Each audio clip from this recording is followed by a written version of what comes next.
To one and all, to all our ministers, dignitaries, speakers, startup founders, future entrepreneurs, ladies and gentlemen, welcome to Startup Mahakumbh.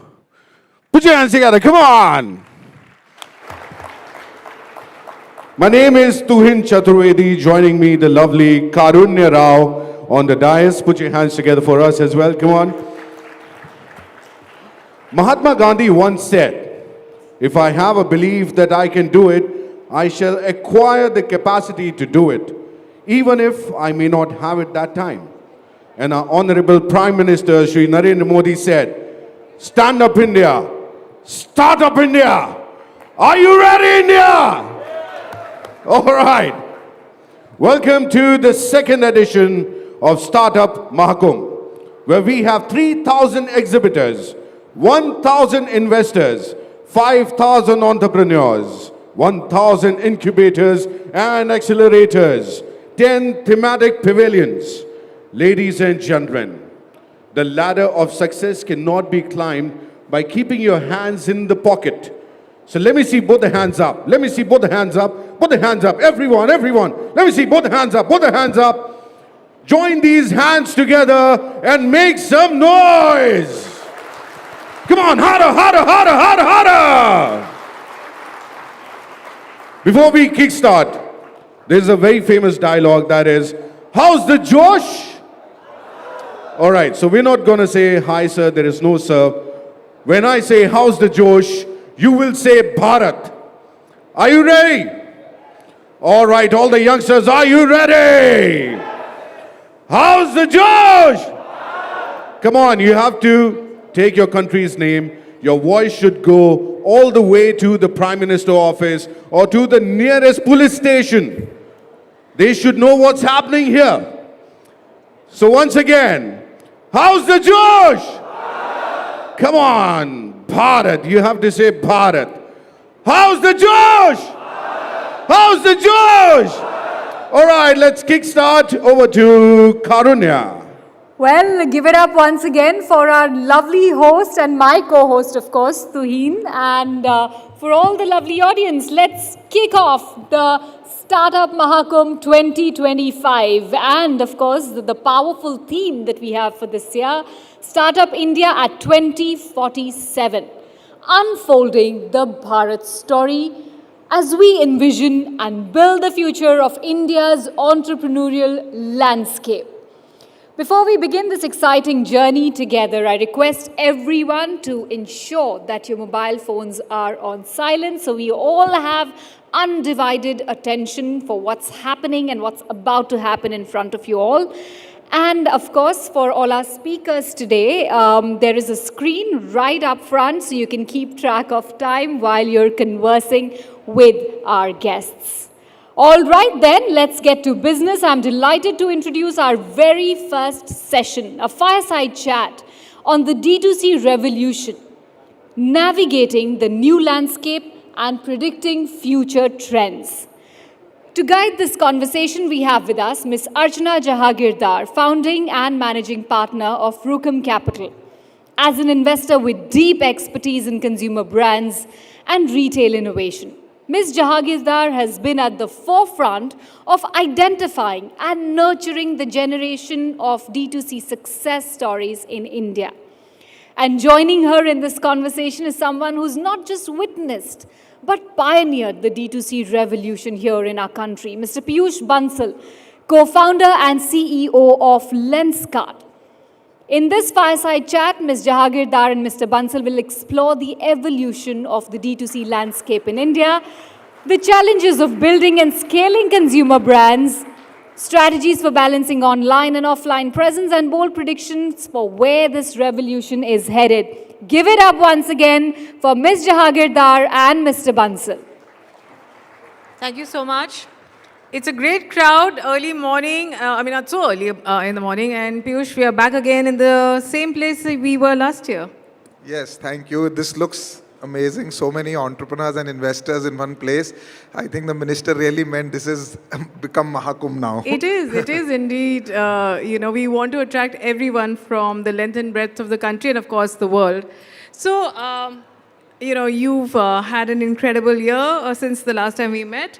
And I think I'd like to ask you some questions which will help founders who look up to you and want to emulate your success and hope to get where you reach. So, what do you think was that seemingly one small or unconventional thing you did when you were building Lenskart that gave you that velocity that we see in your business today? I don't know if the founders should look up to me. I think in the world of AI, there is no one should look up to. Everything is changing so rapidly. But in terms of, I think the only unconventional thing, Archana, that has stuck around, and I think even though things are evolving and patterns are evolving, the way we do things are evolving. But one thing in hindsight, when I look back on a lot of things that which allowed us to scale to wherever we are today, and I think will continue to help in the future, is just having a very, very deep focus on customer. I think But just explain that a little. What does that mean? I mean, it's said, हम investors भी बहुत बोलते हैं. Consumers पे focus करो. What does it mean? I think it really means to ask every day for the next 20 years that you'll do your startup, or 30 years, why people who are buying, why people who are not buying, and what is the real problem that you're solving. And you don't have to do this at high level or even 2 levels below. You have to go 20 levels below. And I'll give you some examples for the audience to understand from maybe our business. But, Lenskart store पे पहले भीड़ लगती थी तो लोग wait करते थे. But people, when you ask why people are not buying, कुछ लोग बोलेंगे यार दूसरा कोई क्यू तोड़ के चला जाता है. तो we built a queue mechanism. And that solved one problem and more people started buying. And then some people come for repair. And then they said कि सर आई टेस्ट की तो क्यों बना दी, रिपेयर की क्यों नहीं बनाई. तो आपने रिपेयर की भी क्यों बना दी. And today in e-commerce, today logistics में products जाते हैं and we sell a delicate product. And when we got really deep, we realized कि कुछ चश्मे टूटते हैं, but किसी को नहीं पता कहाँ टूटते हैं, बनते हुए टूटते हैं, logistics में टूटते हैं. But then we realized due to the movement of the specs in the case, it can break. And we had to develop a special clip which can withstand a lot of turbulence. तो आपको उतना deep जाना पड़ेगा to understand where, and it doesn't happen so easily. It will only become harder and harder. And similarly on the wow factor, today the world is not the same anymore. Expectations, good is not good enough. तो अभी आप अपना product sell कर रहे हो, you may think it is amazing, but is that customer going out and talking about it to 10 more people? You have to be that good. So the work has to be done. You have to go very, very deep. You have to be absolutely honest, observe. आप जाते हो एक burger खाते हो, आपका पेट भर जाता है, बट क्या आप उस बर्गर के बारे में 10 लोगों को बताते हो? Probably not, right. आप एक एप्पल आईफोन लेके आते हो, आप पूरी दुनिया को दिखाते हो, इंस्टाग्राम वीडियो जाते हो. So you have to match that level. And जो आज आपने एक्सपेक्टेशन सेट कर दी है वो तो कल उसकी हैबिट बन गई है. Today we are all used to 10-minute delivery. तो उसमें कोई बड़ी बात नहीं है, आप उसकी बात नहीं करते. It has to be ever evolving. तो I think it is, you have to do this at very, very deep level. It can't be a side goal. As an entrepreneur, आप ये किसी को दे नहीं सकते हो मेरे हिसाब से. आप जो भी अपनी वीकली मीटिंग्स करते हो, रिव्यूज़ करते हो, आपको ये टॉप प्रायोरिटी बनाना पड़ेगा. सेल लाना ज़्यादा ईजी है, अच्छी क्वालिटी की सेल लाना is very difficult, right. Yeah, so that is what I would say, that evolution is there, and I think we stuck around to that from the very beginning. Small things matter, and then it becomes part of your culture. So I want to touch upon something that bothers founders today. I'm sure it bothers, I don't know whether it bothers you or not, marketing costs. Costs are very, very high now to get to the consumer on the digital channels. So what's the secret sauce? How have you managed to keep your costs low? How do you continue to get new customers in? what is that formula, or what is it that you would advise? Give your own example and advise to founders in the room. A very, very relevant question. I think I have a view on this which is not so popular. मैंने देखा है कि एक general trend है industry में, जब आपको कोई सर्विस लेनी होती है या प्रोडक्ट खरीदना होता है, आप किसी कंसल्टिंग फर्म को भी बुला लो, जब आपको खरीदना होता है तो उनका टॉप एग्जीक्यूटिव आता है आपको बेचने, राइट, टॉप मैनेजमेंट, और जितना आपका प्रमोशन होता है आपका एक क्यारे बढ़ जाता है बेचना, right, and the more you sell the more you earn. But जब आप एक बार वो सर्विस खरीद लेते हो ना, आपको वो टॉप एग्जीक्यूटिव नहीं दिखता है, फिर वो जूनियर लोगों को दे दिया जाता है काम करना कि आप इसको सर्विस करो. तो fundamentally new customer acquisition cost तो बढ़ेगी इन दिस मॉडल. एंड यही किसी भी बिजनेस में, आप D2C ब्रांड देख लो, चाहे आप ई-कॉमर्स देख लो, this is the common pattern.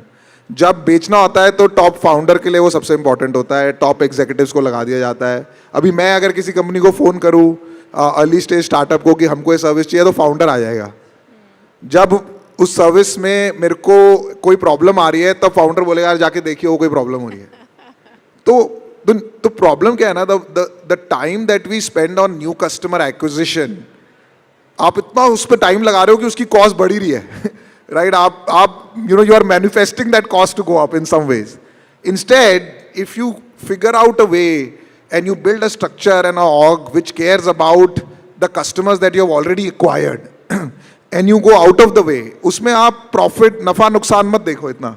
अभी आपने किसी को बोला, मैं सर्विस बिजनेस की बात कर रहा हूँ, आपने बोला कि मैं काम 100 रुपये में करूँगा, अभी आपके एंड से कोई प्रॉब्लम हो गया, हो रहा है आपके 110 रुपये भी लग रहे हैं, but you have to honour your commitment, because वो 110 रुपये आप नहीं लगाओगे, आज सोचोगे यार इसमें तो प्रॉफिट नहीं हो रहा, let me find another new customer, you can never make a profitable business.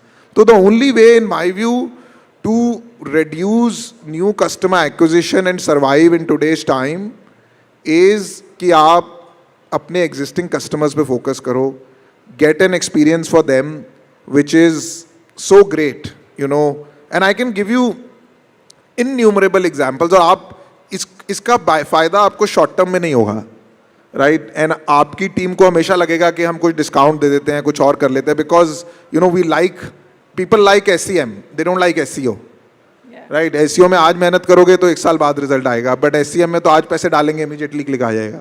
तो we as an individual, our brains are wired for immediate gratification, specially एक क्विक कॉमर्स में तो सबको सब कुछ फास्ट चाहिए, राइट. बट बिजनेस में unfortunately new customer acquisition में आपको ज़्यादा दिमाग लगाना है, how do I retain my customers and bring them back. And बहुत बहुत ज़्यादा, and I would say founder का तो काम ही इसी में जाना चाहिए, उल्टा होना चाहिए, पूरी ऑग अलग चलनी चाहिए. Junior most person will sell, senior most person will serve, and the incentive of the organisation has to be on delivering enthusiastic customers and not on delivering sales. Then new customer acquisition will automatically come down in the long term. Wow, this is a completely unique way of looking at it. So I hope all the founders here have taken note of it. But I have a slight follow-up question. Are customers difficult to please? Are they irrational? Does it take a lot?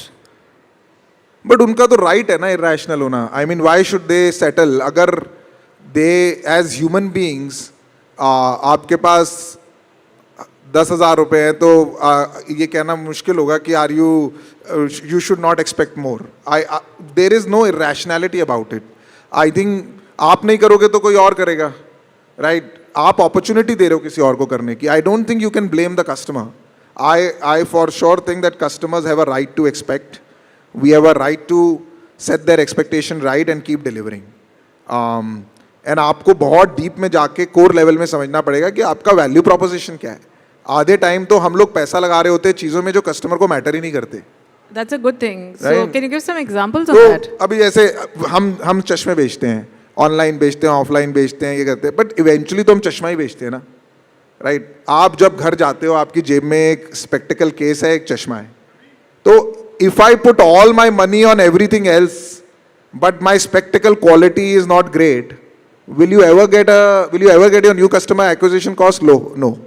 तो you and some of these investments are again long term. आपको अभी manufacturing की बात हो रही थी, minister ji ने कहा you have to invest in quality of the product, you have to invest in durability of the product.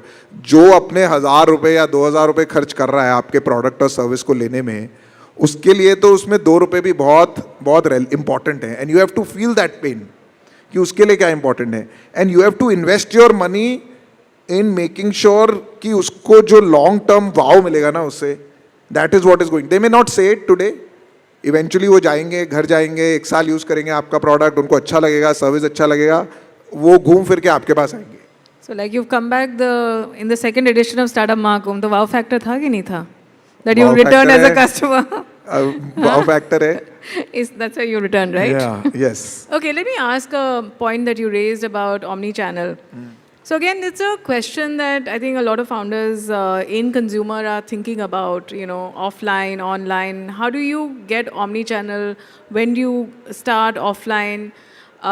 You know, how do people answer? How should founders think about this today, given what the investors also expecting, given the consumer now also wants multi-channel sort of approach? ये अभी buzzword हो गया है omni channel. I think ऐसा कोई rule नहीं है कि कब आपको ओमनी चैनल जाना है. Eventually the word itself has a problem, right? The channel is not omni, the customer is omni, तो the word should be omni customer, right? Yes. Eventually what many of us forget is, and I think it's difficult for entrepreneurs also because market भी ऐसे ही सवाल पूछता है, investor भी वैसे ही सवाल पूछता है, employee भी वैसे ही. आप अपनी पूरी org को omni channel बनाते हो but omni customer नहीं बनाते. अभी अगर आपको iPhone खरीदना है, आप Amazon से खरीदो या आप Chroma से खरीदो या आप Apple Store से खरीदो, खरीद तो आप iPhone रहे हो, राइट? तो उसमें customer is the same, the channel is not the same. So problem तो टर्मिनोलॉजी में ही है. एंड देन हमारी ऑर्गेनाइजेशन को हम बना देते हैं ऑनलाइन ऑफलाइन, फिर हमारी रिपोर्टिंग को हम बना देते हैं ऑनलाइन ऑफलाइन. इन्वेस्टर भी पूछता है ऑनलाइन प्रॉफिटेबल है, ऑफलाइन नॉन प्रॉफिटेबल है, राइट? तो पूरा मार्केटिंग में ये marketing online, digital marketing is online and offline TV marketing is offline. तो टेक्निकली ओमनी चैनल ये कोई सवाल ही नहीं है. This is a wrong question for investors to ask and founders to answer कि आपका कितना बिजनेस ऑनलाइन है, कितना बिजनेस ऑफलाइन है, आपका क्या चैनल से क्या है. चैनल तो इवॉल्व होंगे, it has evolved, it will continue to evolve. What is not at the core of it is that the customer is the same, and that customer we have to keep an eyeball on. मतलब that's why कोई strategy बनाता है कि ये product को हम online बेचेंगे और ये प्रोडक्ट को ऑफलाइन बेचेंगे. ऐसे होता ही नहीं है. Customers are very very sharp today. आप 10 रुपए का डिफरेंस कर दो between online offline, and if you really are on the ground, आपको 15 मिनट में पता चल जाएगा कि customer is unhappy, right? So omni channel is the wrong term. I think you have to be omni customer. Your org has to be omni customer. Your financials have to be omni customer. And you have to go back and tell your investor कि आप मेरे से customer का metric मांगो. क्या मेरा new customer है, कितनी बार repeat आता है. Channels will keep evolving. तो omni channel is important because India में 1.4 बिलियन लोग हैं. ऑनलाइन शॉपर्स कितने हैं? 200, 300 मिलियन, 400 हो जाएंगे. 1 बिलियन लोग होंगे जो फ़ोन को यूज़ कर रहे हैं डेली. वही तो ओमनी चैनल है. They are using phone but they are buying in different channels, but the decision is getting made on the phone. And the same customer today, sometimes you book a holiday online, sometimes you go to a travel agent, sometimes you want to do an experience. तो customer को focus करना चाहिए. And I think only then omni channel can succeed. Otherwise it can only it makes you take all the wrong decisions for the customer. So the whole D2C thing has evolved significantly in the last, I would say, 3-4 years. Is there any particular technology, any trend that you'd like to highlight that you think is going to be what D2C founders or consumer founders should look out for? That'll really make a difference in their growth, their, the ability to scale rapidly. See, Archana, what is happening right now is that while the principles are the same for the customer, rest everything has changed and is changing faster. पहले से बहुत ज़्यादा तेज़ी से change हो रहा है. एक तो social media has come into our picture, which makes our consumers lot more evolved, lot more intelligent. They know everything. Not that customers were not smart earlier, but today they are more informed. And उनके पास पता है उनको कि मेरे पास क्या क्या choices हैं. तो the bar has become very high. जो कल चल रहा था वो आगे चलने ही नहीं वाला है. And startups को तो benefit है because हमारे लिए प्रॉब्लम क्या है ना, हमारे पास एक हिस्ट्री है अब 10 साल की. तो जब नॉर्मली हमारे लोग सोचेंगे या हम सोचेंगे, हम देखेंगे चलो पिछले साल तक ऐसे होता था, इस साल ये 100 रुपये में हुआ था, अब ये 90 रुपये में होगा, ये 2 साल में हुआ था, हम इस साल 1.5 साल में करेंगे, पिछले साल हम 20% ग्रोथ लाए थे, इस साल 25 लाएंगे. तो एक हम ना, we have already used a benchmark of last year, but that benchmark is not relevant in today's environment because of social media and because of AI particularly, सबको रिफ्रेश करना पड़ेगा. एंड हमारे स्टार्टअप्स के लिए तो बहुत ईजी है, you are an at advantage. हमारे लिए मुश्किल है बिकॉज हमको एक एग्जिस्टिंग सिस्टम को रिबूट करना है, आपको फ्रेश ओएस को स्टार्ट करना है, राइट? तो आपके लिए you guys are at an advantage in today's environment from the basic. But आपको मैं एक ही बोलूँगा कि हमारी मत सुनो, मतलब जो मैं यहाँ पे बोल रहा हूँ इसको सुन लो थोड़ा बहुत, बट इवेंचुअली डोंट से कि लेंसकार्ट ये करता है तो मैं उससे बेटर करूँगा. आप अपना सोचो कि प्रॉब्लम क्या है, उसको कैसे सॉल्व करना है. Don't use parameters because benchmarks are changing. What generative AI is able to do, you have to start fresh. Problem, what I can think of a solution. इस बीच में आप किसी और को मत लाओ कि कौन कैसे काम करता है, यू नो लेंसकार्ट कैसे चलाता है, जोमेटो कैसे चलाता है, ये सब भूल जाओ. अभी आप फ्रेश सोचो. And that is, I am not saying this for thing, हमारी ऑर्गेनाइजेशंस को भी ये करना जरूरी है, नहीं तो हम पीछे छूट जाएंगे. और हमारे लिए बहुत टफ है, you know, to erase all the memory in the bank is not easy. You know, we have a baggage. तो वही है, आप लोगों को कोई और टेक्नोलॉजी, तो AI is very powerful, but सोच बदलनी पड़ेगी, बिल्कुल फ्रेश, यू नो, फ्रेश तरीके से सोचना पड़ेगा, no relativity. So coming to fresh thinking, as a shark, as an investor, when you look at startups, what is a fresh thinking that you appreciate and makes you want to invest or get excited about it? I think non-linearity, I think unreasonability, fresh approach. एक तो while I love, I understand everybody wants to improve their quality of life, सबको पैसे कमाने हैं, but somehow I have a firm belief that great founders and great companies are ones which don't work for money. They work to solve a larger problem and they want to create a bigger impact. And everybody may start like that, but somewhere in the journey, आप flip हो जाते हो. But I still feel as an investor, whether you can make money or not, I am not as good as an investor as you are, and that's not my main job. I end up doing this because I decided to be on Shark Tank a few years back. But all I can say is that the motivation of the investor, of the entrepreneur, to me defines is the single most parameter for me of what you can generate in the long term, the impact, not in the short term. I am sure in 10 years horizon, there could be very different ways, but in a 20-30 years horizon, and I think every great business takes minimum 20-25 years in India to build. The only thing that defines is what is the motivation of the investor. Like, are you feeling the pain? Is there a problem that you're trying? अगर मैं अपना example लूँ, क्या मैं चश्मा बेच रहा हूँ या वो चश्मा पहन के किसी की जिंदगी में क्या बदलाव आ रहा है, वो मेरे लिए important है. That, and I can't explain this. Like, of course, you can't market this. You have to feel it, right? Because then you decide things like that, you operate like that. So मेरे लिए वो बहुत important है. I like entrepreneurs who do it with heart and not with Excel. Oh yeah, even I like entrepreneurs with the heart than with an Excel. But are there any specific ideas that excite you? Is there something that you look forward to? See, I think पूरा अभी तो एक तो medical का मुझे लगता है कि इंडिया में When you say medical, you mean longevity? Yeah, overall. नहीं, मुझे अपनी उम्र नहीं बढ़ानी बहुत ज़्यादा. I know that. I'm not talking about that.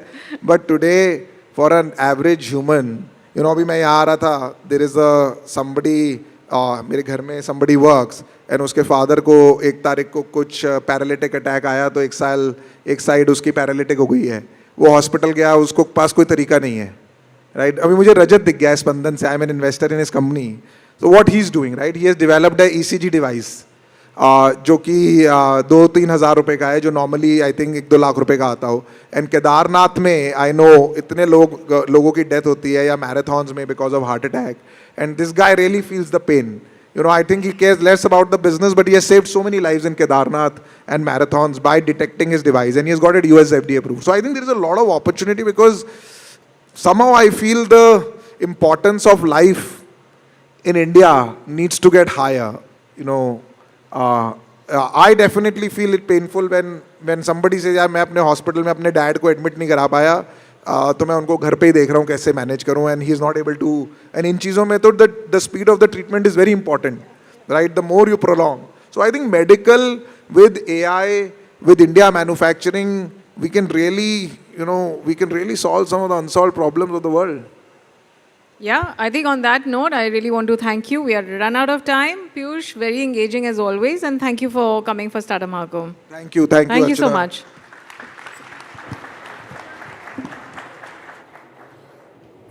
Thank you so much for that panel discussion. We're talking about investing long-term, omni customers, keeping customers happy. Please stay here because we need to felicitate our speaker, Mr. Bansal.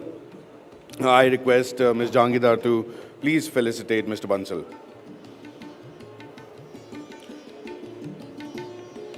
Come on, let's hear for them, ladies and gentlemen. Come on.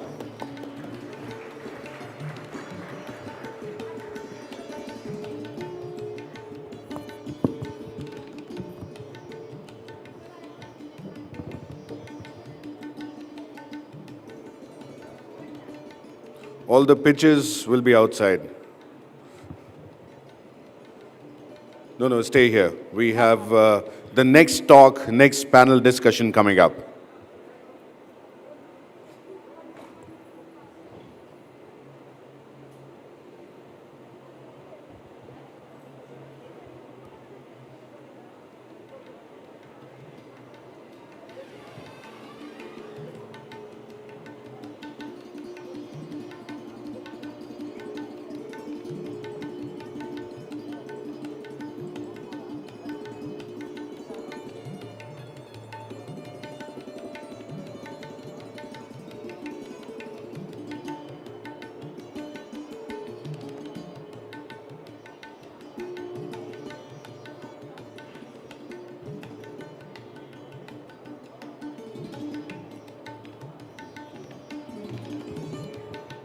All right, guys, start settling in. We're about to move on to our next and a very exciting one, actually. Next session is quite interesting. Please take your seats, settle in. We're just about to begin.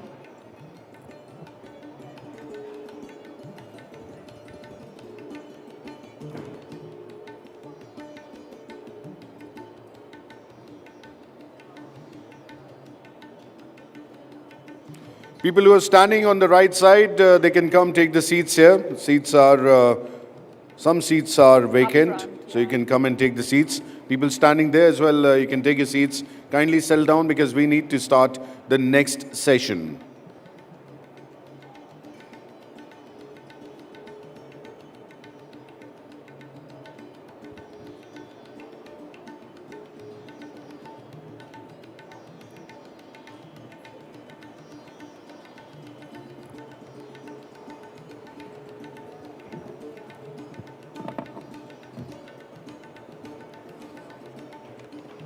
How many of you are in startup? Let me see your hands up. How many people are in startup? Okay, lovely. And how many future entrepreneurs? How many of you are planning a startup? 2, 3, 4, 5. Okay, you're planning a startup. How many Super. investors? I'm more interested in that. How many of you all are potential investors? How many investors are there? I see some hands at the back. At the back too. They will be at the back. वहीं से निकल जाएंगे, है ना? निकलना मत, पैसे देकर जाना. All right. Go on. Well, from D2C brands, let's shift our focus, let's shift the gears to another very, very critical and crucial field that promises to transform not just India's economy, but the very fabric of healthcare and life sciences globally.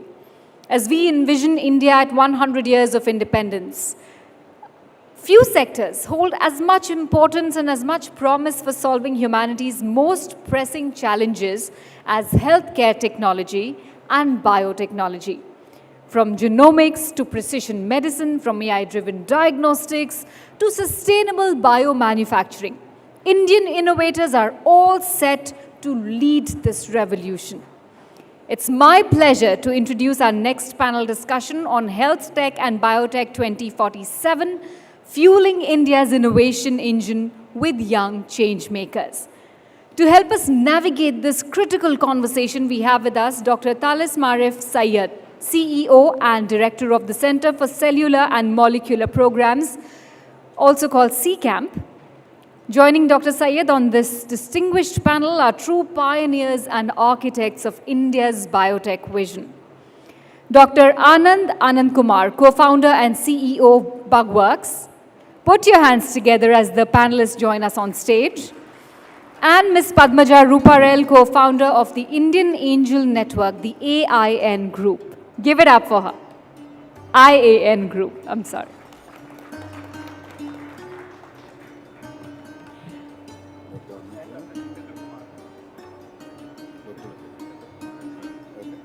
Dr. Jitendra. Dr. Jitendra Kumar is also joining us on stage along with the esteemed panelists.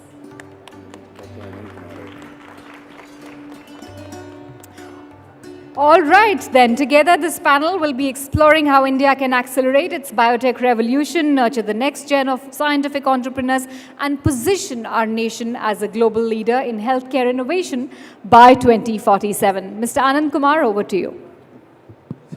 Thank you. Absolutely. Thank you so much, lovely host. It's possibly just about still morning, so good morning, everyone. If I'm off by a minute, then it's good afternoon. But welcome you all for this very important session today after this fantastic fireside chat that we had. And we have amazing convergence of three different, stakeholders, if I may say so, in the space of health tech and biotech. But if I may, I think just to get it going, I think how many were in the room for the last fireside chat? If you can have a show of hands, very quickly. I'm trying to make a connection, right? Thank you. What was the last point that Mr. Bansal meant? Mr. Bansal is the CEO and co-founder of Lenskart. But when he was asked as a last question of the fireside chat, what was his interest? He said, how can we build solutions for India which can solve local problems?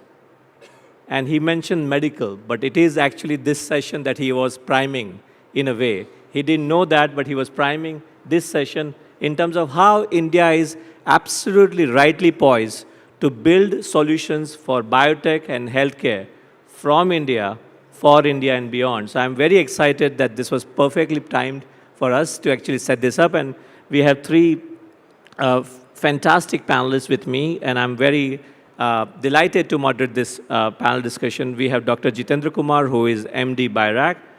We have Dr. Anand Kumar, who is co-founder and CEO Bugworks, and of course, one of the most famous investors in biotech, Padmaja Ruparel, who leads the effort at India Angel Network and fund that they have. Thank you so much, all of you, being here.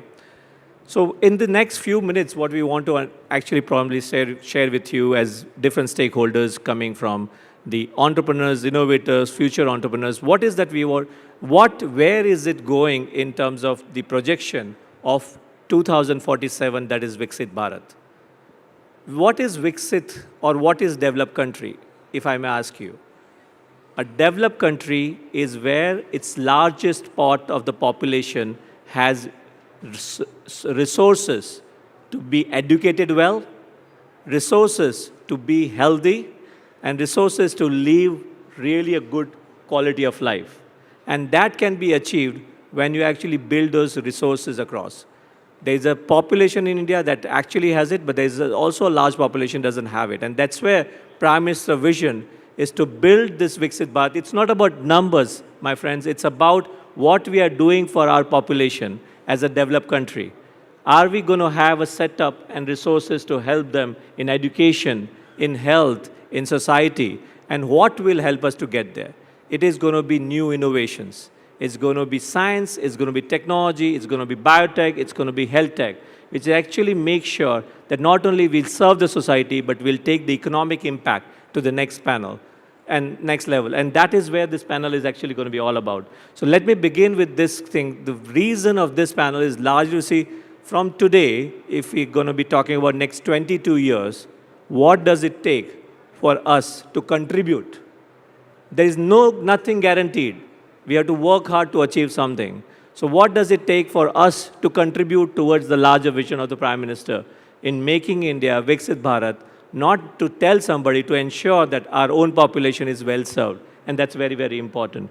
So let me begin in the order that we have. I'll ask Dr. Jitendra, who leads BIRAC, a very important unit of the Department of Biotechnology, set up way back, if I'm not wrong, 12-13, with the vision of supporting the, assisting the research and industrial and academic research and translation and innovation, has done fantastic work.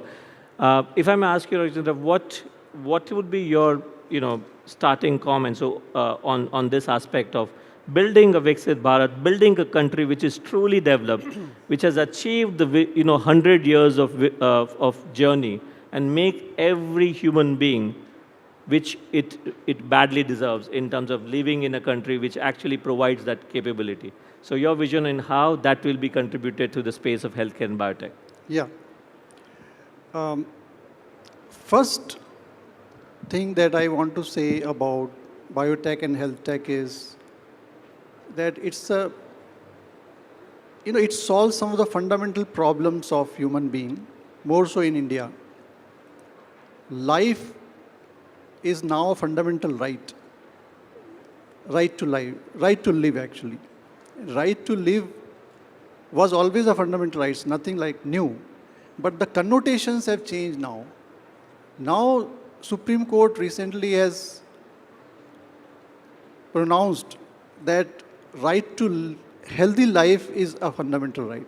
If government or if society cannot provide a healthy life, then you're violating the fundamental right. So it falls upon the state actually to actually create conducive environment for everybody to live healthy life. And healthy life itself means accessibility to medical devices, diagnostics, drugs, medicines, food and nutrition, good climate. If air is polluted, you are not living healthy life. So all these, branches that we see, we say field of biotechnology, it intersects all these fields, So biotechnology actually intersects at all these points where the healthy life is defined. And that means that even agriculture will come under actually, providing a good living condition. Environmental sciences also. So biotechnology is nothing but a science which intervenes at this point. And innovations in this field is the key to success, not only for the human life in our country, but also the economy. And when we talk about the human lives and the agriculture and the environmental sciences and the other related aspects, we actually combine them in a term called bioeconomy. Okay? So one is the individual life, the other is the economy, bioeconomy. And both are very important, interlinked for the nation's prosperity, national security, etc. As far as BIRAC is concerned, Biotechnology Industry Research Assistance Council is a nodal body of Department of Biotechnology which funds the innovations in biotechnology. It nurtures the innovation, mentors, guides them, provides conducive environment, creates new funding patterns, new funding programs to identify the needs, etc., where the funding is required. It maps the innovation ecosystem in the region and sees where the gaps are and tries to fill that gap. For instance, biotechnology innovations require a lot of gestation period. It requires infrastructure. It requires lot of capital. So entry barriers are very high. So therefore, we provide incubation support system across the country. We have hundreds of incubation centers we call BioNest centers across the country. More than 100. Every year we add 20 actually. So it's going to, when we say 2047, we'll have a lot of incubation centers. It's in every institution where research is happening, in industrial parks, in biotech parks. What Taslim Arif, our moderator, is heading is a C camp. Then Bangalore Bioinnovation Center. In North India, we have THSTI, which is a DBT institution. I'm just giving some examples.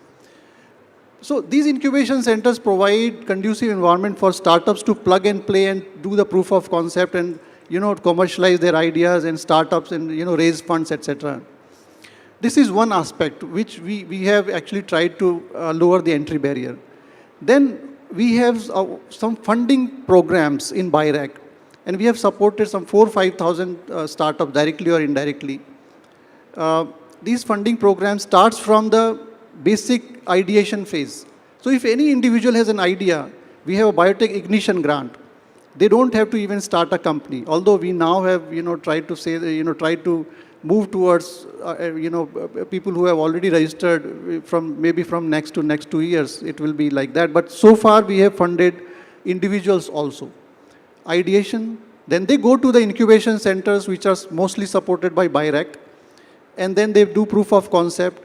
We have equity seed fund also, which is provided by the startups, by the incubation centers also. And the incubation centers provide them with lot of other funding mechanisms like Indian Angel Network. Our one of the co-panelists here is Padmaja Ruparil. She has this Indian Angel Network which is connected to many incubation centers. And then we have a mechanism to navigate the regulatory pathway because regulatory pathway is very important for any biotech innovations. It's a valley of death actually, a regulatory pathway. Because if the regulatory pathway is not clear to the individual or a startup, they will not venture into it. Even if they have ventured, the product will not come to the market unless they are navigated fully. So for that, we actually liaison with the CDSCO, the regulators. Then we also have a mechanism of early stage funding, which we called ACE fund, which is fund of funds actually. So that also BIRAC provides. So full spectrum from ideation to commercialization. We have product commercialization grant, we have BIPP, CBD. So at each value chain, we have one or the other support mechanism for nurturing these startup companies. And this I talked about the funding and the incubation center. And the scale-up facility also we provide, because now you must have heard about Bio-E3 policy. And Bio-E3 policy provides for the biomanufacturing actually. Manufacturing from the biological side. Biological systems are used for biomanufacturing. And it also connotes the scale-up facility for the companies who have done some proof of concept and they have done pilot studies. Now we provide the full scale-up facilities through biomanufacturing. So I think this is a full spectrum of facilities we provide, and largely due to the efforts of BIRAC, we now have 10,000 startup companies in our country, which we had only few hundreds in 2014. Within 10 years now we have around 10,000 biotech startup companies according to the latest IBER report, Indian Biotech Industry Report, Bioeconomy Report. We have a bioeconomy of US dollar 165 billions now. And by 2047, actually 2030 only, we want to reach to 300 US billion dollar, which is around, now it is around 4.5% of the full bioeconomy. We want to reach to say 10%, and that's what our vision for 2047 Viksit Bharat is. And I think it's a sector which is progressing very high, CAGR of 30% or more. So, and a lot of venture capitalists are coming. So next vision we will have is to have these products which are developed by these startups to go global. We must have a global accelerators. We must have a platform where all these products can be e-marketed, because ultimately it's you were there in the first session, and we talked about how the e-commerce and how the marketing plays a huge role. So even if you have an innovative product, but if you cannot capture the market, the global market, it's of no value. So all these spectrum of products and services BIRAC is creating, and it will come up in the future very, very, in the near future it will come. Thank you. Thank you. Thank you for those insights. Very, very helpful. Just to possibly remind you all, I think, what kind of biotech and health tech solutions that are being built. We have new solutions which are built, which have capability of using microorganisms to capture the global warming gases from the atmosphere, right from here, world's top 3. We have solutions being built from here which are saving lives in ICU conditions by preventing ventilator-associated pneumonia. World's only federally or world's only FDA-approved device to prevent VAP. We have devices right now which are about to screen the expecting mothers in the 3rd trimester without using any specialist to say whether fetal heart rate and fetal movement is happening. We have therapies which are being taken to cancer to ensure that we affordable cancer therapy, immunotherapy happens. We have devices which are going to use AI in a phenomenally next manner, which will announce that using the retinal imaging, you can actually predict the chronic kidney diseases and also predict the cardiovascular disease. This is the power of innovation, something that a lot of work that has happened. And something like this, and possibly a little bit notch above, is my friend Dr. Anand Kumar is doing.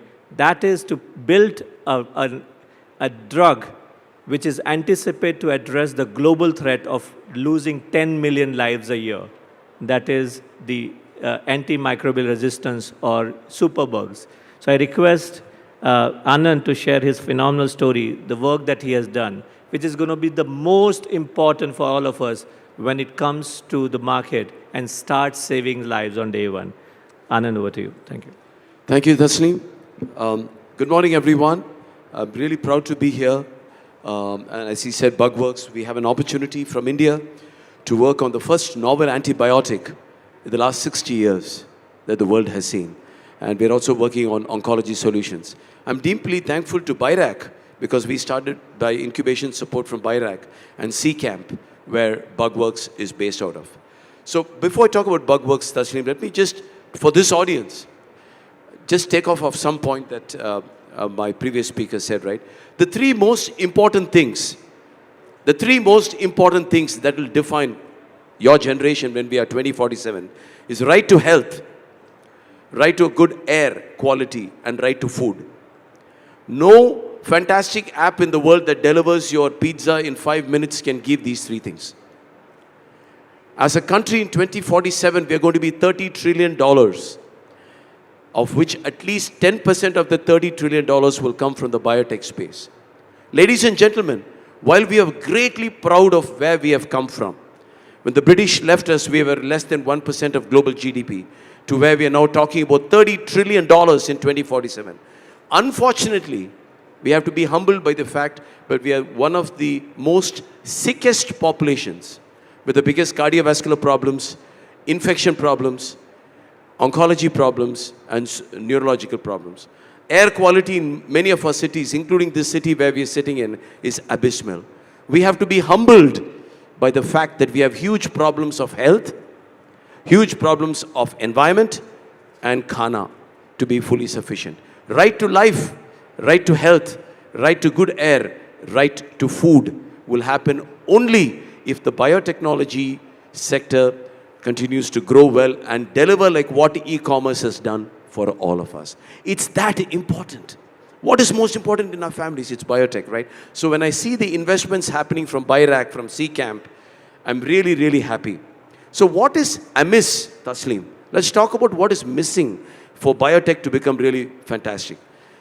We went from $10 billion in 2014 to, like he said, to $160 billion in 2024. And we want to go from 160 to 300 billion in 25 and 3 trillion. Phenomenal numbers. But for that to happen, the investment climate in India has to change. And all of us sitting in this panel know about it. Biotechnology needs 10 to 15 years of investment. It's not like delivering an app so that I can have something delivered in my house for 5 minutes. Important things, but they are not game-changing. How do you transform a nation? You transform a nation when we become self-sufficient. When each one of us is healthy, when we make our own drugs, we make our own important value chemicals, we make our own healthy environment, we make our own food. By 2047, I think and I dream of a Viksit Bharat where we are not depending on United States to solve cancer and then wait like beggars for 10 years for the drug to come here and always complaining that it's an expensive drug. It's an expensive drug because somebody is spending billions of dollars and taking the risk in those countries. No. To be that Viksit Bharat that our Honorable Prime Minister has envisaged, we cannot be dependent on another country for our food, for our air quality, and for the drugs we need to make. We have to keep our people healthy, and we have to innovate. We spend less than 1% of GDP on innovation. That needs to change. We spend less than 2% of GDP on health. That needs to change. All of this talk will go to naught if we don't invest better into R&D. We have to innovate our way out. We have no choice, ladies and gentlemen. Bugworks is one of few companies, thanks to these folks, that are innovating. And if we succeed, we want this new antibiotic to save 30, 40, 50 million lives all over the world, starting with our own country. So we don't need to sit for somebody else to solve our problem. We are too proud of our country, we are too talented of a country, and we have the great leadership where we have to solve these three important problems. Right to health, right to clean air, so I don't need to wear a mask to walk in Noida, and right to good quality food. These three will come together with biotech, and I feel so humbled to get a small opportunity to do something that will make Viksit Bharat a reality. Thank you. Thank you, and I think, as you rightly heard, it's a great opportunity for innovators and entrepreneurs to actually be a part of that journey. The objective is a collective objective. The dream is a collective dream, and we all want to make sure that we can do it, and we have ecosystem which is ready to support that. And I think this is the perfect time, if you are building those dreams in biotech and healthcare, this is the perfect time for you to take those dreams, get the support, get the guidance, get the mentorship, and take it to the next level. And most importantly, of course, get some investments from friends. On that note, I want to bring in Ms. Padmaja. Padmaja, who is a phenomenal investor in biotechs and one of the ones who have done earliest investment in many of them through India Energy Network. Ms. Padmaja, would love to hear your thoughts in terms of how the trajectory is moving, which has moved in the last 10, 15 years, and where is it going now, and what do we need to ensure that we don't drop off? What are the needs we need to continue, and what are the things we need to add, including investment? Padmaja, over to you. Thank you, Dr. Taslim. I think the need for health and making innovation there is not debatable. And I think both Anand and Dr. Jitendra have already articulated that very well. But what is clear is health and biotech or anything impacting human life directly was not on the cards for investment, at least when we started, right? There was zero money going when we started about 20 years ago.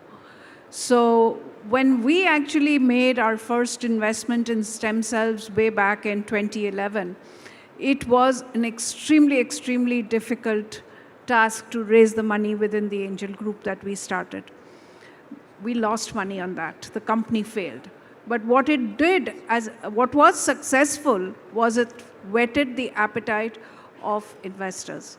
It was the first time that investors actually said, no worries, let's understand what went wrong and let's look at new companies. And I think that is very important. That's the deliverable of a failure that happened for investors. We've come a long way. We've invested in almost 40 to 45 companies which impact human life directly. Healthcare, agri, air, etc. So we've come a long way. Today, at least 33 to 37% of the deals that come, investment opportunities that come to us are in this space. This was not the case, right? It's increasing every year. We are growing in terms of innovation. We are growing in the number of entrepreneurs that are wanting to actually build something in healthcare, biotech. And we are also seeing very, very deep IP-based propositions coming to us. Secondly, I think we really thought, and it was probably a thinking that was not real, is we would only be able to raise money from people, from investors who were from the domain of healthcare biotech. Tasleem and I have had number of conversations on this. But majority of the money came in from people who were not from the domain. So what it really, and it continues even today, what it really says is that health is very, very central, and everybody, irrespective of their sector expertise, is willing to put in money if they can. And this is the message I want to give out to the entrepreneurs there. If you're building something innovative, you're building something which is going to solve a real problem, and human life problems are real, as stated earlier, I think there is money out there. That's the message I want to give out there. So build and build intelligently. The second thing that even from our fund, our first fund, almost 37% of the capital went into healthcare, biotech, agri, etc. So that's the kind of focus that we've sort of internally built. We've built companies like Nayam, Pandoram, Nokark, all of these are device companies.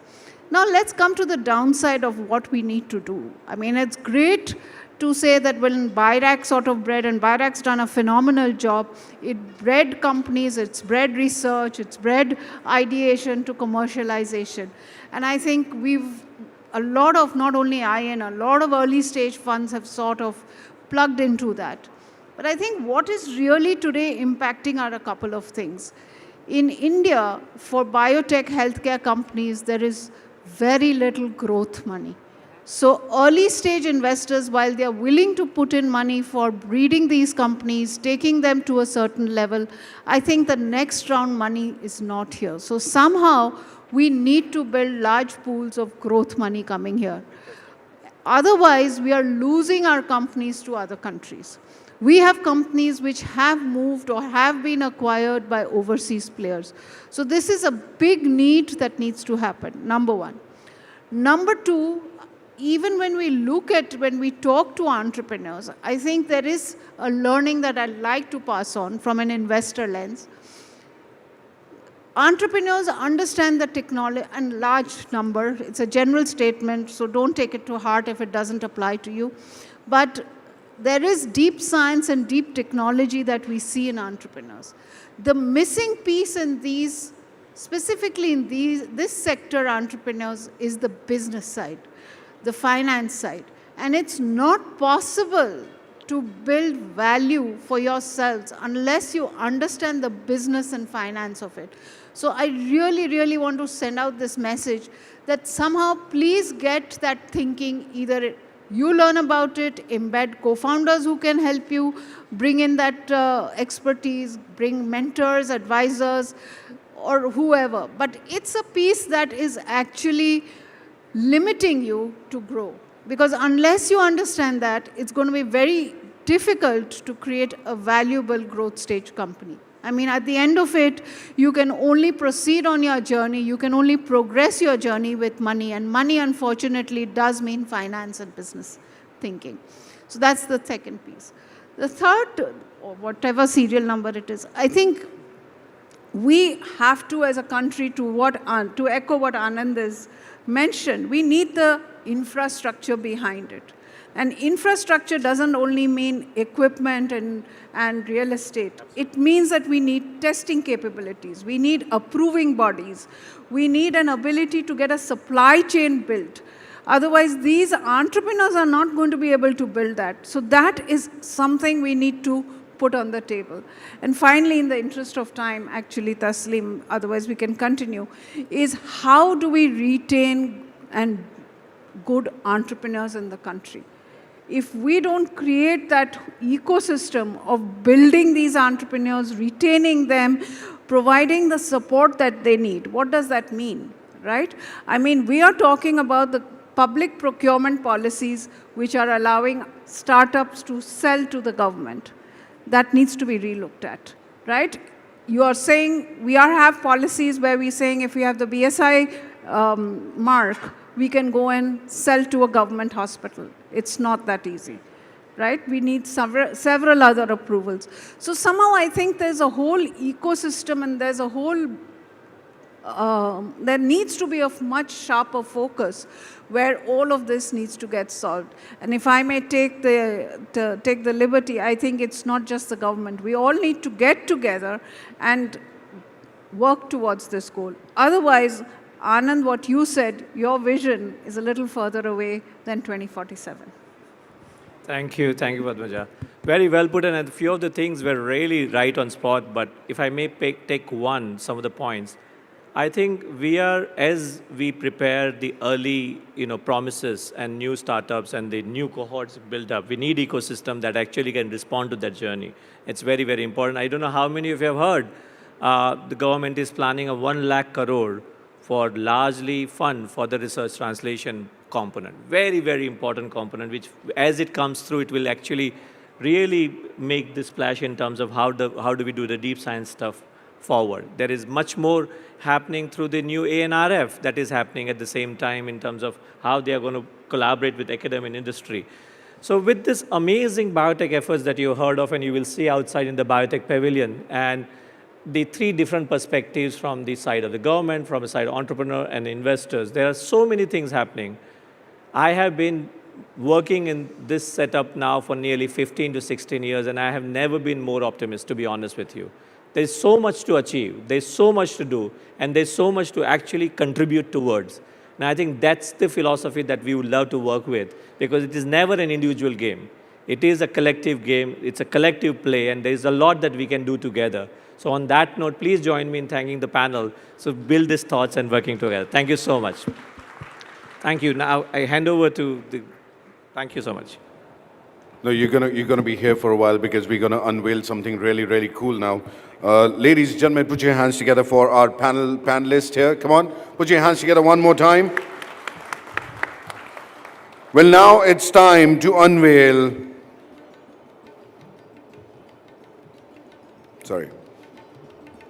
Now it's time to unveil National Bio Entrepreneurship Competition 2025. Ladies and gentlemen, put your hands together for them.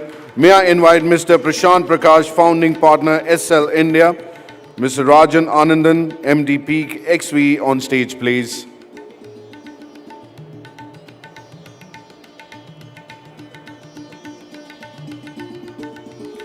Well, the National Bio Entrepreneurship Competition launched in 2017 by C-Camp with support from BIRAC is a premier nationwide initiative aimed at attracting, recognizing and nurturing bio-entrepreneurs with innovative and scalable business ideas that create a meaningful societal impact.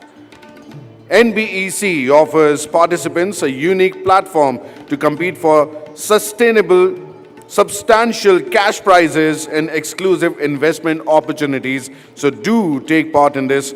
Building on this remarkable journey, we are thrilled to announce the 8th edition of NBEC in 2025. Together, let's continue to shape the future of bio-entrepreneurship and drive informative change from societal progress. Put your hands together, ladies and gentlemen, one more time.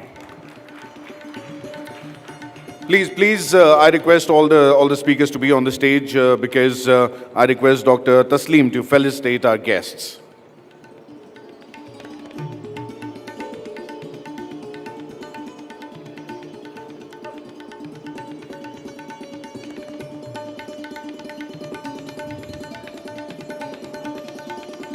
We talked about living healthy life, right to health, air, food, retaining entrepreneurs in India.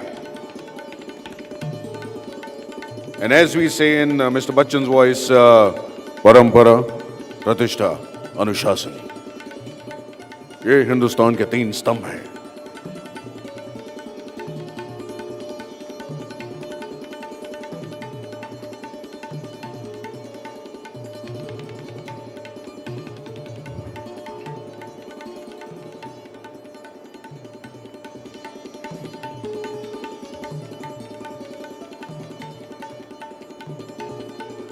Put your hands together, ladies and gentlemen, one more time. And may I request Dr. Jitendra Kumar to please felicitate Dr. Tasleem here.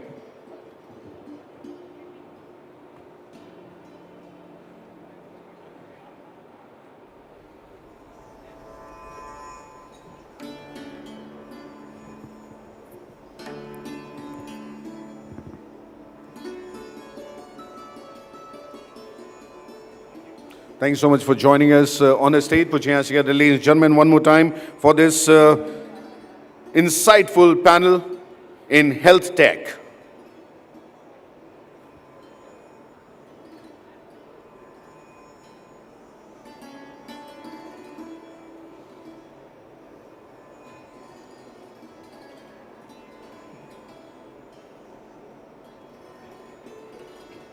Thank you so much for joining us. Thank you so much. And now, ladies and gentlemen, let's move on to our next panel. We're going to talk about future of media and entertainment. How many people from media here? Let me see your hands. How many people from media? Okay, 2 people are there, 3. Don't go close to them because media can do anything. I'm just kidding. Okay, how many from entertainment? How many from entertainment? Okay, 1, 2, 3, 4. Super. So we're going to see what is the future of media and entertainment. The media and entertainment industry is evolving faster than ever, driven by technology, changing audiences, and new content trends. Today, our panel of industry experts will explore what's next, from streaming wars to AI-driven content and the future of storytelling. Let's dive into the future of media and entertainment. Ladies and gentlemen, put your hands together as I call upon our panelists and the moderator. Our moderator, Mr. Rajan Nawani, founder and CEO, Jet Synthesis. Put your hands together for Mr. Rajan Nawani, ladies and gentlemen.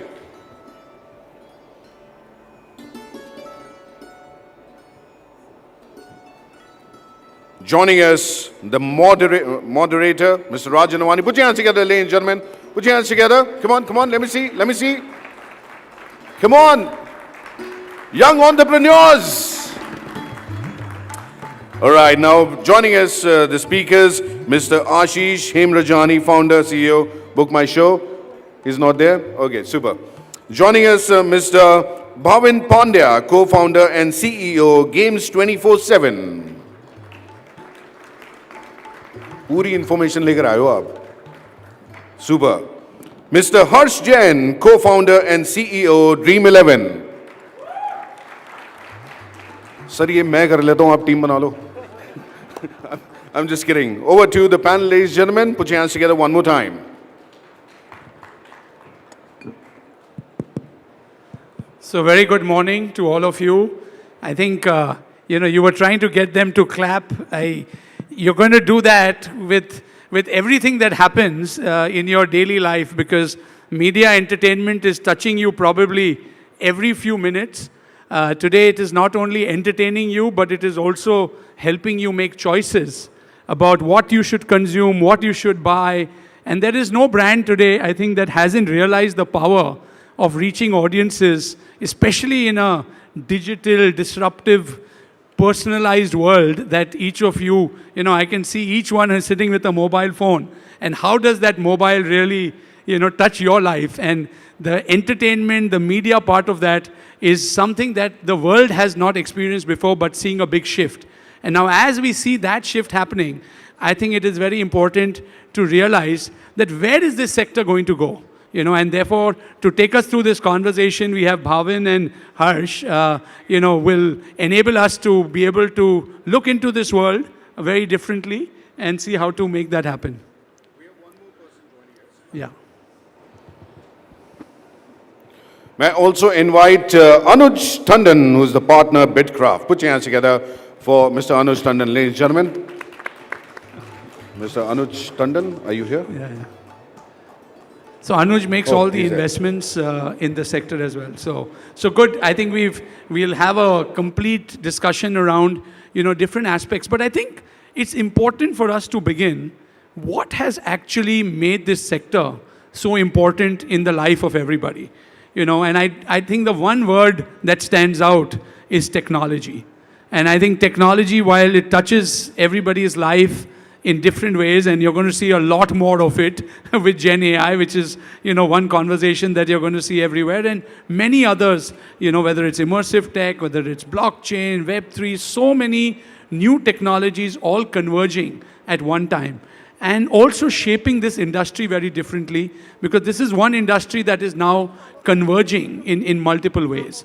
So we're going to go a little deeper into this conversation with how do we look at technology, media, entertainment, and I'm going to add the word sports, because a lot of the entertainment that you have is, watching sports, right? I mean, who doesn't watch sports? IPL's going on right now, So a lot of entertainment is going to come from multiple ways, and I think we're going to have a great conversation around that. So maybe I'll go around, Bhavin, you want to take a crack at it and, talk a little bit about how this industry is changing for you and how will you see the future of this. Go ahead, and maybe we get a few comments and then go into Sure. a deeper discussion. Thank you. Thank you so much, Rajan. So, hello, everyone. Thank you for your time this morning/afternoon. And as Rajan rightly pointed out, right, the one thing that has really revolutionized this space is technology. But even within technology, it is AI that is, left, right, front, center, everywhere. Like everyone's talking about it, but what does that really mean? And from our perspective, we've been doing, as Games 24/7, we've been doing, data science, machine learning, since actually 2011. But with AI in the last 2 or 3 years, things have really leapfrogged many miles ahead. So to give you an example, of course, all of us do hyper-personalization now, and we try to make sure that we're providing the right kind of content and engagement to our users. But not very many people may be fully aware of how AI at the back end is also helping build some of this content that people are consuming, right? So for instance, right now, you can use your mobile device to write production-ready code. Using AI, you can make sure that, hey, how do I make sure that all the test cases have been covered? AI covers all of that. You can do a lot of ethical and moderating of your systems, right? So in games, people will swear, they will use bad language. You can correct all of that. You can make sure that players play responsibly. So all of this happens in near real time because of AI, right? Not to mention building different levels in games. In our case specifically, when we entered, especially the fantasy sports space, we were a very, very late entrant. But the reason we were able to move quickly was because of the investments we made first in data science, machine learning, and now AI over the last 2-3 years, right? Where we're in very, very close to real time, predict how many players are going to come on that day. And if we're off, then AI will also make sure through the cloud computing systems that we have that we're able to then increase the size of those contests and tournaments we offer. And I think that's a unique problem that India has, which is our population, right, which used to be a bane has become a boon now.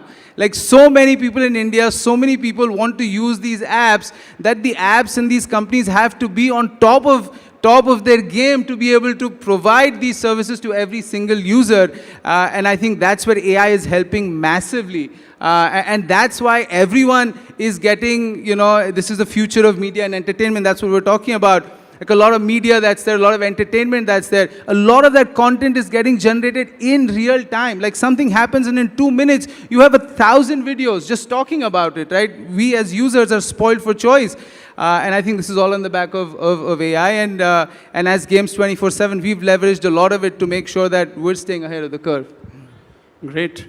Anuj, you've operated, you're investing. How are you looking at technology in media entertainment? I think, Rajan, from a global perspective, AI has disrupted the gaming industry at a massive scale. The last 2 years, there have been enough restructuring of teams that have happened at a global level because of AI. It has disrupted the supply chain, which means disrupting the art pipeline, production pipeline. It has shortened. It has become less people intensive. And that is obviously not a good thing in the short term, but it is also not a bad thing in the long term. What that means is that it is democratizing for markets like India. A young game development studio, say with 20 people, is able to produce a quality game at the same level, say, for an emerging market, at the same level as, say, a US studio would do in 2 years, we will be able to do it in 3 years. So the time of catching up for an emerging market because of AI is democratized in that sense. And number two, I think for content companies, for interactive media, startups in India like such as who are producing content like Kuku FM, audio content, all of that, AI is helping them sort of optimize their content pipeline much better. So audio content can be easily produced now, translated across multiple languages. So these are the low-hanging fruits that we are seeing that are improving margins of businesses and startups in India, at least in interactive media and gaming. Harsh. Hey Rajan, thanks for having us here. I think I can speak on behalf of sports, and I think for sports, everyone here is obviously watching IPL. It's great. We have some Indian fan here, sir. Your beard is amazing. But I think AI is going to really impact not just tech, not just gaming, but everything that we do. AI is not a vertical. AI is not a theme. It's like the internet was in the early 2000s, right? You can't say that, okay, we have retail, manufacturing, pharma, etc., and then we have internet. The internet was always going to come and be a horizontal. It was going to impact everything in every industry. AI, in my opinion, is going to be the same way, and gaming is no exception. For us, we see AI impacting sports content, sports commerce, sports travel even. And like tomorrow, if you wanted to travel to a place, you could actually tell AI that, hey, I'm traveling. This is the size of my group. This is my budget. This is what I want to do. Give me itinerary and give me links of where to buy these packages, and it'll churn that out. So I think in media and entertainment, AI is going to play a phenomenal part because it'll even accelerate game development. It'll accelerate all the work that's been done on AR and VR. There's been a phenomenal amount of work done where if you play some of the cricket games now on VR, I've played a game where I was facing Bumrah. And I said, it's fine, let him bowl at 150 and let's see what happens. And what happened is that I got knocked off my feet and I fell down. But it was just in my mind that the ball was coming to me, right? But it is so real. It is unbelievable. Those clunky devices on the hardware front will get down to your, your Meta glasses. And then we'll see a revolution in terms of the way we consume media and entertainment. You'll be able to watch a 100-inch screen just with a pair of glasses wherever you're traveling. You'll be able to watch an IPL match as if you're sitting next to Virat Kohli and Rohit Sharma in the dugout, watching the game with them. This will revolutionize the way we watch and consume media and entertainment and sports. So I think very excited for what the future holds. No, taking on cricket, last Mahakumbh, as Jet Synthesis, we announced the Global E-Cricket Premier League here. And now we actually have franchise teams, and while you're going to have IPL going on the same TV channel, you switch one, and people are playing cricket on a mobile phone, and these are the best players of that sport and those athletes in the world, right? It is all enabled by electronics. So the idea is there are so many ways in which if we just take one sport, the mechanisms in which entertainment can be both viewed as well as experienced is what is shifting. And I think very soon what is real and what is not real will be, a thing of the past, because you can create your own reality with your avatar and you and whosoever, whatever you want to be. So it's, the future looks mind-boggling. But, to create this future, we're going to need people, right? We're going to need new skills. So maybe, when you're looking at skills, what are the kind of people you're hiring today? When we talk to young people, what should they be preparing for? Because, there's such a flux because of technology that's coming in. So I don't know who said this, but these words are all over the internet, and they resonate with every one of us here. That all of us worry that AI is going to replace humans, right? We just spoke about how few people are able to make production quality games, right? But I'm going to take a shot at that and say that I don't think AI will replace people. People will be replaced by people who know AI. And those that don't know AI will be replaced by those people that know AI. That's what's going to happen, right? We as people generally will not be replaced by AI. We will be, if we don't know AI, then we will be replaced by people who do know AI, right? So I think that's what I want to begin and say, that That's how we should be thinking about this, that hey, what is the level of maturity that this new generation that comes out of college has when it comes to AI, when it comes to using some of those things. And as Games 24/7, we have an incubator called Texpedite, which we just concluded. Out of 350 applications that we got and the 17 that we shortlisted, 60% were using AI to solve real-world problems, from precision medicine to problems in the finance industry to developing music, right? We talk about entertainment. They're developing music on the fly using AI. And I think it's very important, at least that's what we feel, that for us here and for a lot of you, right, is to give back. Like we help entrepreneurs get more information, help them develop their skills, like you pointed out, Rajan, because the money is available, right? The money is available, but it's through mentorship and through guidance is when you can really nurture that next level of entrepreneurship. And DPIT is doing that. The Mahakumbh is sort of serving as an avenue. Texpedite that we're doing does that. But the idea is to do that a lot more. That it's not just enough to go to school and develop those skills, but to interact with people, to get guidance from others who are doing that, to be able to do this. And one of the ways that we think about doing this is really through, again, someone mentioned this, democratizing data, right? So today, if I want to build a system or if I want to do something, I need a lot of data which I have to use technical querying language to pull out, right? What if I could just, like I asked ChatGPT, just ask a machine or a system, hey, tell me what my revenue was yesterday, or tell me how many users I can acquire through this and this channel. And intelligently, with accuracy, it's able to give me this, right? That's where the future of AI really lies, right? Where I make things super simple, but then I also know how AI is doing this. And not just what it's doing, but how it's doing it. And I think that's where the difference comes. If those skills can be developed by people, then I think we'll make a major change. So you're saying people should know AI. So, agentic AI is enhancing productivity, right? I mean, and we are seeing it across industries. So, Harsh, when you're hiring, because you also have, a new vision, because there are a lot of young people who not only want to, acquire the right skills, but want to be able to, provide jobs to others. And this is a very large section. I hope somebody from here will get inspired to go and create the next unicorn, in media entertainment, right? What's your message to them? I think the message is that, look, for everyone here, including people in tech, people not in tech, the amazing part today is that we're all starting from scratch on AI.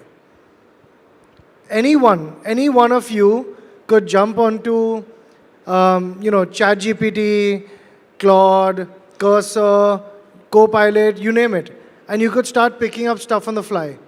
We're all starting together. We're all zero on the AI scale. And so this is a fantastic opportunity for anyone today to build something real and be born into that product or service with AI. In fact, one would argue that companies which are already built and scaled without AI will actually take a lot longer to unlearn and relearn and change their machinery. Everyone else gets to start off from day one with AI. So my biggest point to everyone here would be that if you want to be an entrepreneur, if you want to do something, whether you're working a job or you want to start something, go and start playing with AI. Start using it. Just start doing random stuff with it every day. Start reading about it. The internet has created so much free knowledge. You don't need one of those fancy courses. You don't need to pay for stuff. You have Stanford classes, you have Harvard classes, you have the best classes in the world, all for free. You have your time available, and that's all you need. Time, hard work is all you need to really master this today. It is the greatest opportunity I think we've seen, an open opportunity in the last 10 or 20 years. I would go longer. I think the last such opportunity was the internet. Yeah. And let's remember, some of the world's largest market cap companies, if you look at Amazon, Facebook, trillion-dollar market cap companies were built just because the internet came around. And I think Gen AI is the time when, again, a new surge of companies. So while you say, also, those companies will get disrupted, maybe with AI. And also, our most loved international brands, most of them had that garage startup.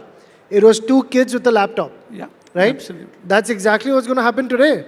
It's, you and your one mobile phone or a laptop that can change the world. You just have to believe it and you have to work hard towards it. And with AI, I'm betting, and maybe we will see in the future, we will get a $1 billion company which will have only one employee. Because technically, you can get everything to work for you to create an outcome or a business or a service if you understand what elements you need to use. So of course, it might happen at some point, but the idea is that this is the power of the time and the generation we are living in. We just saw a lot of tariffs get levied this morning, and that's also a media event, right? I mean, the whole world is watching what's happening in the world from one country, but that media event gives an opportunity to the world to think anew. And therefore, I believe media entertainment is one industry which will create huge opportunities going into the future, because by staying connected to media and entertainment is where you will generate new livelihoods, you will generate new ways to live your life, new ways to learn. We have the experiential economy which is becoming big, and so many other things. Just one more thing I want to add is that, a lot of countries don't, like Bhavin said, we have a population which has now become our greatest strength. You have 1 billion domestic consumers. You don't have to worry about going international. A lot of European countries, most of the world except for like China, India and America, don't have a large domestic internet paying population. Please use that. We have an amazing opportunity ahead of us. This startup Mahakumbh is fantastic. You have like hundreds and hundreds of companies here, all startups pitching. You have a government that's actually pushing this forward. Please take this opportunity. You can start something from your home with a laptop. That's it. And you can build something very, very real. I'm actually going to go a step ahead from what Harsh and you said, that you'll have $1 billion company with one employee and one mobile phone. You don't even need a laptop now. Just one mobile phone will do everything for you. And in the future, I don't think you'll need the mobile phone. Not Because either. now they're Yes, talking in of the the glasses. future. Yeah, exactly. The glasses making you converge between a digital world and a real world at the Correct. same time. That's with right. nothing. That's So right. it's interesting, but we're all investing, of course, in new age businesses we've all created. But Anuj is looking for those few guys here who you can put money. What are you looking for? Quickly, because we've got a few minutes. So I think, Rajan, just quickly, I think gaming and media entertainment has always been one of the first sectors to adopt any new technological shift that happens, right? And whether we like it or not, the Gen Alphas that we always speak about are growing up in physical playgrounds as well as digital playgrounds. Companies like Roblox, they're interacting. I think, following up on what both these gentlemen said, that the opportunity for these young kids to experiment with AI and build projects on gaming, especially, and digital and media entertainment is the highest. So if you're thinking about what we're investing, particularly, is UGC is one of the biggest themes to be investing out of, because platforms such as Roblox are the next platforms that where the opportunity is for indie and young developers to build and a sustainable revenue for themselves. Of course, mobile gaming is always going to be the flavor of the season, but yeah, UGC is one of the major themes that is coming out. No, so while we will keep looking at themes and ideas, and you'll get many of those, at the end of the day, to be a successful startup entrepreneur, a scale-up entrepreneur, and you see it, you need the right mindset, the right attitude, and the ability, to tell yourself that I'm going to go there and make it happen, right? And sustain that. So with that, I know our time is up, but again, thank you, Bhavin, Harsh, Anuj, for this wonderful conversation. And I'm sure the audiences are going to get a lot more to learn over these next 3 days at this magnificent gala for India, the Startup Mahakumbh. Thank you, everyone. Thank you, Rajan. Thank you, Rajan. Everyone.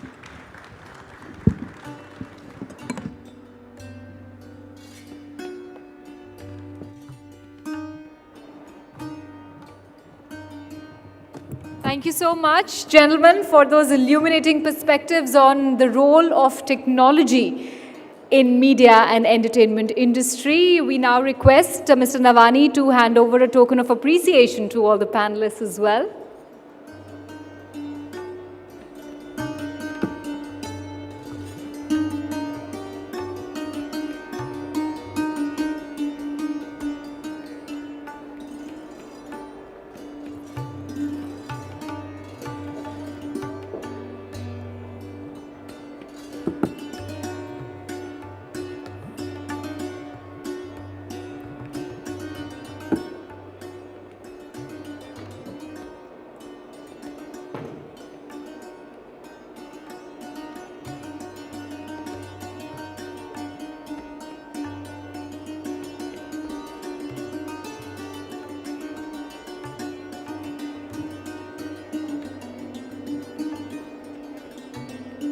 May I also request Mr. Jain to present the memento to Mr. Navani.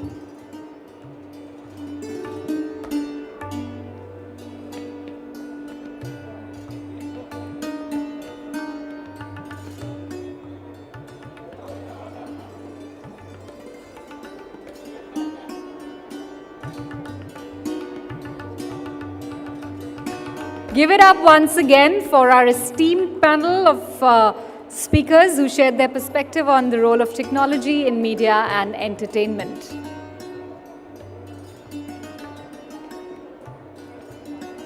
Okay, time to shift gears and also the theme that we'd like to talk about now. Ladies and gentlemen, we now want you to turn your focus and attention to the role of established corporations in nurturing and accelerating innovation across industries. As India's entrepreneurial landscape matures, the synergy between corporates and startups has emerged as a powerful catalyst for innovation and growth. Startups bring agility, fresh perspective, ideas, while corporates offer scale. They offer resources and market access, which makes these partnerships potentially transformative, a sort of win-win for both the sides. It is my pleasure now to introduce our next panel discussion on corporate playbook for engaging and enabling startups. I request everyone to start settling in as I'd like to call upon the next set of panelists as well as our moderator for the session. To moderate this conversation, we have with us Sri Ajit B. Chavan, ACEO Admin, Chief Seller Officer, Chief Marketing Officer, and Chief Training Officer of GEM, or GEM as we call it. And joining him on this distinguished panel is Ms. Jayati Singh, Chief Marketing Officer at Tally, Mr. Hitesh Sachdev, Head of Startup Engagement, Innovation and Investments at ICICI Bank, and Mr. Ashish Agarwal, Senior VP, Head of Startups, Gig Banking and ex-border, or rather cross-border, I'm guessing, HDFC Bank. Ladies and gentlemen, please join me in welcoming our distinguished panel on corporate playbook for engaging and enabling startups. All right, they're just joining us shortly. Just give us a moment. But please take the seats up front, settle down. This is going to be a very, very exciting and a kick-ass conversation. And, you know, will be interesting to understand how the synergies between startups and established traditional large-scale corporations span out. All right, our panelists are here. Please bring on stage all three of them once again with a huge round of applause.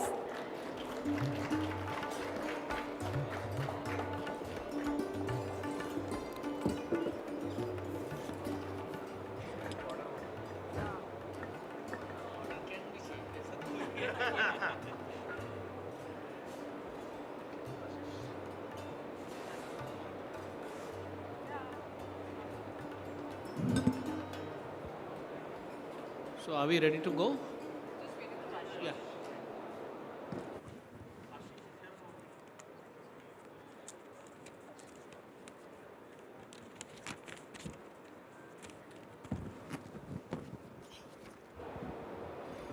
I think we can commence the discussion. Hitesh will join us shortly.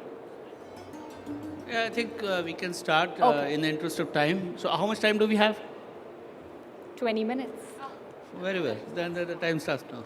All right. So the topic given to us is corporates playbook for engaging and enabling startups.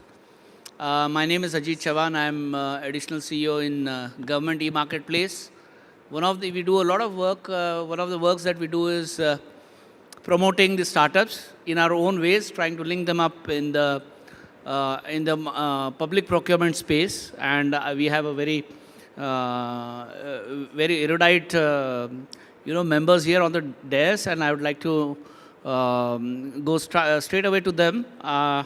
My question to Ms. Jayati Singh, she's Chief Marketing Officer, Tally, would be as part of your line of business, what all do you really do to promote this thought leadership, financial literacy, and how do corporates can play a role in promoting innovation into the ecosystem?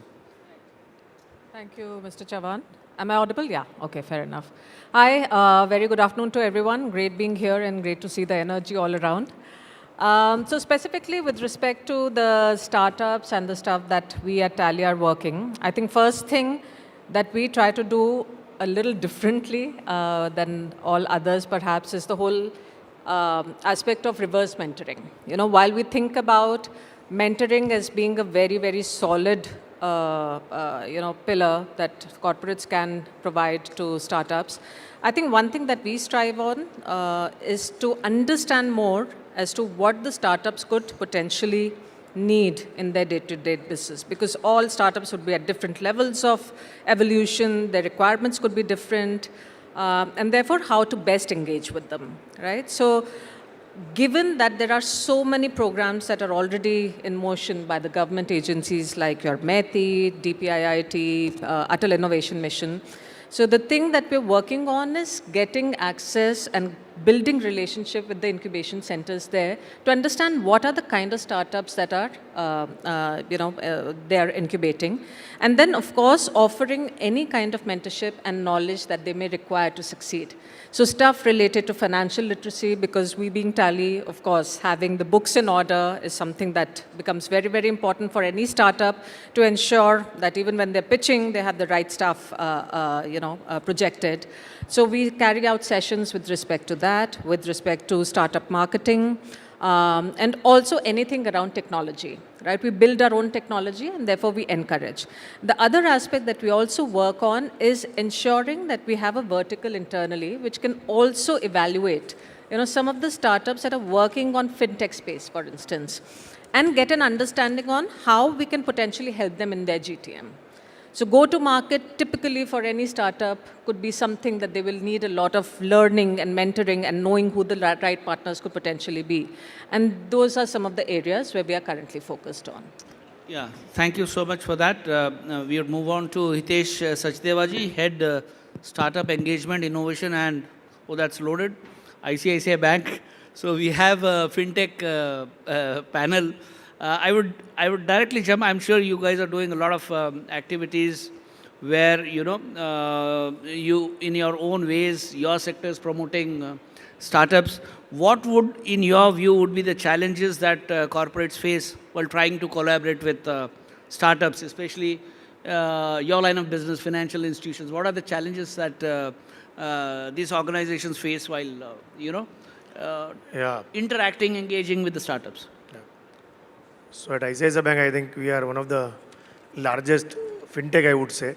And the philosophy with us is that we believe in, technology is the force multiplier for all our businesses. And for us, the partnerships are one of the most important pillars of our growth strategy. So, we believe that there is an organic way of growing and there is also, a partnership way of growing where you partner with multiple startups, use their technology, use their products and solution to solve some of your problems. So with this perspective in mind, we have created an ecosystem to engage with startups. So one of the pillars of this ecosystem is we have our own innovation lab where startups operate out of our lab. We work jointly with them to co-create products which are in alignment with our digital roadmap. And we help them with mentorship. We also invest into startups which have deep synergies with us and which are scalable businesses.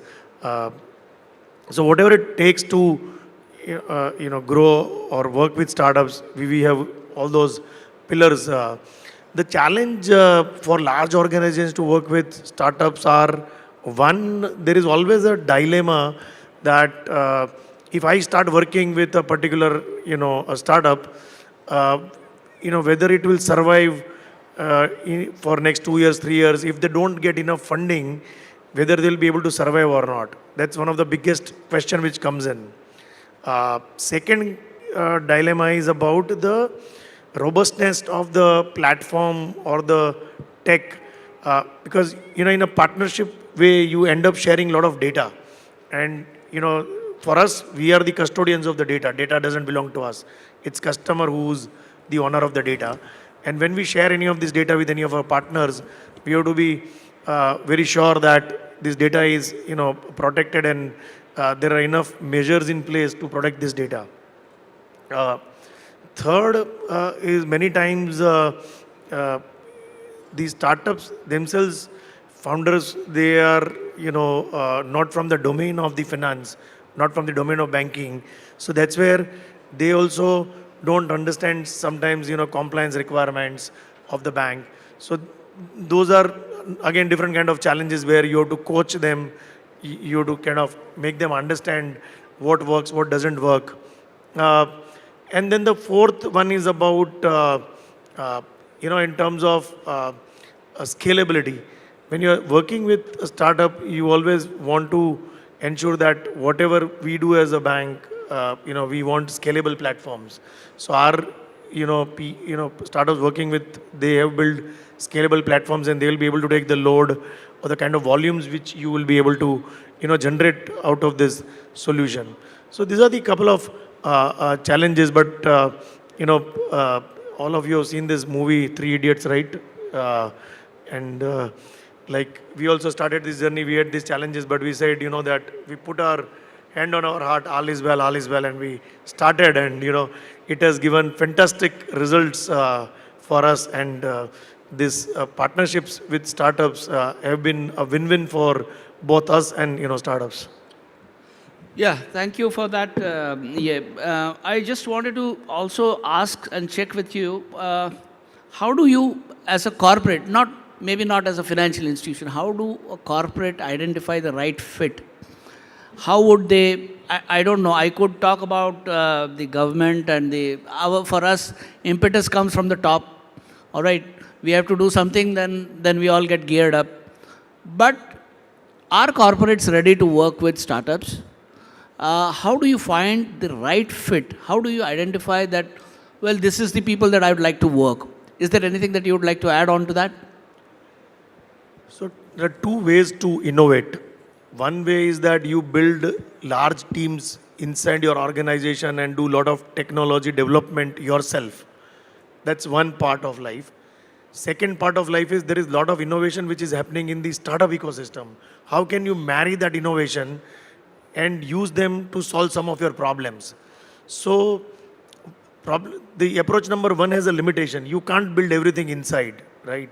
So you have to always look out for innovations which are happening in the startup ecosystem. And it's all about culture. I don't think it's about capital or resources or people. It's all about culture of the organization. If the organization is culturally tuned to work with innovative technologies, innovative products, and if that is part of the DNA of the organization, that's the most important thing. So most of the large organizations have enough capital, enough resources, but I think the culture part is missing. So that culture part is very important to address. That's one. Second is corporates also need to understand that dealing with startup is a different ballgame. So you need to set up separate teams to manage startups, to work with startups, to create that focus. Many times when you meet entrepreneurs, the ideas are unfinished, or they are also figuring out. So how do you work with them, ensure that that idea is converted into a product, and it's a journey, right? So if you handhold those entrepreneurs right from the ideation stage to the product stage and be part of that co-creation, that's again I think a missing element which corporates can imbibe. And third thing is that as corporates, many times one needs to create some risk appetite, wherein even if certain ideas or some projects don't work, it's okay to invest into those projects and some will give outcomes, some may not give outcomes.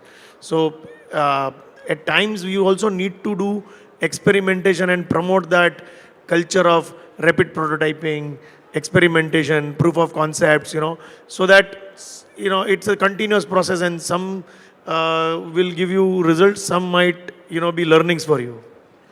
Yeah, thank you for that. I would now move on to Ashish Agarwal, Senior VP, Head of Startups, Gig Banking, ex-border HDFC Bank. Ashish, I believe we were talking about your bank's initiatives on tech innovators and also that you have something about HDFC Parivartan Grant, which is some initiative geared towards promoting the ecosystem of startups. Could you like to talk something about it and how that can be replicated elsewhere in the corporate sector or in the fintech sector? Thanks a lot. So we have two programs, like HDFC Tech Innovators is something that we started last year. It was the third edition. Last year we did it at a group level, wherein we brought in all the group companies, including HDFC Bank, HDFC Life, AMC, HDFC Capital, Securities, all group companies were there. So this brings in something wherein the startups are not able to reach out to all the group companies together. So that gives a very comprehensive view to even the group companies to take any use cases of the startups that or any problem statements that they want to solve.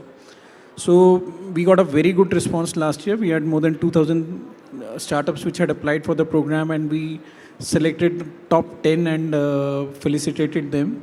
So that was one, and that is going to be an annual event is what we are planning. And second is the HDFC Parivartan scheme. This program has been running for 8 years. We have funded, and it's a grant program, it's a corporate CSR program wherein we give grants to startups through incubation centers, the government does.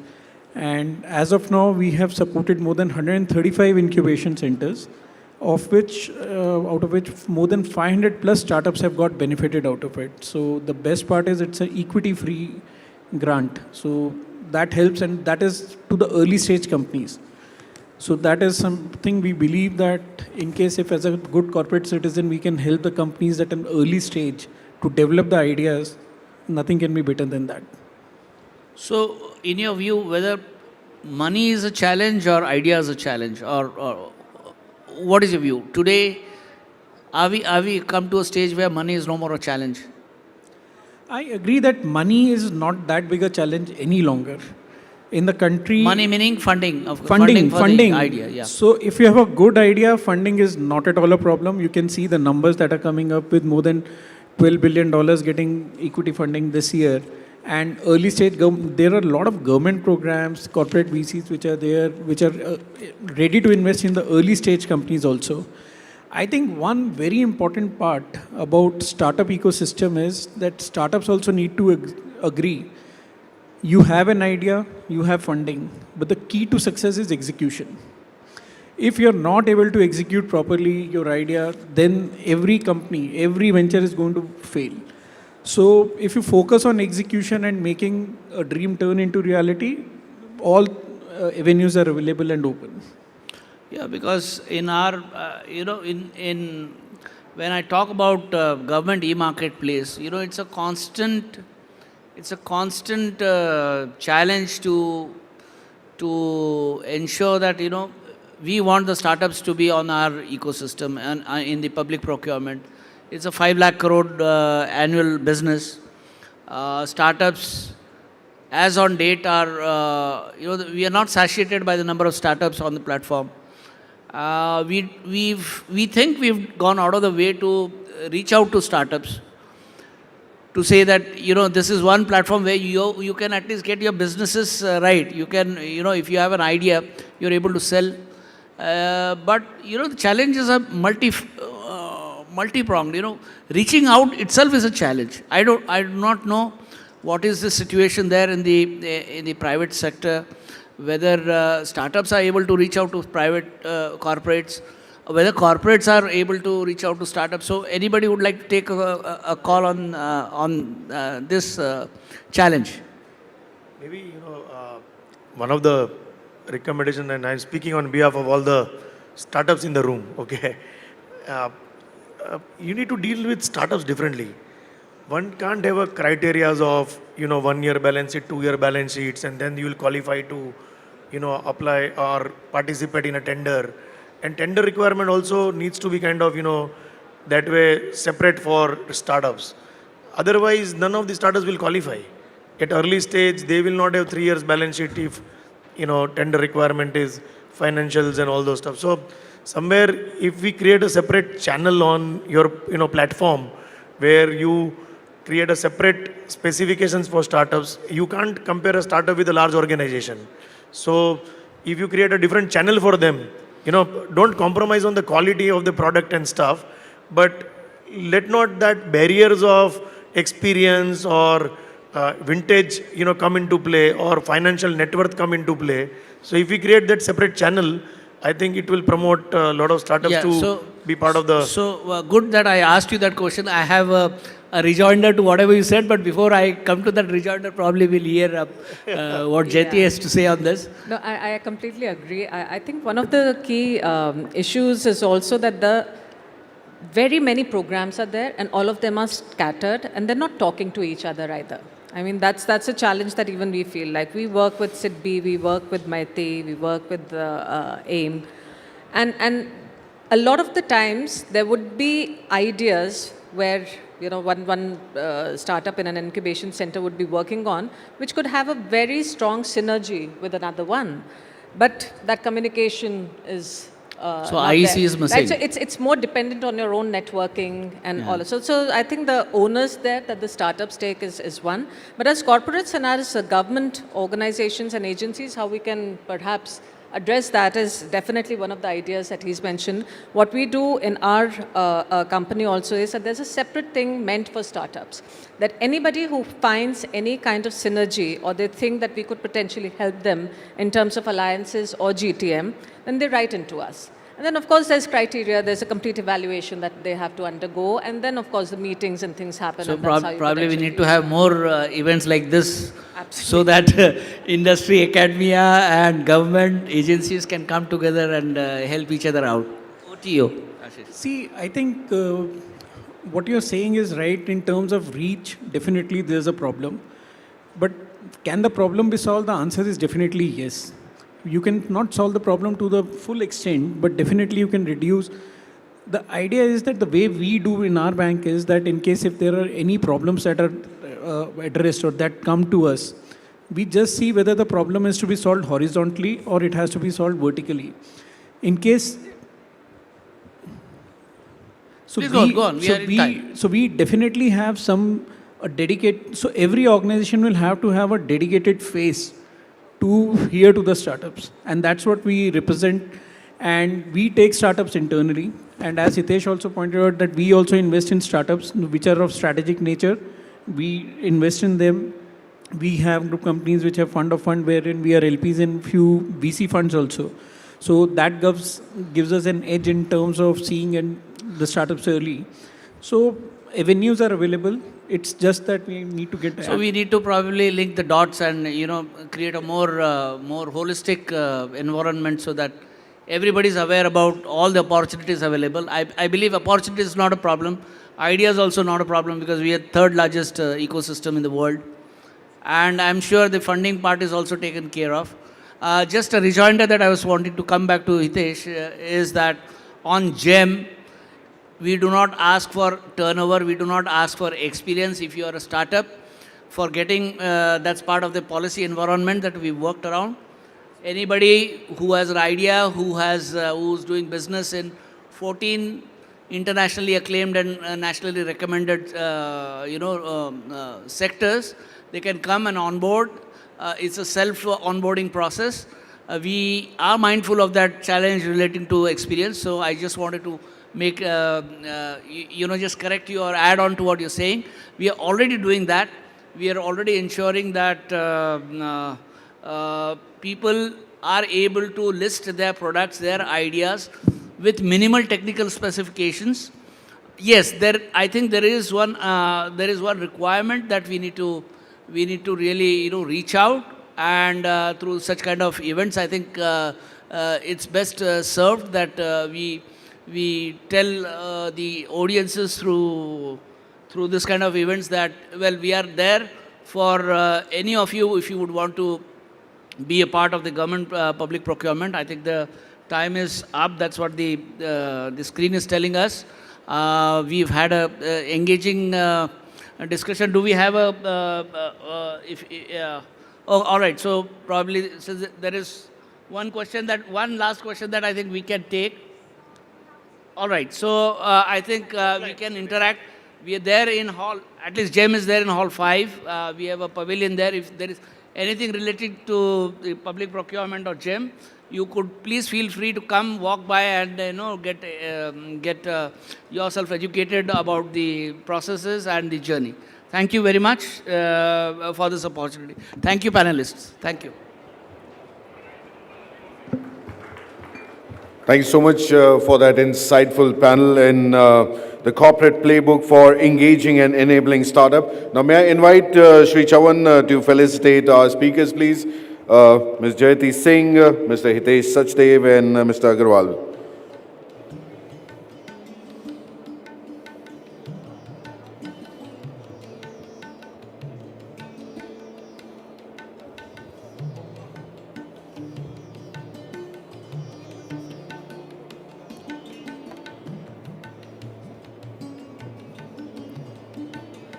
So please felicitate our speakers, Ms. Jayati Singh, Mr. Hitesh Sachdev, and Mr. Agarwal.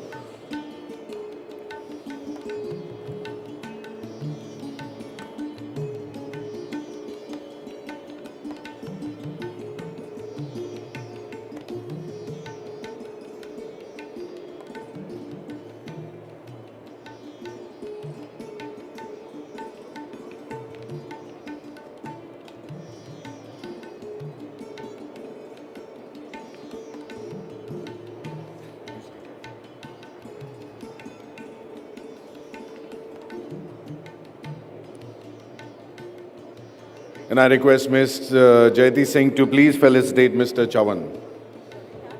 Please felicitate Mr. Chavan.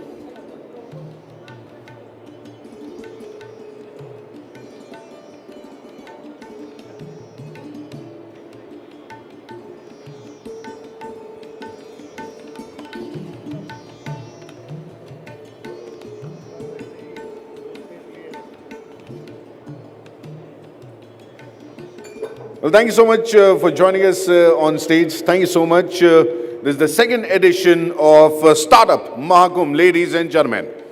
We're going to move on to fireside chat now. It's going to be one of the most important fireside chats for the future. We're talking about the future of AI in India, the vision and roadmap. Artificial intelligence is no longer just the future, it's the present, transforming industries, businesses, and daily life. But what does AI mean to India? How will it shape our economy, jobs, and innovation in the coming years? Ladies and gentlemen, in this fireside chat, we'll explore the opportunities, challenges, and the road ahead for AI in India. Put your hands together for our moderator, Shri Akrit Vaish, Advisor, India AI Mission. Put your hands together, ladies and gentlemen. Let me hear the round of applause. Come on. Hello everybody. Great to see so many people here. We're running very late, so without further ado, would love to call upon stage Mr. S. Krishnan, Secretary IT, Ministry of Electronics and IT. Please give him a huge round of applause. Sir, great to have you here, and great for me particularly to be doing this conversation with you. We have approximately 10 minutes, so we'll try to keep this brief, and Krishnan sir is a man of few very pointed words, so I'm sure that in the next 10 minutes will be enough for us to learn what we have to. So, let's get straight to it. There's so much going on. We read so much every day about India, AI, all of the aspects, mission. Just give us a slightly bit more of a macro view on where do you think India is headed when it comes to AI and emerging tech?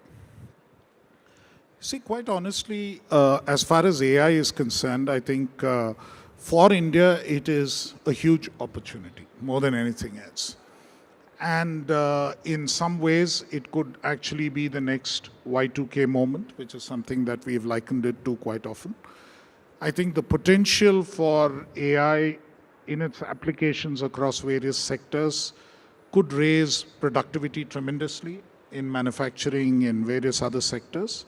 And in addition, the opportunities to actually apply AI in different sectors, not just in India, but across the world, is a huge opportunity for India's youth to really find very engaging jobs. And we, at least in India, don't have to fear so much the job losses from AI, which is typically a Western fear, simply because I don't think we have as many white-collar jobs to lose, but also because I think given the STEM level of training of our students, it's possible for us to actually leverage that and seek the newer kind of jobs which are emerging, and in that sense, really contribute to what can happen. And of course, the other thing you have to realize is that there is also huge potential for actually building out models from India, simply because globally, when you look at it, practically every major AI initiative and every major company which has built AI has built AI from a perspective of, they've had Indians who are fairly key and important in that whole process. So I think we have to approach AI with that degree of confidence and with that degree of expectation and hope that it will actually make a difference to the country. You touched upon all the buzzwords, right? That we're all so eager to hear. So maybe let's break that into each part, and I'll get again to the biggest question in India, which is India's own LLM. We've been fortunate now in my time with the India AI mission to do something about it. Just would love to hear your take on how you think about foundation models and LLMs for India and what we are doing at the mission. I think the one aspect of, and there are 7 pillars in the mission, as you're aware, of the 7 pillars, the one pillar on which we were a little concerned and where there was a fair amount of debate within the country as to whether we should do it at all was on the pillar relating to a foundation model. There was a belief that we needn't waste the time and effort, and at that point it appeared as if it would be a very expensive proposition. And that it was not affordable for us to really build out a huge foundation model of our own. But I think things changed, and quite honestly, the debate within the country and our consultations with experts sort of came around to the view that, look, you should have a foundation model of your own. It need not necessarily be a large language model, and it needs to focus on the kind of issues that are relevant to India in terms of the number of languages spoken, the way that you make it relevant across the country, and so on. And it could also focus on certain specific sectors and areas which could be of importance to the country. Lastly, there's always the fear that today there is something which is an open model, but tomorrow it may not continue to remain an open model. So all these concerns and ways to build on existing models was the thought which dominated that discussion process. So eventually we came around to the view that we will initiate action on that vertical as well. That was the last one on which we initiated action. And we initiated action on that, and it just so happened that, it took us about a week or 10 days after we took the decision to actually put out the call. And we put out the call 2 days after DeepSeek came out. So it looked as if, it was fortuitous because, DeepSeek, again, I think reaffirmed the same point, that it, A, need not be so expensive, and B, you can build on something which is already there and make your model. So hopefully we are at final stages of picking our first winner in that process. We had almost 67 applications received in that round, of which about 20 were for large language models, 47 were for small language models, and I think our expert groups have skimmed through the whole thing, and they're presenting their findings very shortly so that we'd be able to make a final selection. Amazing. And yeah, we've heard, obviously, Minister Vaishnav now say this, that hopefully by the end of the year, India should have its own foundation model. And I just think, again, being a part of the team at that point and, under your leadership, it really is one of the most interesting and bold calls we've taken. So just a huge round of applause for that across just all of METI. Sir, you particularly, I know, whenever I've met you, even the first time I did, when we were talking about AI, you've been the most excited about use cases, right? Like you've always said that, yes, model hote rahega, all that will happen, but the power for India lies in what we do on top. What are some of the things that you get most excited about, we've been seeing in the market, in the mission? See, there are two kinds of use cases. I mean, I think at heart, if you've spent 35 years in government, you tend to look at, where can governance improve? And I think the governance-related use cases are something which still excite, or where you can actually deliver better quality of services are things which excite. So use cases in health, which will enable more expertise to be shared across the country, enable more people to reach better quality healthcare. All of those are important.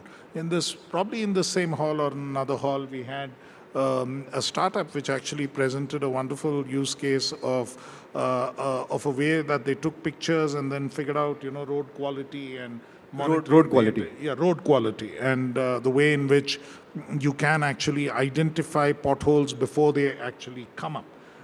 So there are various these kinds of applications which may not make a lot of money in a purely commercial sense, but can be huge enhancers of quality of governance, quality of service provision. So that set of applications is something which certainly excites me. But another area where I think it makes both commercial sense and it has to find commercial users is what it can do in terms of actually improving the efficiency of manufacturing processes. I used to run a paper factory at some point, and we had these 4 machines, paper machines of different generations. The oldest of them was 40 years old. Do you mind holding the mic? The oldest of them was 40 years old, built, established in 1984, down to more recent machines. The more recent machine had all the sensors and controls, and you collected all the data and everything else. The oldest machine still produced the best quality paper, mind you, but it didn't have all the sensors and controls. The question is if you can actually retrofit a lot of industrial machinery and collect a lot of that data through IoT devices and then use that to actually enhance quality of production, enhance various decisions which need to be taken about the manufacturing process and speed up that entire thing. I think the added productivity and way in which you can reduce machine downtime, increase production, reduce input consumption and things could make companies 15, 20, 30% more profitable. So those kind of applications across a range of manufacturing is something that would be both commercially viable and also ensure that we are more productive as a country. I mean, these are huge options that we have. Yeah, I mean, I can just imagine output and GDP moving, by percentage points, right? If we get this right. One of the things that I also personally experienced was the work that we are doing in AI as we think about global collaboration. We were at the Paris AI Summit, and India is going to be the next host of that summit as well. How do you think about India's role in AI when it comes to global policy, collaboration, and what work are we doing with some of these other major countries? I think we've been very, very involved with the global governance on AI right from the very beginning, both in terms of what we are doing with the AI Summit. We participated in all 3 summits, starting with the one in Bletchley Park, which was the AI Safety Summit, followed by the one in Seoul, and then, of course, the AI Action Summit in Paris, which our Prime Minister co-chaired. And in addition, we've been a chair of the GPAY in 2023, and we've continued to engage very closely there. Through the G20 process, also we engage very closely on AI, and in fact, we brought it to the table, and we've continued to emphasize those issues through the chairmanship of both Brazil and now South Africa. So in all of these spaces, we have stayed very engaged simply because we see the huge potential for innovation and huge potential for what it can do to transform economies like India's and actually put us on that path to becoming a developed nation. So we are the techno-optimists in that group. Many Western countries, and you can quite imagine starting with the AI Safety Summit and That's the right. safety angle to a lot of the work that relates to AI in the early days, and the skepticism that they have about it, or more than the skepticism, the caution that they have. I mean, for a moment, I'm not saying caution should be thrown to the winds in this space, but I think we need to be very alive to the potential for innovation and the potential of what it can do to transform economies like India. To adapt AI in the precise areas where we need it and in the precise ways that we need it. And that is something that we need to continue to work towards. And I think that is the positive message that India brings in these global fora in terms of reflecting what it can do for the global south, in terms of showing that both in terms of human resources and to some extent in terms of the infrastructure, India can actually support this like we have done with the DPIs and actually apply a layer of AI over Absolutely. DPIs to make them even more efficient. We can actually take a global leadership position in this space and also make sure that what we are doing is available for other countries in the global south. All right, great. I know you have to run. So wrapping up, little bit rapid fire style almost. Outside of AI, because that's home ground, one policy initiative you're most excited about in 2025? I think what we will do with the semiconductor ecosystem, specifically Very the interesting. innovator-led ecosystem, that is one thing which excites me, and I think we should push that forward and make sure that more Indian fabless companies should be supported. Amazing. And then, this is the Startup Mahakumbh. So we have a lot of entrepreneurs, founders, with emerging unicorns over here. One message for India's next generation of tech entrepreneurs. I think the crucial thing is that what I would love to see is at least some of you stay the whole course and actually grow and become companies of your own. That concerns me sometimes when you look at something like DLI. I mean, it's good. You get bought out, somebody buys you out, and you've made your money and you go to initiate something else. You've caused the disruption that you look to cause. But at least I'd like to see, that's what really gives a lot of people hope. That's what gives the next generation hope. So when they actually see you go all the way to the top. Yeah, sometimes in startup land, we call them generational companies. So Absolutely. thank you so much, sir. Thank you so Thank much you. for your My time. pleasure. Truly appreciate it. Thank you again. Thank you so much for joining us on the stage for this fireside chat, the future of AI in India. I request Mr. Vesh to kindly felicitate Sri Krishnan. Put your hands together, ladies and gentlemen.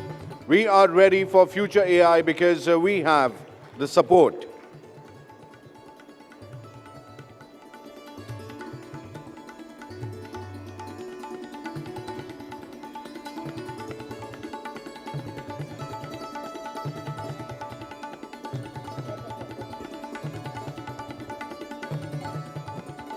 And now, ladies and gentlemen, let's move on to our next panel.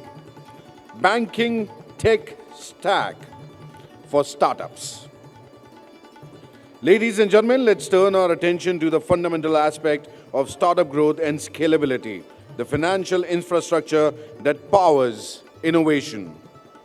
It's my pleasure to introduce our next session, a conversation on how modern financial technology is enabling founders to build scale and operate more efficiently than ever before. Ladies and gentlemen, leading this conversation, we have Mr. Siddharth Pai, founder partner, CFO, and ESG officer for 314 Capital. Mr. Siddharth Pai. And similarly, a budding entrepreneur.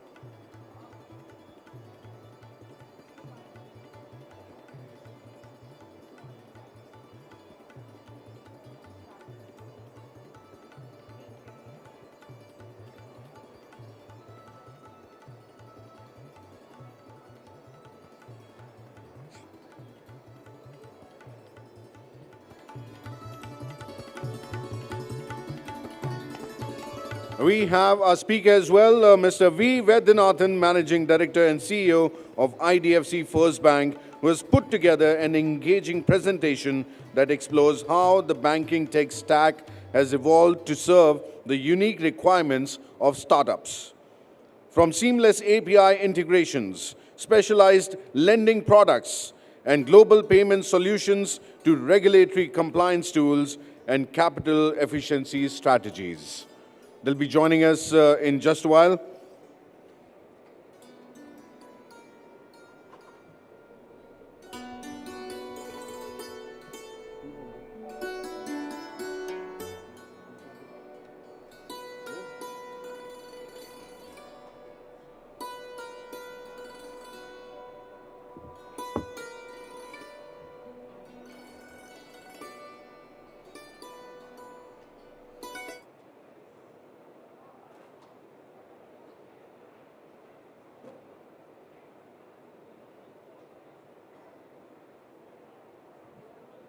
Check.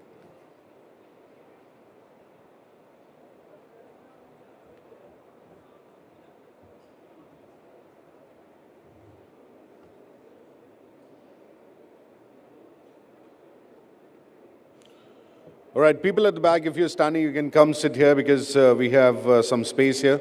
You can come take your seats at the back.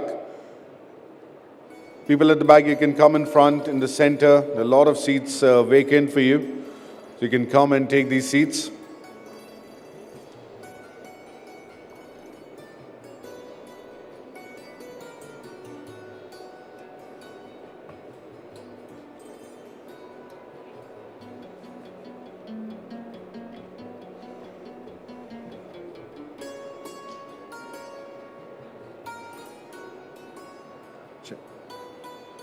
All right, so we are at Startup Mahakumbh. I'm going to ask you a very, very simple question.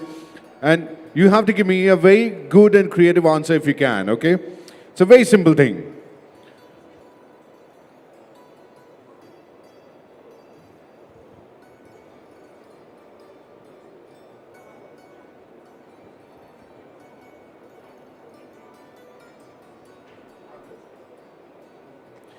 Okay, I'm going to ask a couple of people, okay? Running a startup is like dash. You have to complete the line. Running a startup is like dash. You have to complete this line. Let's see who can complete this line. You can say running a startup is like running RCB. You know, how many IPL fans here? How many IPL fans? Make some noise. Make some noise. How many IPL fans? How many Delhi fans? Make some noise. Can you make some noise? How many Delhi fans? How many Punjab fans? How many RCB fans? Make some noise, RCB fans. How many CSK fans in the house? CSK, make some noise. CSK, wait, make some noise. Okay, CSK is also sleeping right now. I know it's a bad start for you. But okay, running a startup is like dash. You have to complete the line. How many of you have startup? Let me see your hands up. How many of you have startups? How many of you want to have a startup? Let me see your hands. Okay, I'm going to ask you, you have to complete the line. So what's your name? Amit Gupta. So do you have a startup? What do you do, sir? I'm a banker. I'm in IDFC First Bank. Oh, you're with IDFC First Bank. Put your hands together for IDFC First Bank, ladies and gentlemen. Come on. Running a startup is like dash. Like a marathon. Like a marathon? Yeah. Why? Because it takes time. It takes like you have a 21-kilometer marathon. It takes like a 21 year. You have to up and down. You cannot have the same speed. At time you have to do sprint during the period. At time you have to go slow. It's a long journey. Sir, loan लेने के लिए क्या करना पड़ेगा बताओ? और अगर loan नहीं देना वापस तो क्या करना पड़ेगा? वो अपने आप ले लेंगे, of course. Thank you so much. Put your hands together for IDFC First Bank, ladies and gentlemen. Running. Okay, so now we're going to start the session. Ladies and gentlemen, we have our next session. इनसे मिलिए a budding entrepreneur. इनके पास आज एक solid idea है मगर sir इस solid idea को execute करना बहुत टफ। यस लेकिन अगर पार्टनर सही हो तो सफर आसान हो जाता है।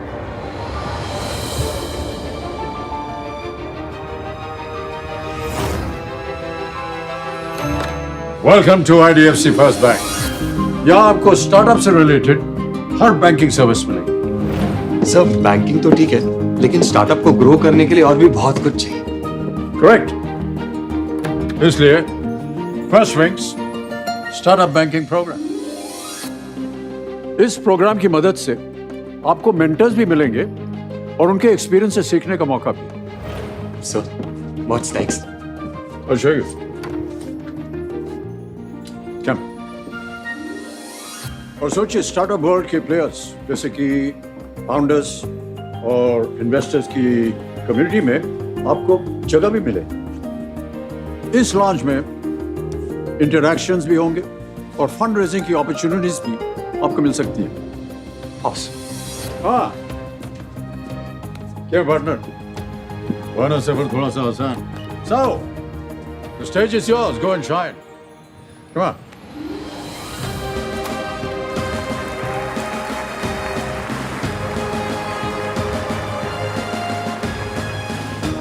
First Wings Startup Banking Program by IDFC First Bank. The plan for your plans.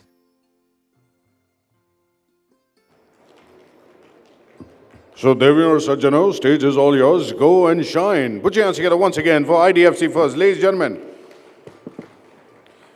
Now we have the fireside chat. May I invite Mr. Siddharth Pai, founding partner, CFO and ESG officer of 314 Capital. Put your hands together, ladies and gentlemen, for Mr. Siddharth Pai. Now joining him in conversation, Mr. V. Vedyanathan, Managing Director and CEO of IDFC First Bank. Put your hands together, ladies and gentlemen. Once again, देवी और सज्जनों, तालियां बजती रहनी चाहिए यहाँ पे।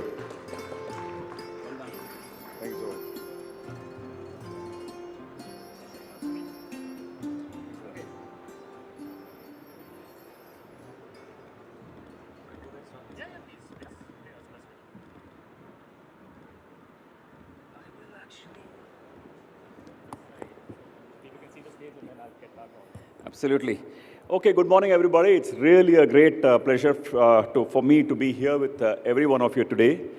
It's a very important event, and we really compliment all the startups, the entire ecosystem of the government of India, of the regulators, of the startups, of the incubators, really every accelerators, everybody who's put the whole event together and who are already creating the Indian startup ecosystem.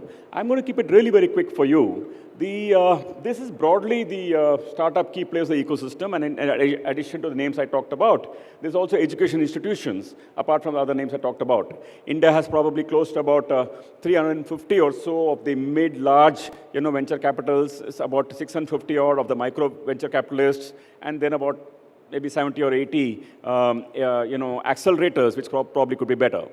But all of these ecosystem put together has actually, the startup ecosystem has actually, let me say, been deeply embedded in agri, health tech, fintech, SaaS platforms, space tech, food tech, wealth tech, insurance tech, neo-banking, wearable tech, legal tech, prop tech. You see the list. Almost every part, every industry, manufacturing services, you find technology playing a big role.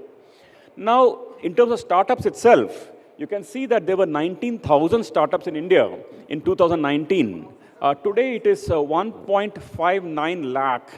That's really something, or let me call it 1.6 lakh startups in the country. And this is really making India a startup nation.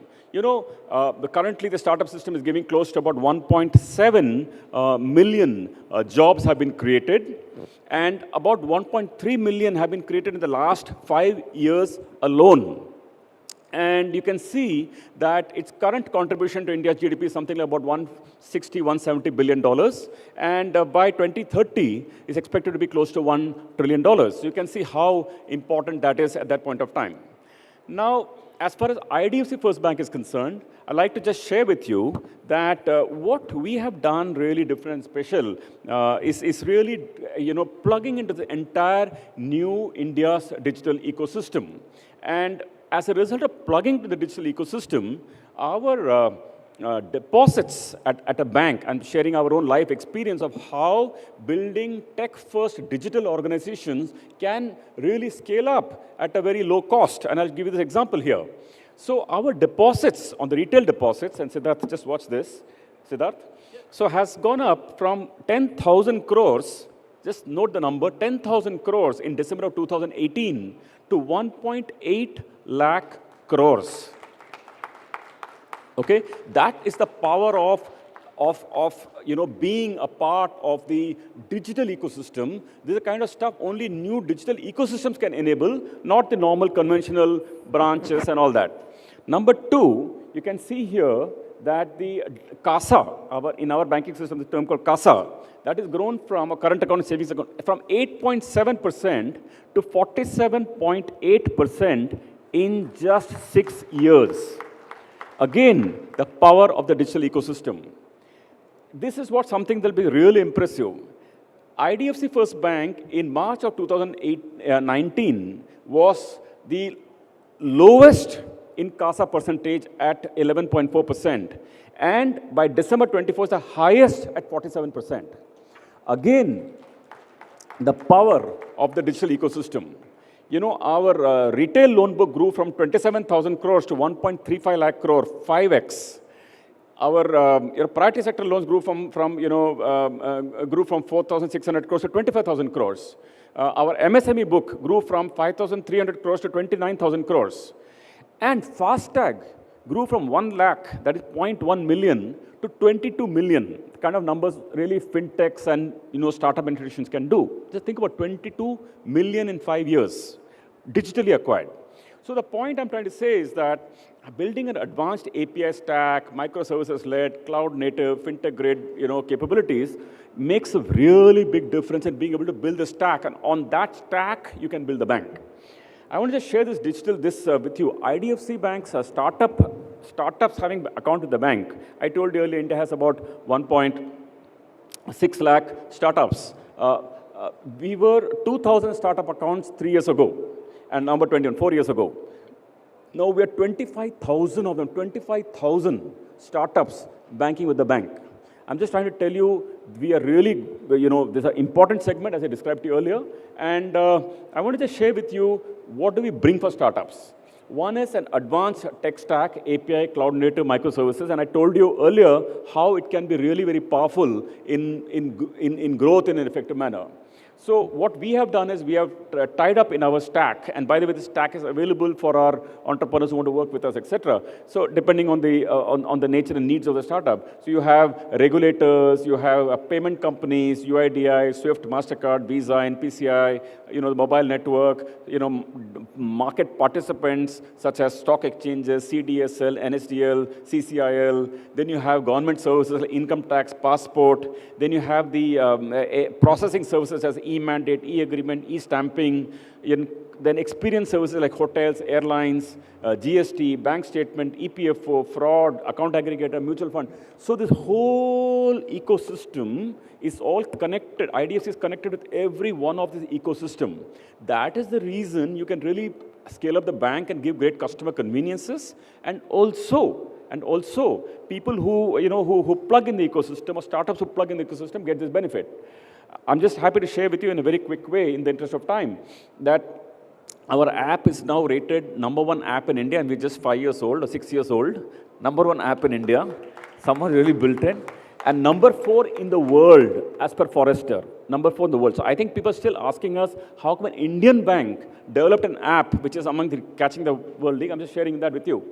Next is very important to note, and I'll just close with this, that usually banks, build great UI UX for customers.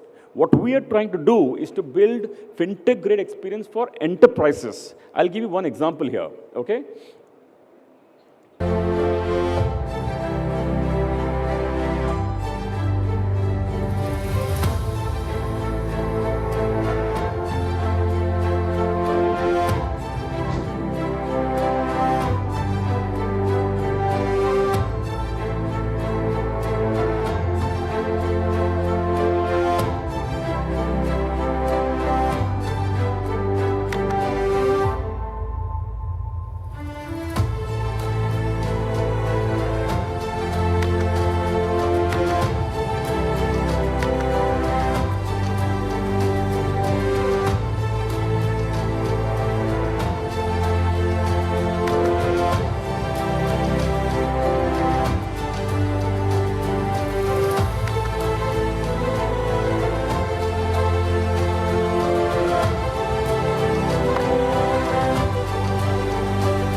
So, thank you very much, folks.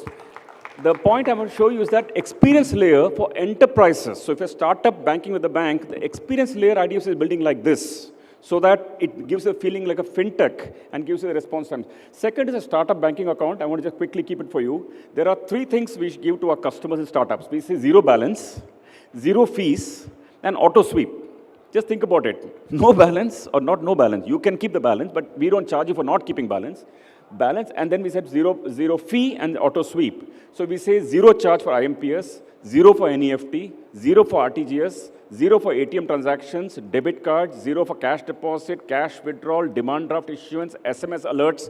Many of you heard SMS alerts hitting your bank account, right? Your check collections. You know, we sweep money from the current account to fixed deposit. Remember, current account banks pay 0%. We sweep that money and move it to a bank for a fixed deposit and start paying 725 to the customer till it's a fixed deposit, till the tenor of customer has with the bank. Next is, last thing, I'll let keep it here. Is that, if you keep we believe that apart from giving good solutions, rates, etc., to start giving embedded solutions. You take a current account, you also take we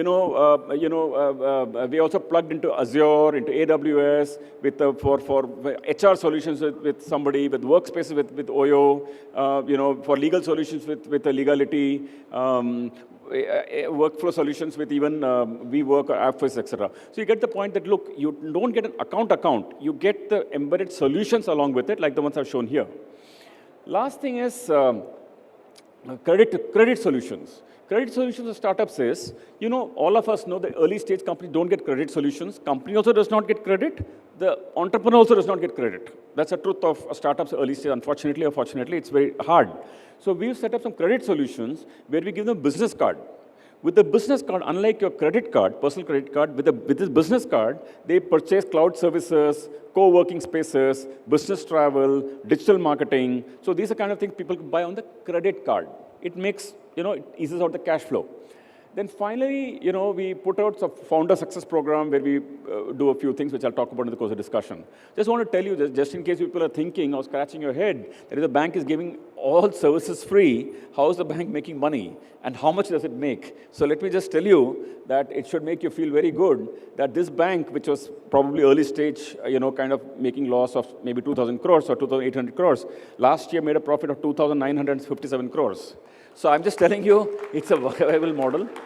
At this point of time, in this year, of course, it's lesser because that microfinance issue all of us know. But just want to share with you that when we give proposition for free, the customer goodwill, customer experience, when you couple customer goodwill, customer experience with great tech stack, and then you provide customer-first solutions, provide great service, good brand, good maybe high levels of corporate governance, and bring this all together, you can build really fantastic customer experiences, which in turn builds the bank. So thank you very much. That's all I had as an opening brief, and rest I will take over with Siddharth. Thank you very much.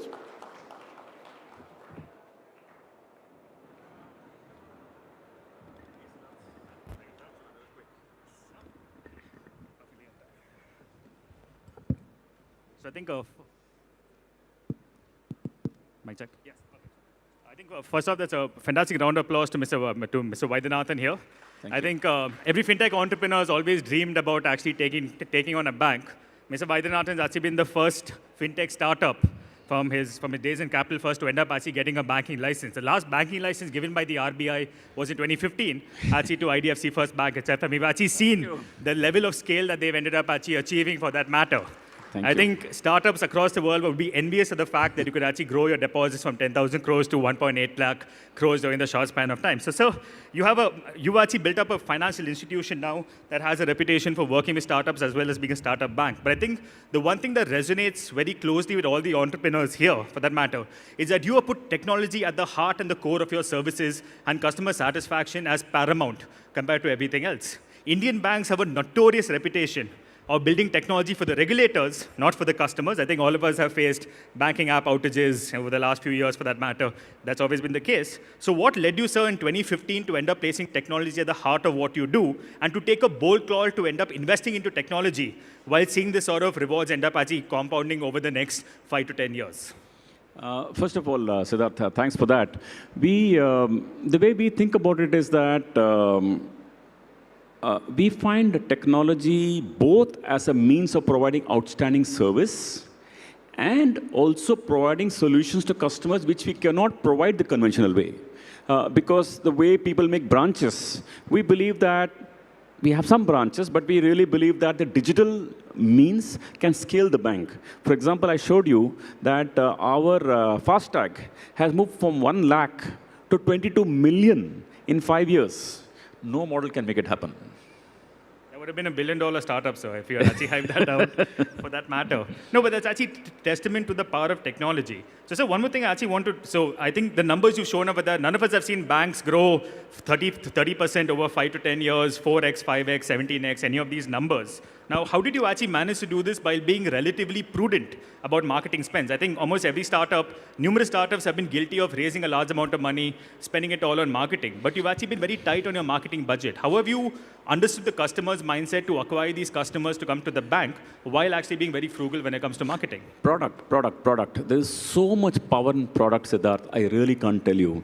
So if the product is very powerful, very customer friendly, very customer first, then there's a certain amount of pull that's happening. And I can only say that any amount of marketing spends, if the product is bad, it just goes flat. For example, you can advertise anything you want, but the experience layer is bad, you lose the customer. So I think by having really good products made all the difference for the bank. I think so. Being product first is something that every startup actually talks about. But how did you take a large enterprise like your bank and end up actually inculcating this product first mindset into the very culture of the enterprise itself? It's very foundational, very, very foundational, because, right from the time, this is 2018 December when the merger happened, at that time we were still a startup, we still are a startup. So we tell people 3 things in our bank, 3. And we drill it day in and day out to put in placards everywhere and all that. We say 3 things. We say ethical banking, because we don't want people to fiddle around with customers' finances and all that. Ethical banking. 2, we say digital banking. And on the digital banking, we are like fanatic about it because we believe that the experience layer can be enabled only if the tech stack is outstanding. Because you know that. So we really put a big effort in making a phenomenal tech stack. We are new age bank. We're more modern. We have APIs, which are both the system API, we have the service API, we have the experience API, which connects to all the channels, etc. So we built a very modern stack, and that stack is enabling the experience layer. No, I think that's actually fantastic insights into how you've actually gone about building this. I think even the regulators recognize that, because when the CBDC came about, the central bank digital currency, your bank was one of the first banks to end up actually running the pilots with them. So how did you take this API first mindset and end up actually expanding it to allow the regulators to gain comfort and to end up actually working with you on this? It actually scales up the bank dramatically. I'll give you one example. Say, for example, today, if you got to finish a documentation of a customer, now, if you were to take a mandate from the customer for repayment and go to a bank, get a mandate, you know how long it'll take. So, the mandate is electronic, the repayment is electronic, the documentation is electronic, the stamping, the agreement is, KYC is. So what we have simply done is, we have, as I showed there, we are plugged with all the ecosystem. I believe, just like all the startups here, we are also a startup. And a startup tremendously benefits from India's new digital ecosystem. When I mean ecosystem, I mean this whole system of Aadhaar, this, that, etc. So this is a very powerful thing, and being new and being able to connect to the ecosystem has changed our life. Had this ecosystem not been here, we would have been like any other bank. No, I think that's actually a fantastic vote of confidence for the digital public infrastructure that India has built. Anyone interested in DPIs, for that matter, at the FinTech Pavilion that's happening in Hall 6, we actually have an entire showcase of about 3 hours when it comes to India's digital public infrastructure. So I think we have the last 2 minutes as of now. I think the one thing every budding entrepreneur in the audience would actually like to learn from you, as a founder who's actually scaled your startup from a startup to a financial institution and ended up actually competing with the big boys and disrupting and being the disruptor in an arena that's actually ripe for disruption, what are the words of advice you have to all the builders of tomorrow as well as the entrepreneurs of tomorrow? No, actually, I don't call myself disruptor and all that because I believe that. So we it's, do. You're very humble. I'm aware of that. Okay. But the rest of us do actually end up looking up to you as a disruptor. Got it. Yeah, because the bank is growing and all that. But the biggest thing I feel that, to your comment on, see, I don't normally give advice, but I'll tell you only one thing, that, if you see in today's context, see what's happening at US and the Trump and all that stuff and tariff and all that, it's a pretty uncertain world. So even if you have a phenomenal economic model, to have and raise adequate capital like gas in the tank, and adequate capital is super important. And number two, be worthy of being able to raise the capital. So if you put out your hand and say, look, I'm looking for capital, if you raise your hand, there should be people around willing to give you the capital, and for that we have to get trust. I believe trust is very hard earned, but it's like super important. And with trust and with capital, you can go far. I think that may also explain why you chose to name your earlier enterprise Capital First, for that matter. Capital First, and then there's trust of always that actually comes with that. But the other thing is that, I have found companies who have like phenomenal economics, right? For example, our bank, at the start of, let me say, 2018 or so, we had a good economics, we had a good cost, we had a borrowing, and we had a lending, we were making good margin. But without capital, we couldn't have gone far. So I believe that a good model, trustworthiness of the ecosystem, trust of the system, and capital makes a good combination. I think that's a fantastic blueprint, I think, to all the entrepreneurs who are also there. I'm one more thing, sir, punctuality is actually the key of what you do. Very happy to say we've actually finished right on time for that matter. Right. So, yes. So thank you, Siddharth, very much for that. That was a very quick, snappiest conversation I've had. But let me just ask you one question with all of you, since 30 seconds left as per the bar out here. Now, you can be absolutely honest in putting up your hand. This is more for my pulse check. How many people in this room, as I speak to yours, many of us startups, etc., are dealing with IDFC First Bank in any manner, personal, professional, company? My God. Oh my God. Really put your hands up, folks, and even your FASTag.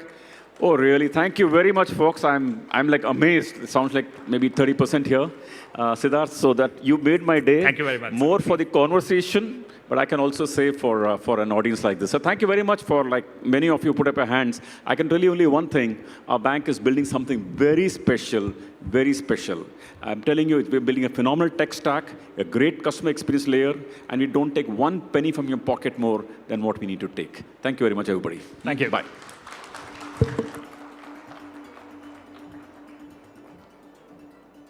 That was indeed a very, very interesting, engaging fireside chat. Thank you so much, gentlemen. Mr. Pai, I'd like to request you to hand over a small token of appreciation to Mr. Vaidyanathan.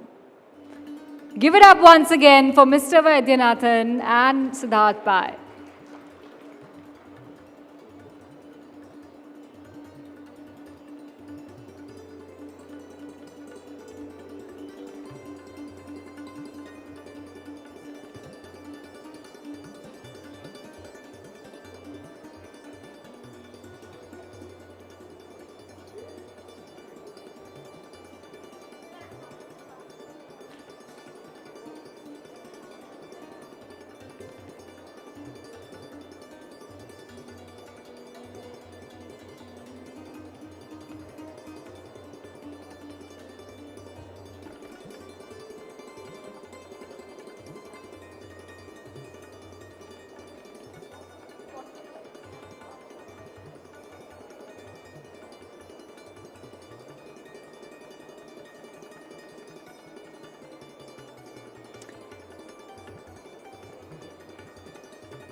I know.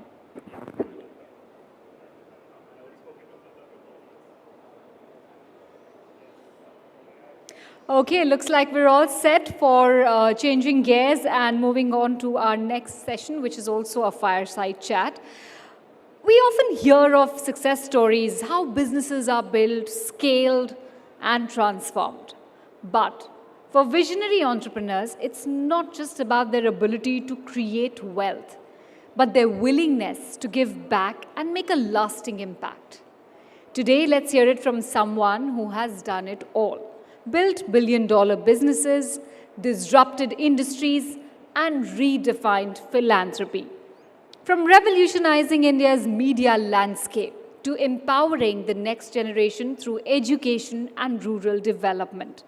The man is synonymous with innovation and impact. Mr. Ronnie Screwvala, the co-founder and chairperson of upgrad.com. And our distinguished moderator for this fireside chat is Mr. Pramod Bhasin, Chairman of Innovation Mission Punjab and the founder of Genpact. Please put your hands together for our next session.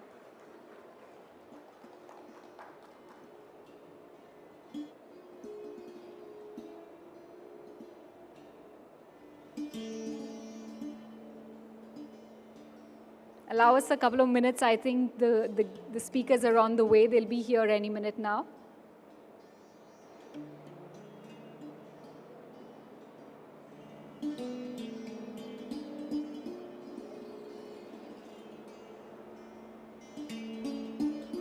All right, they're here. Please once again give it up for Mr. Ronnie Screwvala and Mr. Pramod Bhasin.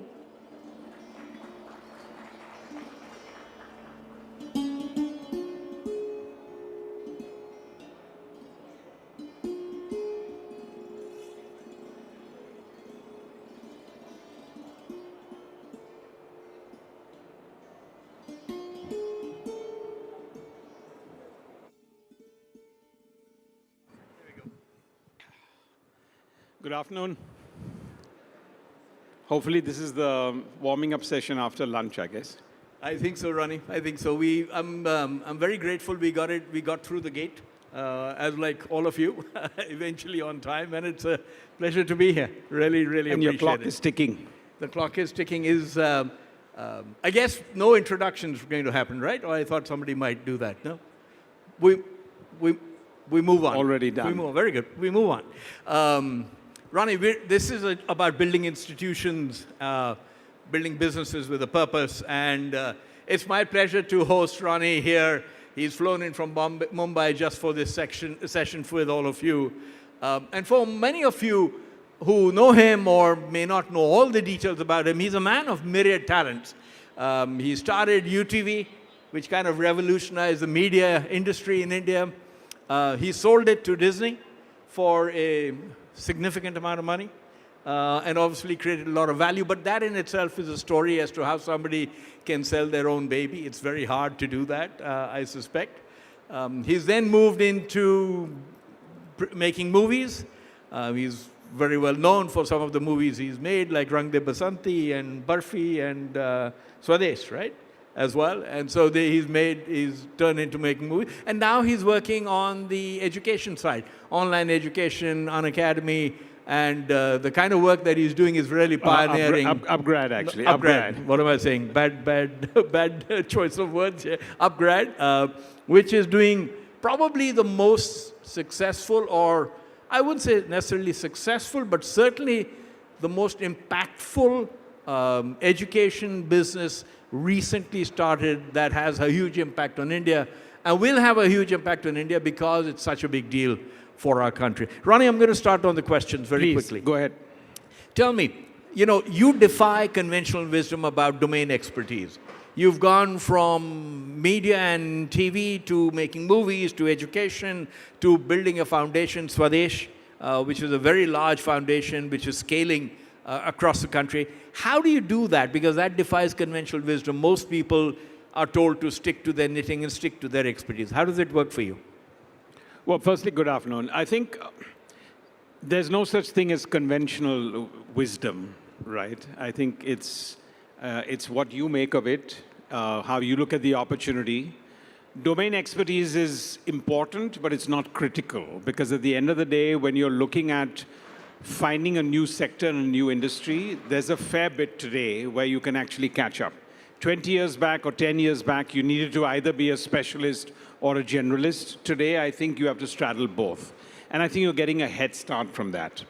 I think my opportunity in media came at a very early stage, and it was opportunistic. I think education, learning, life skilling, for me was as important as storytelling. And in a way, actually, when we learn, it's a little bit like storytelling. Yes. In some form or the other. Yeah. So I think it's not about what you straddle and how you do it. I personally think in the next 5 years, anyone and everyone is going to have 2 jobs, not 1 job. I think the future of learning and the future of jobs, and that doesn't mean you're cheating on one job and you're cheating on the other job, not at all. I think it's just going to be that you're vocational. We are meant to be unidimensional, not single dimensional.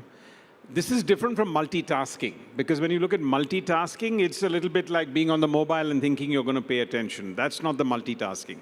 But I think the future today is where people will want to be a specialist somewhere, a generalist somewhere. The ability for you to be able to straddle 2 things, because I think meaning in life is going to become more and more important. Yes. What's my purpose? What's my impact? What do I want to do? I think a younger generation is only thinking on those lines. So I think we should be ready in the next 5 years for having at least 20-25% of the workforce looking at doing 2 things. Now, you might say, there's a challenge for a primary job, so how about this 2-job basis? But I think we're going to be able to straddle more. So all I would say to people is, you're going to have to be able to look at being multitasking in slightly different ways if you really want to get there. Yes, it's a very important point you're making about multitasking and being multidimensional in an increasingly complex world, and the ability to straddle both sides effectively. But you know, I do want to ask you a little bit more about that. You created considerable wealth during that. Not that that's, well, perhaps it was the way you thought about starting it, but you created a lot of wealth in all the domains you have done.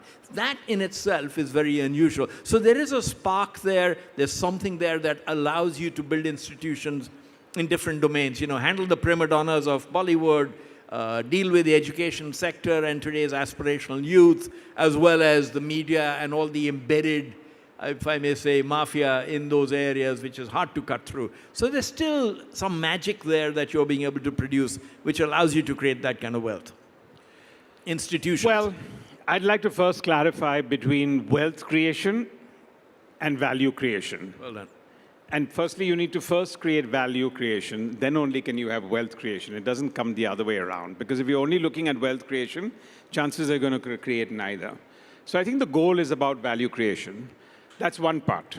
I also think today when everyone is looking at starting up, which is pretty much what this entire session today is about, my only word of caution here is people rank the need for capital and capital as number 1.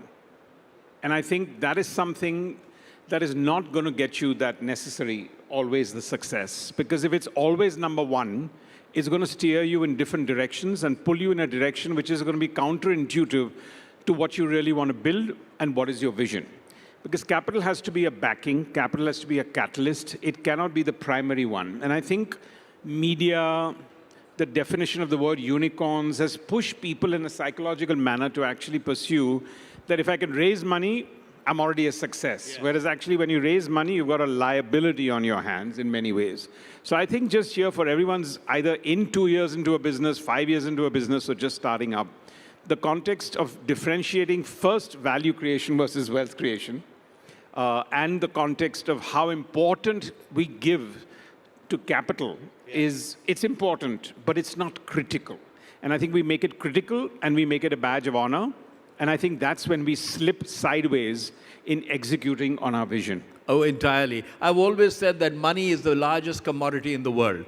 It's the only commodity. It's not differentiated. And yet, for some reason, capital is what too many people end up chasing versus the idea or the purpose. Ronnie, tell me a little bit more about, you've talked about the values that you build. For young entrepreneurs here, for the startup community, you know, a lot of this is embedded in soft values. What are the kind of values you put into your company? What are the soft skills you need to build an institution? Talk a little bit about that. You've written about skilling also in your books. But talk a little bit about what is the advice you would give young starters, which ordinarily you can get about marketing, finance, so on and so forth. What is the soft stuff, the leadership stuff that you would talk about? So, Pramod, I would say I'm a product of soft skills, not hard skills. I think I came from a very lower middle class background, and I think for the first 5, 7, 10 years, the reason I think I struck it out by being an entrepreneur is because I had no sense of entitlement. Zero sense of entitlement, zero sense of being ability to be able to do that. So I think that grounding keeps you at a very, very different level in what you necessarily want to do. And I would say that's where you really need to start with, because the second I would say is, the first part is always a little bit more opportunistic. But if you can lower your sense of entitlement at every given stage, I think you've got a higher chance of success anytime, anywhere in which you want to go. Yeah, very important. I mean, I think, I guess I'm too old to say this perhaps, but certainly the sense that people are entitled to X, Y, and Z nowadays seems to pervade everything, and it's a bit too high. What else do you think? What is your form of leadership? How do you lead teams and people, motivate people? Yeah, What so is coming that? back to your question on soft skills, as I said, I am a product of soft skills because I think at my early days, the confidence and the self-confidence that I brought was pretty much from there. Today, whether you like it in a job or anywhere else, it's becoming more and more important in whichever way you want to do that. I think this theory for us at that very early stage of giving back, I think crept into me, and it's kept my balance across. Very good. Because I think as one grew from this absolutely no entitlement and this sense of a lower middle class where there was no debt, no equity, no angel investors, nothing when you're starting up. And then we started our little NGO. The first 10,000 square feet we rented in an office, actually. We brought in 1,000 square feet into a little bit of an orphanage. Now, that's counterintuitive, but I can tell anybody here that set the culture for the organization for the next 10 years. Everyone would work till 7, 8, 9, and then they would never go home because they were always going out there and spending time with either the kids or the old age people. And that somehow has kept me grounded. And I think that kind of, it was very small. At the time, I couldn't afford it. When we were taking debt, we were still trying to support an NGO. So I think this context that you need to arrive, or you need to have white hair, or you need to have a bank balance, or you need to have money in your pocket to give back is actually counterintuitive. But I think if there were two things that influenced my culture and my soft skills, it would be my theater days as a hobby that allowed me to get self-confidence and the ability to give back at every given stage, which keeps you totally grounded. Absolutely. But risk appetite comes in somewhere. You know, you had the appetite to take risks. And in my view, I think as a country, we need to take a lot more risk than we do. A lot of people tend to get, we get accolades very easily, and you get praised very easily, whereas risk-taking really has to be far more fundamental in our DNA to be able to keep pushing, not just, at a young age, but, when you're well into your 50s, 60s, whatever it may be. No, I think risk is a very fearful word because most people think actually taking risks is equal to failure, which it is not. Absolutely. So I think that connection between the fear of failure and the risk actually stops a lot of people to do that. And there's a degree of risk. So everyone needs to take a risk based on the degree of their own risk. I think that's really the key part there. Absolutely. So I think when you look at risk, risk is never one where you're taking a binary one where you're risking everything every single day. That context for risk, every day you're increasing your appetite for risk. My context was, what have I got to lose? Because my base camp at which I started was so low that that's the worst case you can get to. But as soon as you start growing and you have 40 people or 400 people, your ability to take risks has a higher sense of responsibility.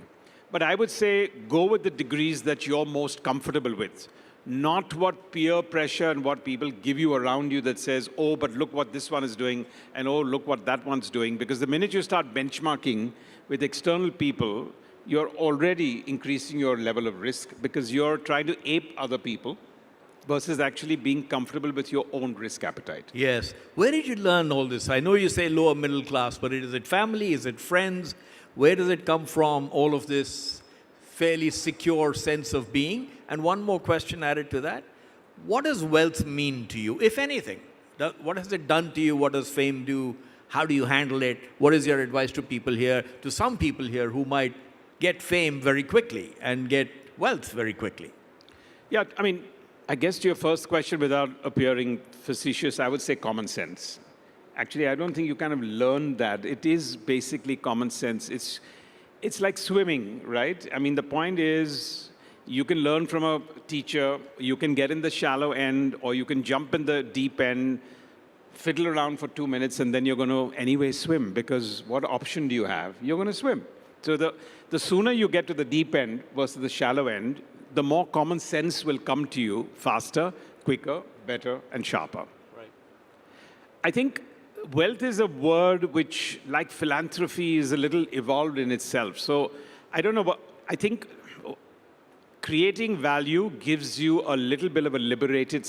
For me, it means the power to say no more times than I would like to.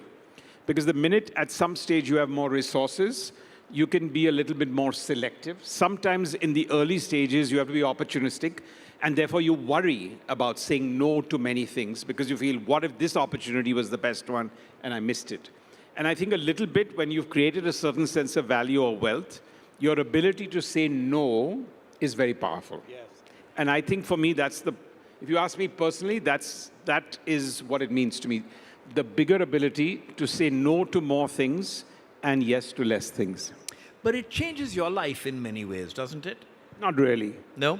Not Would really. You, say You that? read about that in the magazines or you read that in a couple of series, but I think not. I don't think not. You but think each one to their own. Life has stayed the same for you? Totally. Broadly. Totally. And failures, Ronnie, along the way?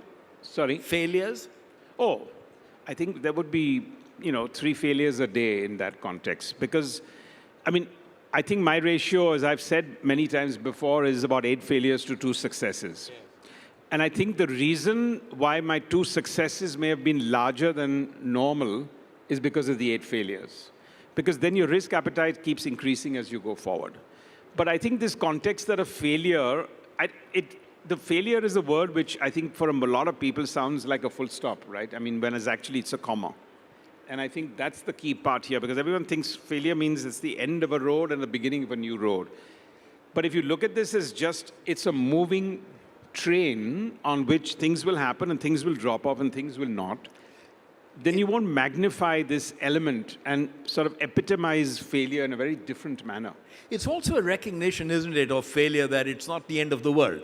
If it failed, so what? You move on the next day and you learn. I think in the Western world and in the US, you get more likely to get funded if you fail twice. A few times. Because then failure is on the asset side of your balance sheet, not on the liability side of your balance sheet. What do you think about the opportunity for all these people here, the young people in India today? What is your view on it? How is it I think the progressing? small and medium scale sector is deeply ignored by the media. Thanks for this constant epitomization of unicorns, which are mythical in the first place and create false level of ambitions with people. I think that's a very important point. I don't know how many people realize that. Unicorn is a mythical object. It's also not a curse. I would like to say it's a curse. Right. It's a curse because look, the first 100 unicorns that happened here, right now, I think there are only 20 of them that are already unicorns. 80 have not. Some of them will not be unicorns. Some of them are already not unicorns. So I think it's a curse because you set yourself at a benchmark created by maybe 3 or 4 investors that have given that sense of capital and give you that value. Then suddenly you're chest thumping in the whole thought process. And it's very difficult from there to go up because it's an unrealistic benchmark that you've set yourself at a very early stage in your business or in the mid-level of your business. And then it's very tough to go there. Yeah. But if you ask me what the opportunities here, I think in the small and medium scale sector, I think the number of people I'm meeting in entrepreneurs today that are in the space technology is mind-blowing. Just that one sector. Or in the care sector. Or in the sector that I'm in, which is more education and skilling. These are, more than food delivery and transport and e-commerce, which had, I think, its whole decade of what it needs to be. The opportunities here are incredible. However, the mindset to execute and be extremely resilient has got to be there. I have to say our work ethics are not the best for us to be able to get the results, whether we like it or not. Because we set ourselves goals and 9 out of 10 times, I think it's absurd today where you will find that somebody who's in your team feels it's okay one day before a task is to be completed that they'll inform you, well, it's not happening tomorrow. So when you're dealing with that kind of work ethics, it's almost impossible to excel. So somehow in your building, you have to build this context of 2 steps forward, 1 step back, and still keep going forward. That requires a very different gutsy approach to what you want to necessarily do. So I think the opportunities are here. The opportunities are not in the sectors that are glamorized by the media. The opportunities are not about just raising money and capital and chest thumping. But otherwise, I think the DNA that we have got here in India, I think we're looked at enviously by many countries just with our ability to find solutions and work there. And lastly, I would say operating in India is a competitive edge. It is a competitive edge because if you can do that, it's a little bit like driving in India. If you're driving in India, I don't think you can drive overseas constantly. But I think if you're operating in India, there is definitely a sense of a competitive edge because you've understood that. And when global companies come here, they're not going to be able to survive without global Indian management. Well, that as well as the demographics of India make us a very enviable place to be right now, right? In terms of providing demographics is strong, but we're a price-sensitive country. Yes. So watch out, because just premium sector is not good enough, just mass sector is not good enough, just addressing a total addressable market or TAM, which is theoretically defined, is not. Every time you have to market make, so I think that's a big challenge. That's a big clarity. I have always felt that India represents probably the best opportunity in the world at some level because we have so many shortages in so many areas, whether you look at education, media, entertainment, tourism, IT, whatever it may be. But the consumer is not willing to freely pay. Absolutely. It's not. It's a tough market. This whole subscription model, the X model, they're not that easy. They're not that easy to execute. No, it isn't. But equally, we can make, it's what is amazing is that we've learned how to make frugal products really well. And so we beat the world. We can teach the world how to make products very frugally and really well. Yeah. So Absolutely. I'm being waved away here by everybody saying that time is up. Ronnie is a remarkable guy, folks. Please look him up as much as you can. He is the original startup mogul. He's done this multiple times, created multiple institutions. I'm going to ask him one last question, then they're going to throw us off stage. Ronnie, what are you most proud of? I think our foundation today, again, because it's kept the family together in a very different manner. I think we've had very strong values, and it's kept my mindset frugal. And I think in India, if you're frugal, you're bound to succeed. That's a fantastic takeaway. Multidimensional, frugal, and lots of ways to think about building purpose without thinking about being a unicorn. Ronnie, thank you a million times for being here. Really appreciate it. Thank you very much. That was excellent. Great conversation, gentlemen. Request you to stay back for a minute. We have a souvenir that we'd like to give away. Give a huge round of applause once again for Mr. Screwwala and Mr. Basil.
Straight line में है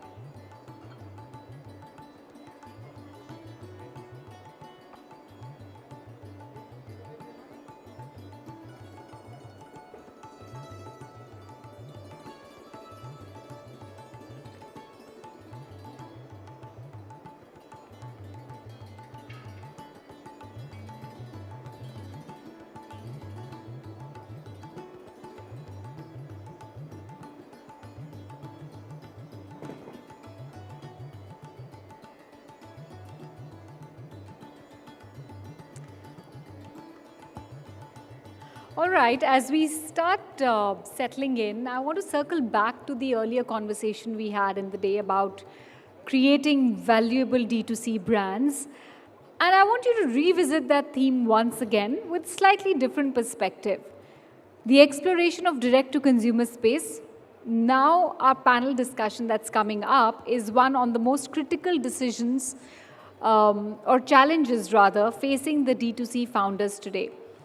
Finding the right channel mix for D2C. In today's omni-channel world, the path to sustainable growth for consumer brands is rarely straightforward. From social commerce to marketplaces, from owned e-commerce to offline retail, each channel presents unique opportunities and challenges that can make or break a brand's journey. I'm delighted to introduce our moderator for this panel, Ms. Lakshita Govil, founder of Fizzy Goblet. And joining her on this distinguished panel are leaders who represent diverse perspectives across the D2C ecosystem. Please welcome Mr. Gaurav Singh Kushwaha, founder and CEO of Bluestone, Mr. Ranjit Menon, partner and managing director at Chirate Ventures, Mr. Ashok Ananthakrishnan, partner investment and ESG officer at Iron Pillar, and Mr. Ajay Thandi, co-founder of Sleepy Owl Coffee. Guys, give it up for our next panel of speakers. Hi, everyone. It's great to be here today. Just to give a bit of context, Fizzy Goblet is a handcrafted footwear and bags brand, and we own our own website and stores. So this topic today, the right channel mix for D2C brands, is really close to my heart, and it's a conversation we have very often, especially given that quick commerce has really taken the D2C world by storm, and would love to get insights from our amazing panelists here today. So yeah, let's jump right in. Hi, everyone. Yes. Okay, so Gaurav, let's begin with you, since everybody knows how Bluestone started as an online-only business, and then you've expanded so rapidly into offline, and you're currently like a complete omni-channel brand. I wanted to know, when did you decide what was the right time to foray into offline? And if you had to do something again in your channel mix and go back and change it, what would you do differently? Sure. So, good afternoon, everyone. I'm Gaurav, founder and CEO of Bluestone. So, to answer your question, we started in 2012 with a very strong belief that online only, we can build a very strong jewelry brand in an online only fashion. And we set out to do a lot of things right for an online only brand. And I think around 4 to 5 years down the line, the realization was not like one eureka moment, it was kind of sinking in. But one of the realizations we had was that in our particular category, online was much more suitable for browsing. Okay, the entire world, all the customers these days are used to browsing a lot online. They're browsing on Myntra, Flipkart, Instagram, and so on. And in case of jewelry, it's just not possible to browse offline. You can't go to a jewelry store every day and say, I'm just here to look at jewelry. Right? Yeah, there's a kind of high pressure environment that is there. So what that led to was browsing picked up big time. But very few customers who were comfortable buying such a high value product online were actually converting. And we're talking to a lot of customers. So we realized that now is the time to actually open an offline store to give them more comfort, where they can, let's say, spend first 2-3 weeks browsing online. And once they have shortlisted a few products, they can walk into a store and then complete the purchase. Pretty much like buying a car. So if you're looking to buy a car these days, you would actually do a lot of research online, but you are not going to click a buy now button online. You will still go to the dealership. So that was in our case. Specifically, I think in general for a brand, while you are online only, it's much easier to do, let's say, product iterations. It's much easier to figure out who your customer, who your TG is. It's much easier to have one-on-one communication with them, conversations with them. So as long as you're online, all your costs are unit costs, right? So there's no fixed cost base that you have. Whether it's marketing, you do performance marketing, you pay for that one particular transaction. Whether you're delivering, you actually pay for that one particular delivery and so on. So that keeps you very lean in the beginning. And in most of the cases, the eventual product is more of kind of emerges iteratively. or emerges over multiple iterations. So for as long as you're doing those iterations, whether it is to find your product, whether it's to find your TG, whether it's to find anything else in the business, staying online only will keep you a lot more efficient. It'll keep the capital pressures also low. And I think once you have figured those things out and scaled it to a certain level online, offline can then give it a significant boost is what I believe. No, that makes a lot of sense, especially given your category that you're in. And I think in India, a lot of people like to go back after a couple of years and exchange their jewelry as well. So I think having the comfort of your retail stores must be helpful in that as well. Yeah, thanks. Ajay, over here you have a completely different category. Sleepy Owl has a cult following for coffee. And would love to know, because you've been in digital shelves and now quick commerce, like all the different channels you're in, how do you measure ROI across channels? And which one gives your brand better returns? Not just in sales, but also in like brand equity. So, thank you. Firstly, like while we are in a different category, everything Gaurav said applies to us as well and applies to every other new age company, because fundamentals of consumer businesses are constant across categories. So a lot of my answer is copy-paste to what he said. But specifically talking about ourselves, very similar journey, where brand in the early days is best built where you have a direct relationship with your customer. And in today's day and time, that is your website, that is your Instagram, that is your social media, where you can listen to them, you can identify them, you can understand their problems, iterate, because as founders, you might have a vision of the world, but it's actually your customer who decides if that vision makes sense or not. So that is the best channel for brand building and brand equity, hands down. But then the second thing comes scale. In our category, which is food and beverage, scaling online, which is D2C, is very difficult because of fundamentals of that channel work in a way that either you need to be very high AOV, which is appliances or jewelry, or you need to be very high gross margin, which is personal care. Food and beverage is neither. So it gets you to a certain threshold.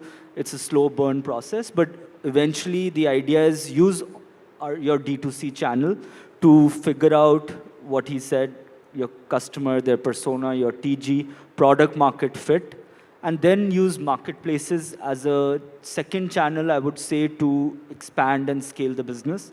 That allows you to build the business to a certain level where your fixed costs can be taken care of.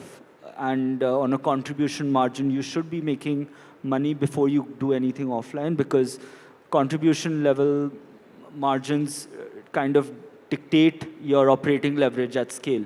Once you figure that part out on your P&L, then I would say approach offline.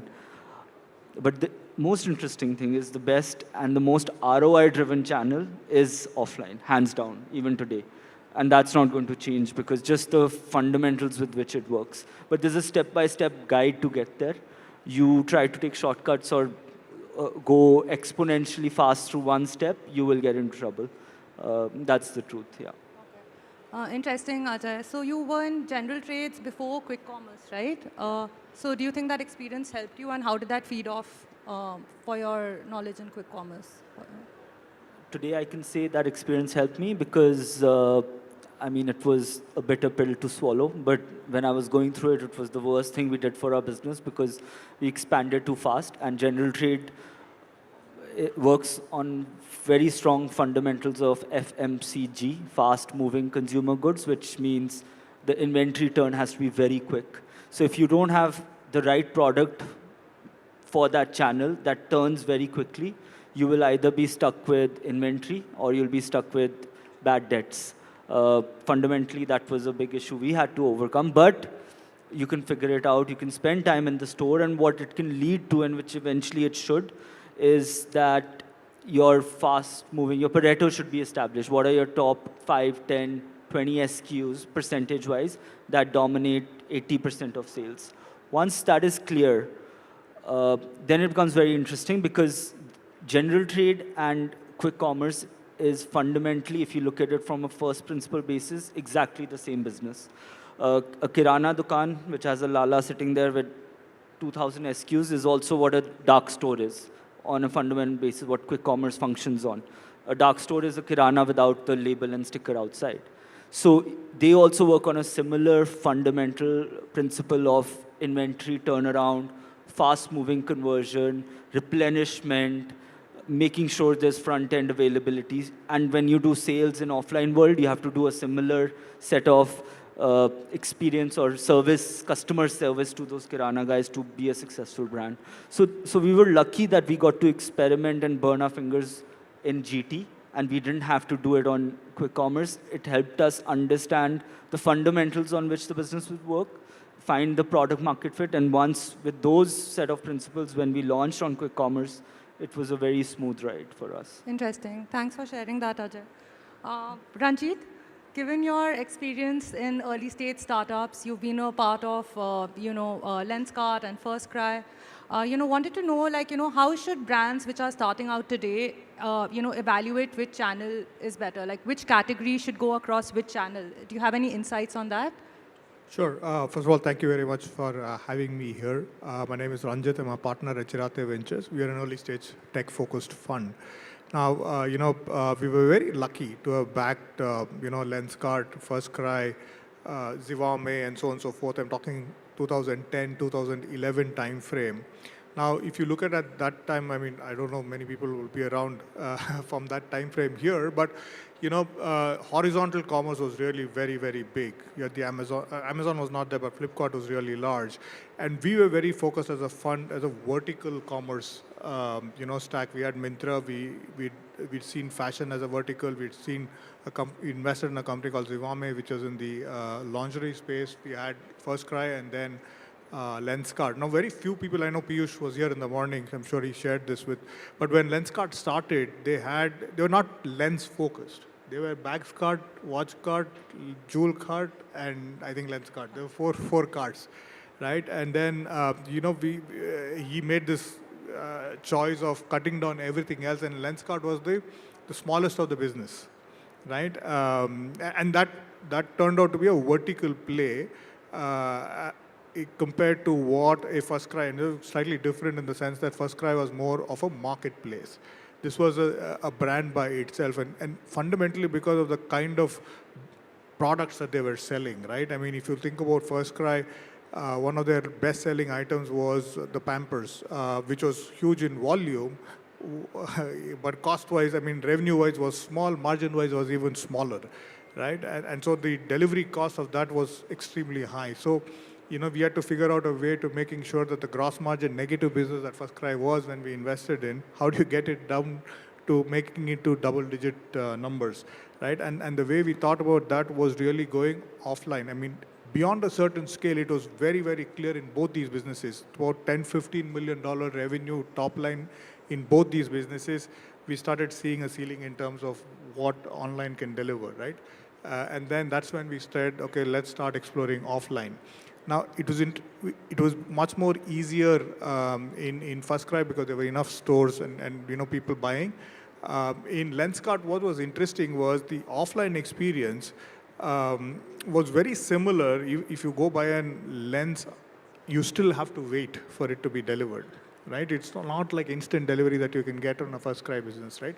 So I think those were the things that we looked into in terms of how do we scale the margin structure, what it can allow, and from a brand perspective, what makes most sense. That's the call that we made both in terms of FirstCry and Lenskart in terms of how we chose what channels to go after. Okay. No, that's really helpful. Thank you, Ranjit. Yeah. Ashok, you've been a part of many growth companies and helped them make complex decisions of go-to-market. So would love to know from you, from an investor point of view, when brands are evaluating which channel to go on, do you value knowing the customers and owning the customers through your own channel more, like maybe having smaller scale with that, or having rapid scale but not really having the brand loyalty from the customer? The customer might not know the brand might not know the customers too well. What do you value more? Thanks for having me. Iron Pillar is a growth stage fund. We invest typically when a company has achieved about $10 million of revenue, and we are on the journey from $10 to $100 million typically.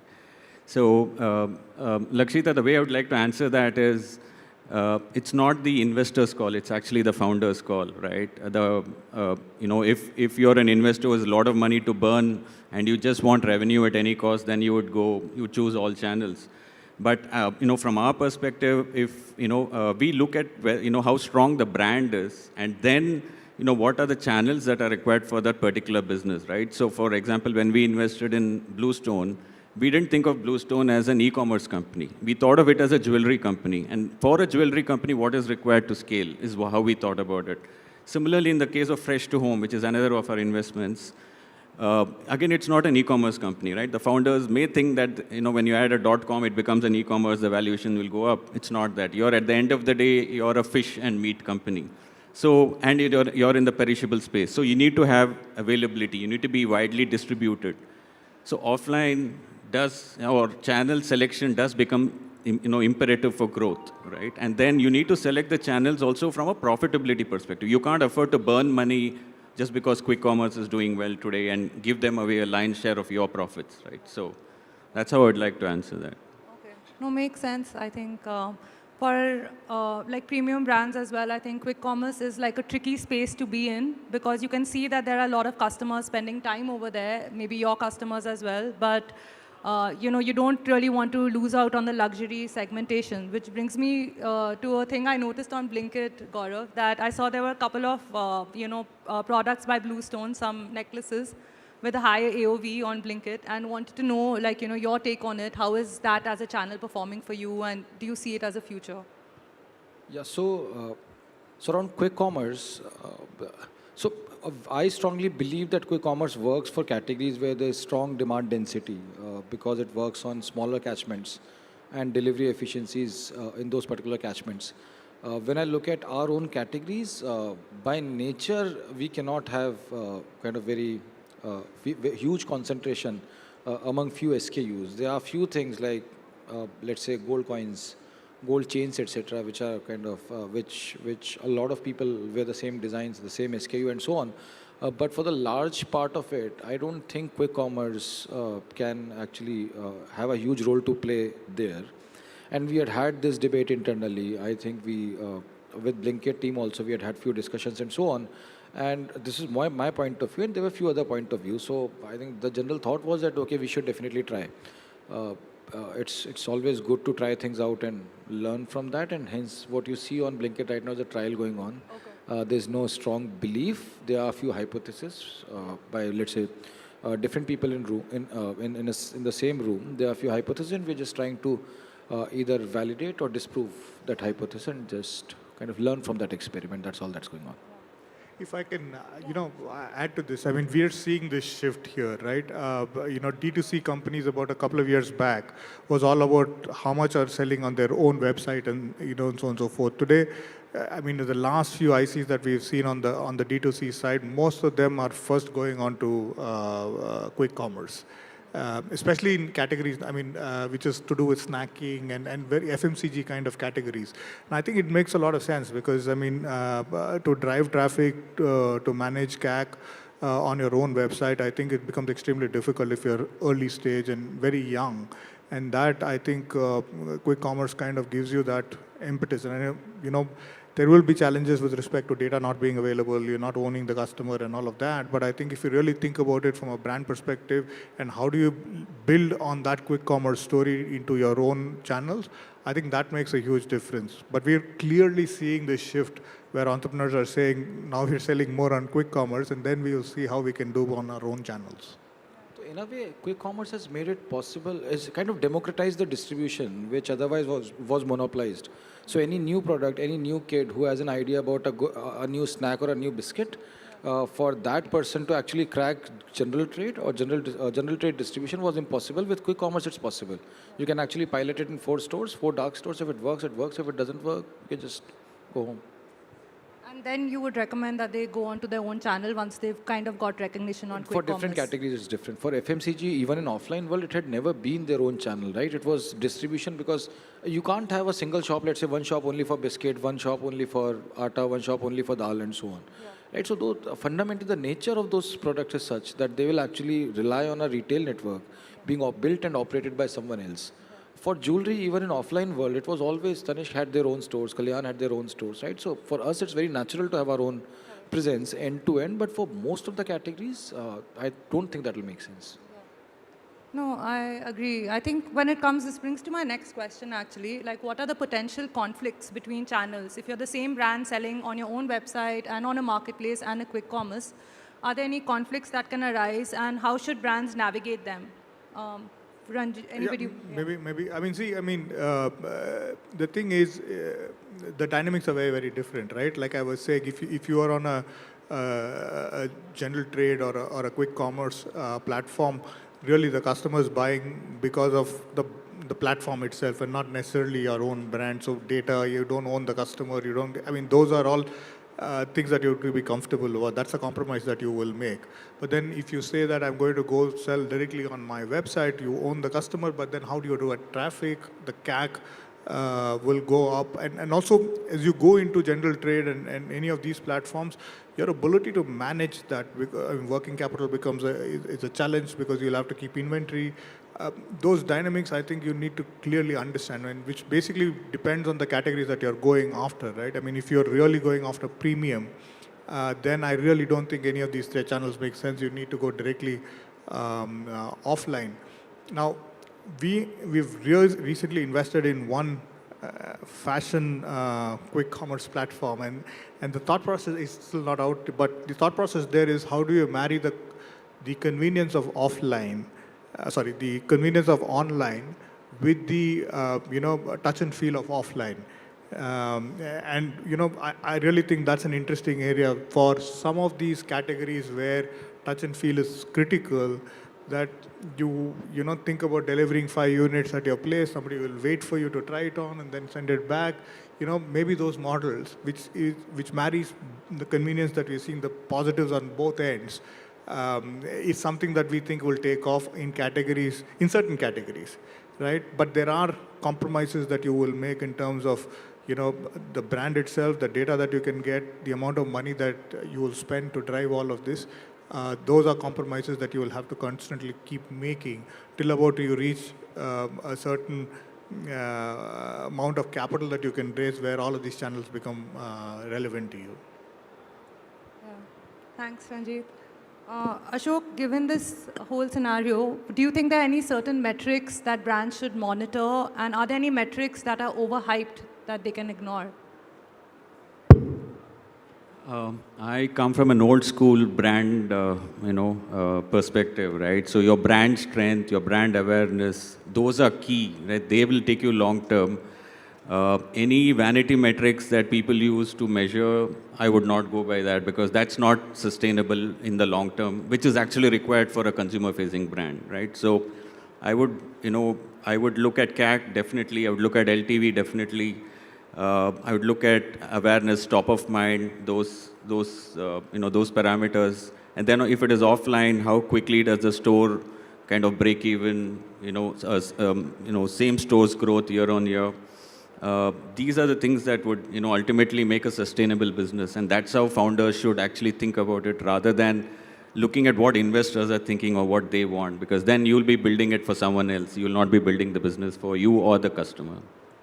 Very well said. I think you have to cut off from the noise around you, which is telling you grow, grow, grow at the cost of what you want your brand to be. So that's great. I think one last question, this is for the whole panel. Is there any unexpected disruption that Q-commerce has played in the categories that you have seen? Not in our category. Not in our category. Not in our category. Unexpected is we didn't expect it to grow so fast. I mean, 2022, they came to us being one of the early digital brands at that time, and we just listed, not thinking much of it. We were focused on other things, and we didn't even realize in 1 year it had reached 20% of our top line. So as a result, we had to take that channel very seriously. And in order to crack quick commerce effectively and profitably, if anyone wants to know or is interested, only thing as a founder you should be focusing on is supply chain, because that is where all the meat is, that's where the game is. You know, driving efficiency and having very, very efficient supply chain to fulfill orders on time. And that is how the DNA of our organization had to change in order to fulfill the demand that quick commerce was bringing about.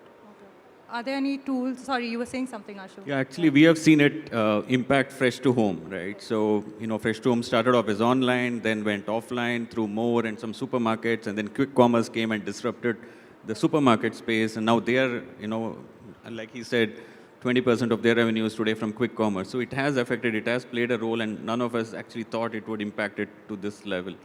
But you know, what we need to keep in mind is the channel margins and whether you have to be profitable in every channel. You cannot afford to lose money just because the channel is growing. I'll just add one last thing.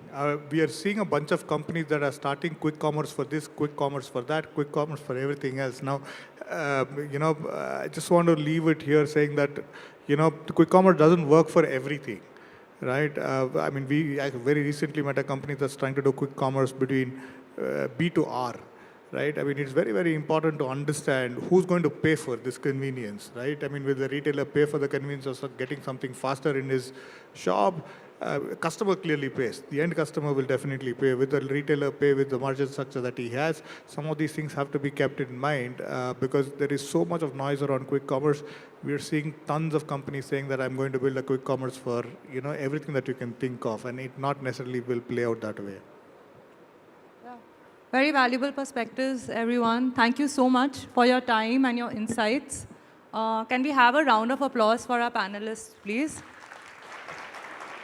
I would just like to say that we've had good conversations regarding different categories, and one big takeaway here is that no one size will fit all. It really depends on what your product is, but at the same time, everybody had this in common that it's important to know your customers. So your eventual goal, even if you're not starting out that way, should be that you should know your customers, because only then you can build brand loyalty. And so I think choosing the channel which aligns with your brand objectives is very important. And just wanted to say thank you so much. You've been a wonderful audience and a fantastic panel. Such a pleasure. Thank you.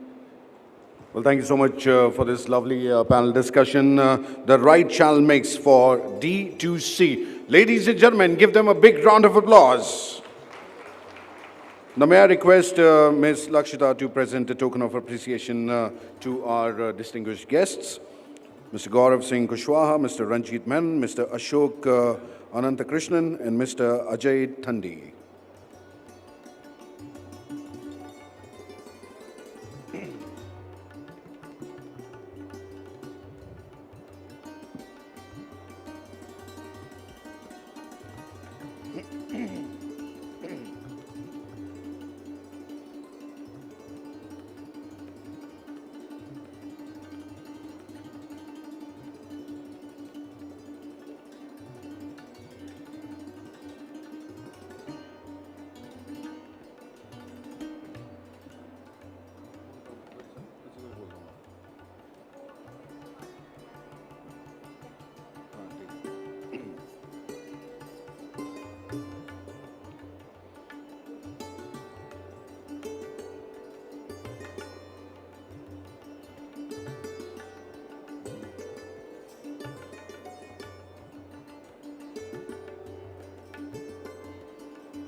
And I request Mr. Ranjit Menon to kindly felicitate Ms. Lakshita.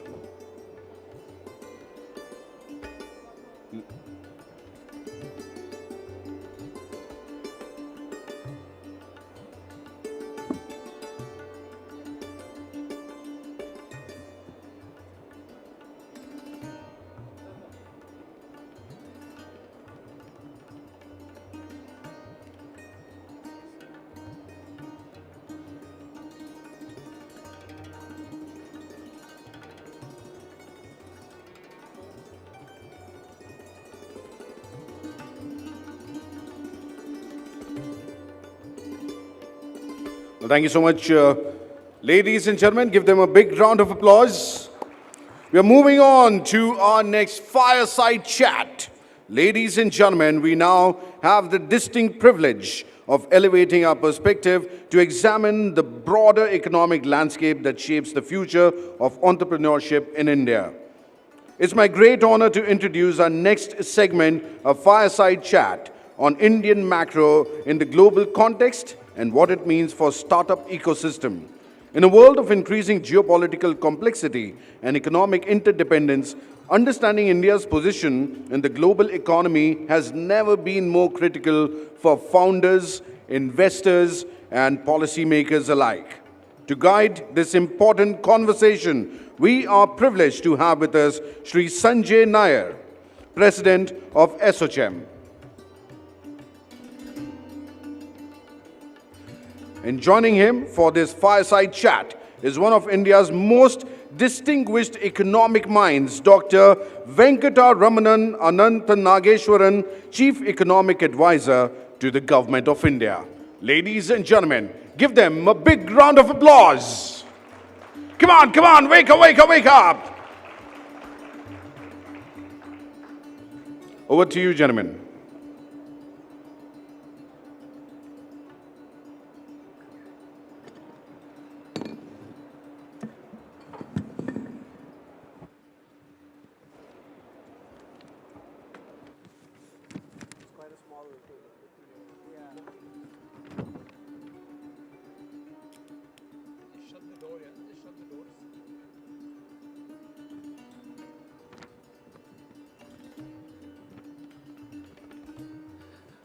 Good afternoon, everyone. I hope you can hear us. There's a bit of noise from outside. Can you shut the doors, please? If you can shut the doors, that'd be great. Welcome, Anand. Thank you for being with us. It's been an eventful night, I'm sure. I don't want to obviously get into the tariff discussion. That can be a whole day. So I really want to focus only on 4 things. And I think 2 of them are to do with the macroeconomy, because in this audience we have founders and startups, and we have investors as well. And I think on everybody's mind, there is the question about India itself. So let's forget about everything else for a minute. Given what's happening in the world, given the whole geopolitics of it, the geoeconomics of it, the recent Indian numbers for the last few quarters that are actually getting better than what was first printed, I want to get your views on how do you see the local Indian economy first? Because for the folks here with different business models, the Indian economy, the Indian consumption, and the Indian investment landscape matters the first. So maybe start off with that. Thank you, Sanjay, and good afternoon, everybody. So first of all, I think we need to, in this kind of global scenario, we need to count our blessings, which is that we have a fairly large domestic consumption-based economy. And exports of services has obviously been growing faster, and in terms of volume, it is much higher than the export of merchandise goods. And given the focus today in the US is on merchandise goods, I think our services export should continue to do well. Now, as far as the macro picture is concerned, again, I would say, given the pervasive sense of uncertainty, notwithstanding the trade-related matters, even before that, you had elevated stock market valuations, you had interest rates that were either going down or going up because the central banks were not finished exactly tightening. Some began easing and then had second thoughts. So we were already getting into 25, 26 with a lot of uncertainties. So given that kind of background, I think what we put out in the economic survey was 2 things. One, we will be able to grow based on domestic economy strength at around 6.5% for the next several years per annum in real terms, which gives you a nominal GDP growth of around 11%, which is, I think, very good for corporates, businesses, startups, etc. And second, household balance sheets, by and large, are in good shape. There may be pockets of stress, but they are in good shape. Corporate balance sheet, you don't have to ask because profitability was at a 15-year high in March 2024. And bank balance sheets are also in good shape. So we have many of the building blocks in place for us to sustain a very decent real GDP growth rate and nominal GDP growth rate in the current circumstances. And that is something very, very important. And we should not lose sight of these strengths in the middle of what the newspaper headlines keep screaming about uncertainties. Yes, they are there. That's a given. But in relative terms, I think we are better placed. So just maybe staying with that and not putting you on the spot, how do you see, for the folks here, they want to see the next year and the year after? Just staying with the very broad metrics that you track, how do you extrapolate FY26 and FY27? So I think FY26, for example, we finished the year FY25 with nominal GDP in dollar terms just a little shy of $4 trillion.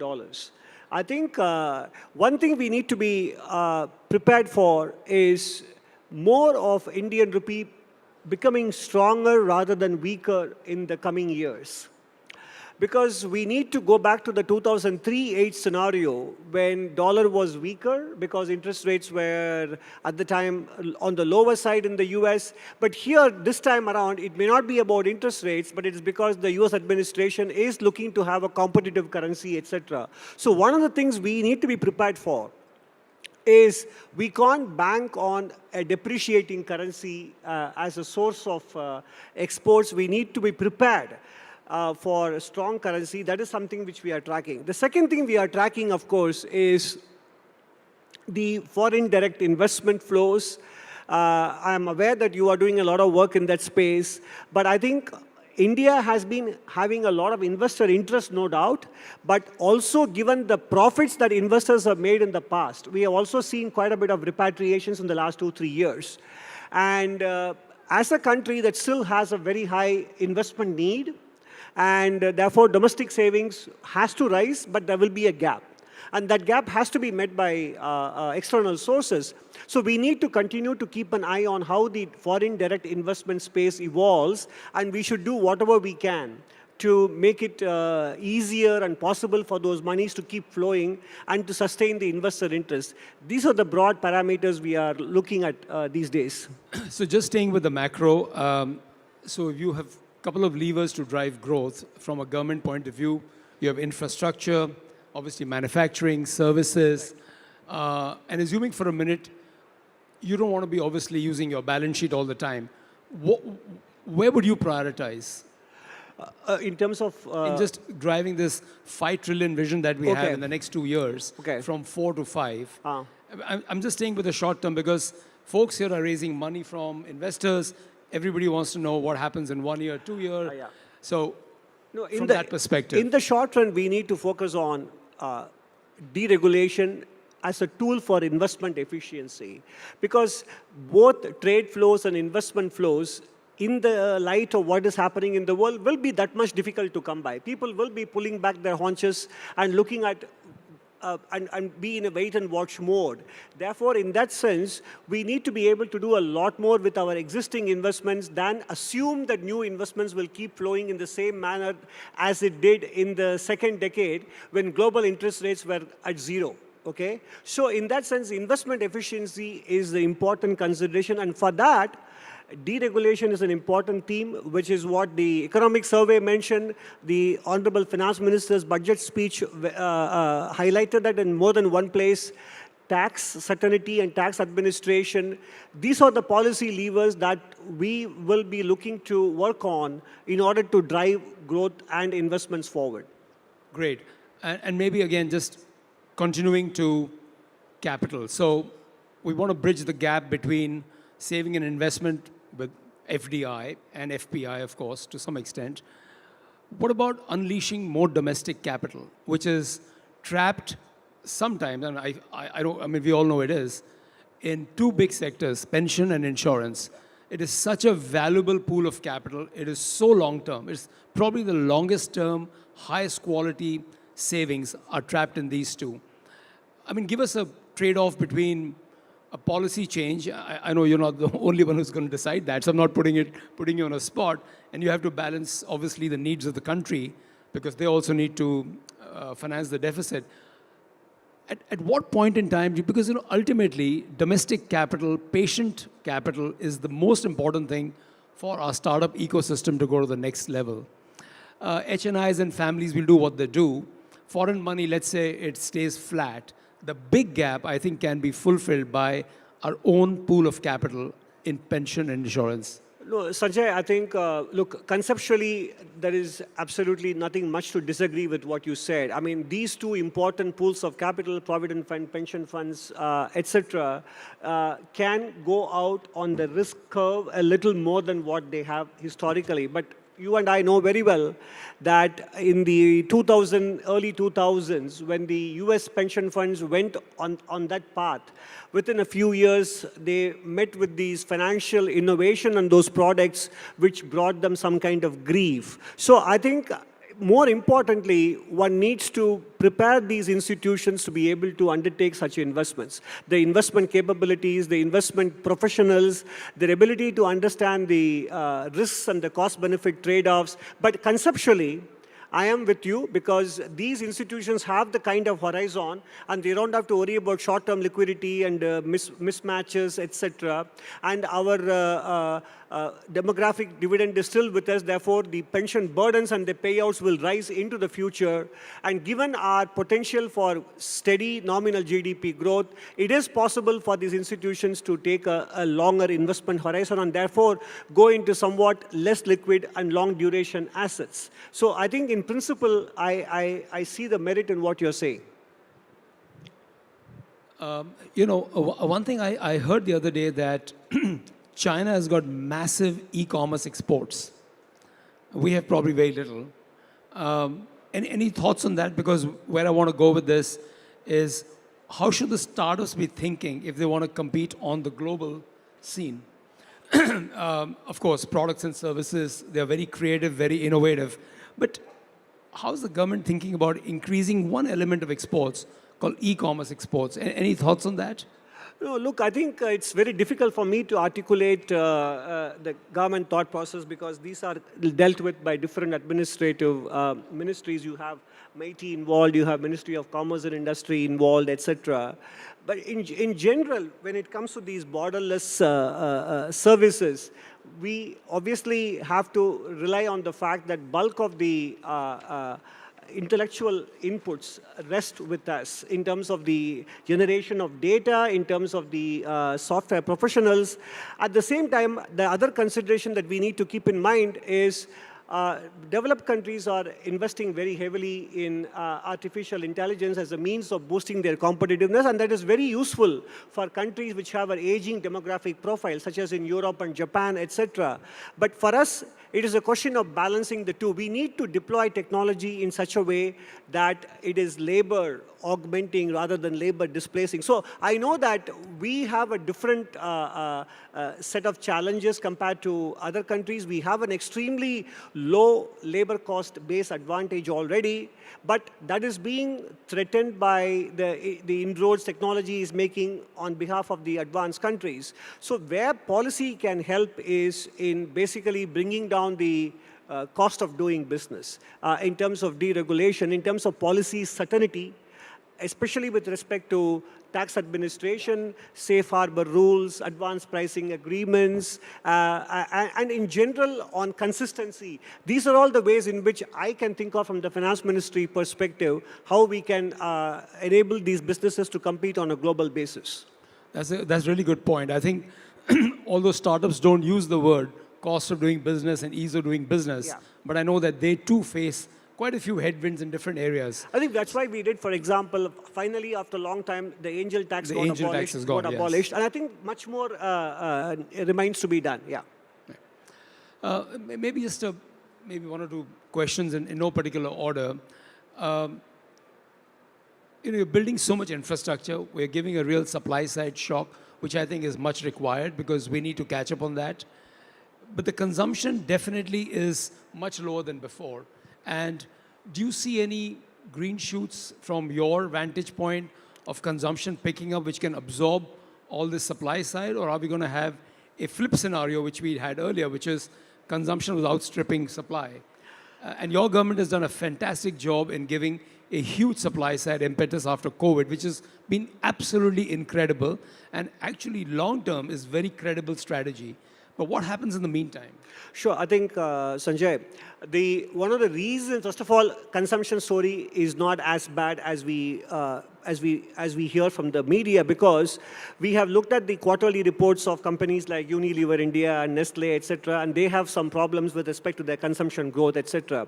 But 2/3 of the consumption actually happens with smaller and medium companies, and their growth of sales of consumer products, which is one step below the premium segment, is actually in high single digits, not in the low single digits as you see in these majors. So the question is, therefore, we need to understand, and that is where 2/3 of consumption lies, and that is growing at high single digit rates, not in low single digit rates. And second thing is, rural consumption, as you know, is actually doing far better, whereas in 22 and 23, we were very worried about rural consumption. So overall, I think, first of all, my first point is the consumption picture isn't as bad as the headline stories based on the majors make it out to be. Second point I want to make is consumption is eventually a function of hiring, income, and spending power. Yeah. And to the extent that the private sector worries too much about the global uncertainties, it risks making them into a domestic self-fulfilling prophecy.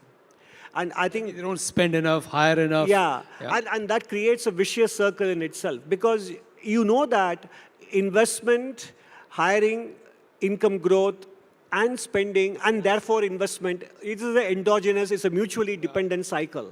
And the more they travel to Europe and come back with tales of uncertainties, I think they are going to not allow the domestic consumption story to play out. I think they need to watch out for that.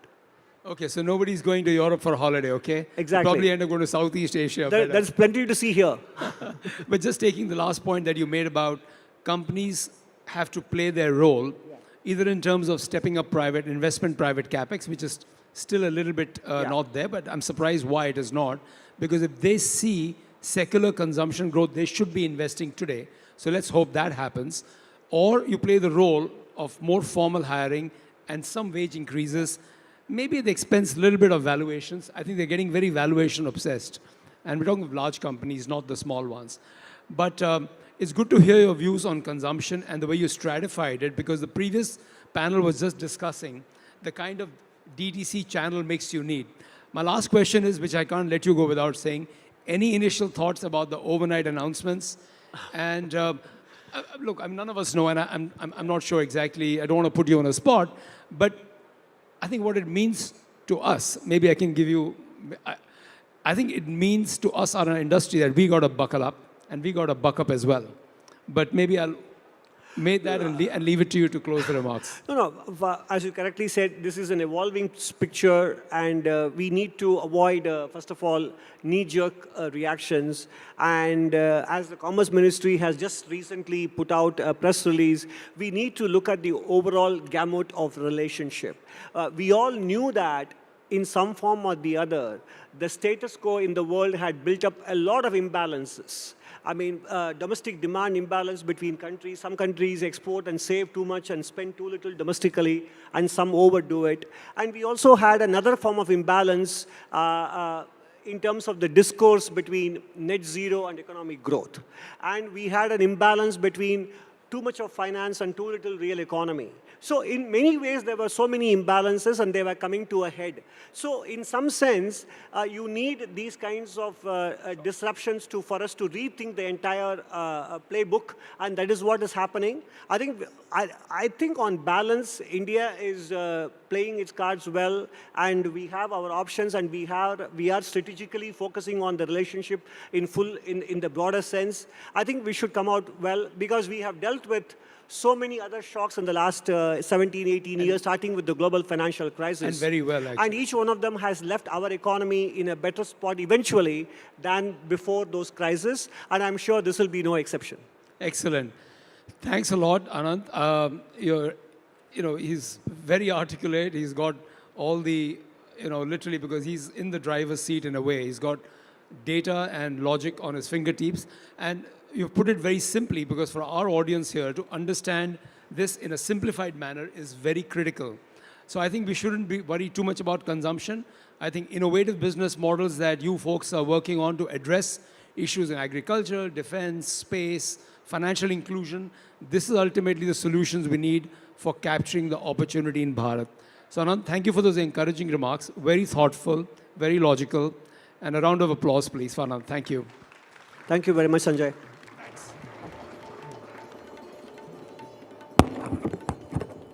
Thank you so much, gentlemen, for that lovely, insightful fireside chat. Now, may I request Mr. Sanjay Nair to felicitate Shri Dr. Nageshwaran.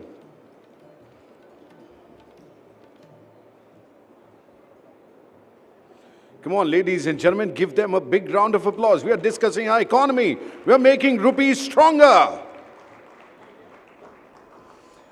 And may I request Dr. Nageshwaran to kindly felicitate Mr. Nair.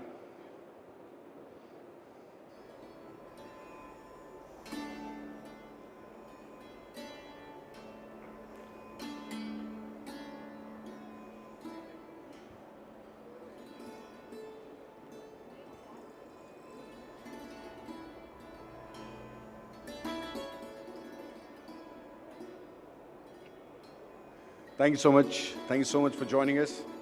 Have a good day. Thank you so much. Thank you. Well, ladies and gentlemen, we got a very insightful perspective on India's economic positioning in the global landscape. Welcome once again to Startup Mahakumbh. Put your hands together once again for Startup Mahakumbh, ladies and gentlemen. Let me hear your claps. Come on. Give them a big round of applause. Let me hear it. Let me hear it. Come on. Come on, come on. You can clap, clap, clap, clap, clap, clap. Applaud, applaud, applaud. Super. This is the future. This is the young India. This is the visionary India. And now, ladies and gentlemen, we turn our attention to a vision that lies at the heart of India's technological ambitions, the transformation of our nation from a services powerhouse to a creator of world-class products. It's my pleasure to introduce our next panel discussion on India as a product nation, creating category-defining startups for the globe. To navigate this critical conversation, we have with us Mr. Satish Andhra, Managing Partner at India Partners. Put your hands together. May I invite you on the stage, please?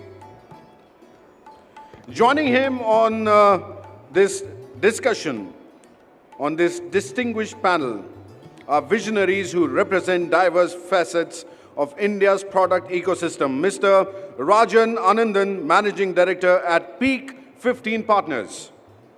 Put your hands together. Come on, come on. Let me hear it. Let me hear it. At the back, at the back. Shri Anil Agarwal, Member of the Competition Commission of India.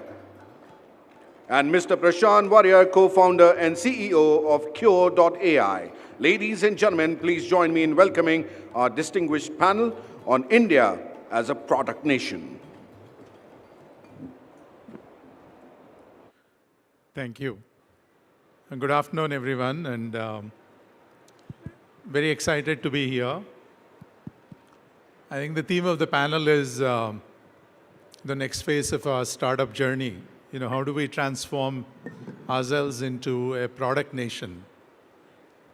If you look at, we've done really well in IT services, pharma services, and BPO services, kind of the first phase of entrepreneurship. Later, we built internet companies, logistics, fintech, edtech, e-commerce, app-based economies. I think given the current situation, it's very clear that you have to build the products. The geopolitical situation and COVID itself had altered the supply chains. We've got a fantastic panel today. None of them need any introduction, but Rajan, was with Microsoft, Google, before he moved to Peak 15, a prolific investor. Also runs Search, the Y Combinator equivalent of India. Mr. Anil Agarwal, he obviously launched this platform previously was at DPIIT, the first fund of funds, Startup India moment, he kind of seeded. And we have Prashant Warrior. Prashant is founder of Cure AI, a digital health startup built from India, for India, but also for the globe. And I'll have each one of them spend a minute just talking about what they do and also a bit about the transformation, India's journey to become a product nation. Rajan? Yeah. Hi, everyone. Thanks for moderating. Look, so I think my only real thought is, deep tech is the final frontier for India's startup ecosystem. I think we've gone from the time that Startup India was launched with Mr. Anil Agrawal's leadership and others. We've gone from sort of not being on the map on global startups to being the third largest startup ecosystem in the world. And in many spaces, India today leads the world, right? If you look at fintech, I would say that our fintech entrepreneurs are better than any other fintech ecosystem in the world. You look at commerce, we're the only country that made quick commerce work. So if you look at new brands, the last new brand that was created in the US was Lululemon, and that was not even American, they were Canadian, right? Whereas in India, you're seeing hundreds of very, very exciting new companies, right? So we've seen sort of this extraordinary surge of innovation of startups in India.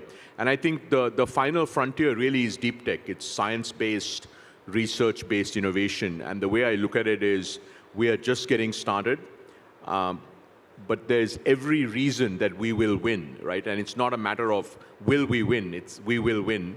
And I think the question is, how do you make it happen faster? And the reason we'll win is, I think most importantly, look, we have the talent. There's no question we have the talent, right? We have 17 million engineers. We have PhDs in every topic. Now, of course, we'd like to have more. That's number one. I think number two, we increasingly have the markets, right? When you're a $1 trillion economy, you don't have enough of a domestic market. But when you're a $4 trillion economy going to 10 trillion, you have the market. And then I'd say the last thing is we have a very, very supportive government. I think in the most recent budget, the 1 lakh crores that was set aside for private sector R&D, idea to lab, commercialization, etc., is just one of the many things that I think India is doing. What started, I guess, 10 years ago is really picking up steam. So I couldn't be more excited about where we're at. I think as a firm, we're very active investors in deep tech, from semiconductor to space to battery recycling to biosciences to AI. I mean, AI, obviously, everybody's investing in. But if you look at non-AI deep tech, so we couldn't be more excited about what's happening in India. Great. Thanks, Rajan, sir. Would like to have you. Thank you, Satish. Thanks. Good afternoon, everyone. I'll start with, remembering the good old days when we started Startup India in DPIIT. That was in 2016-17.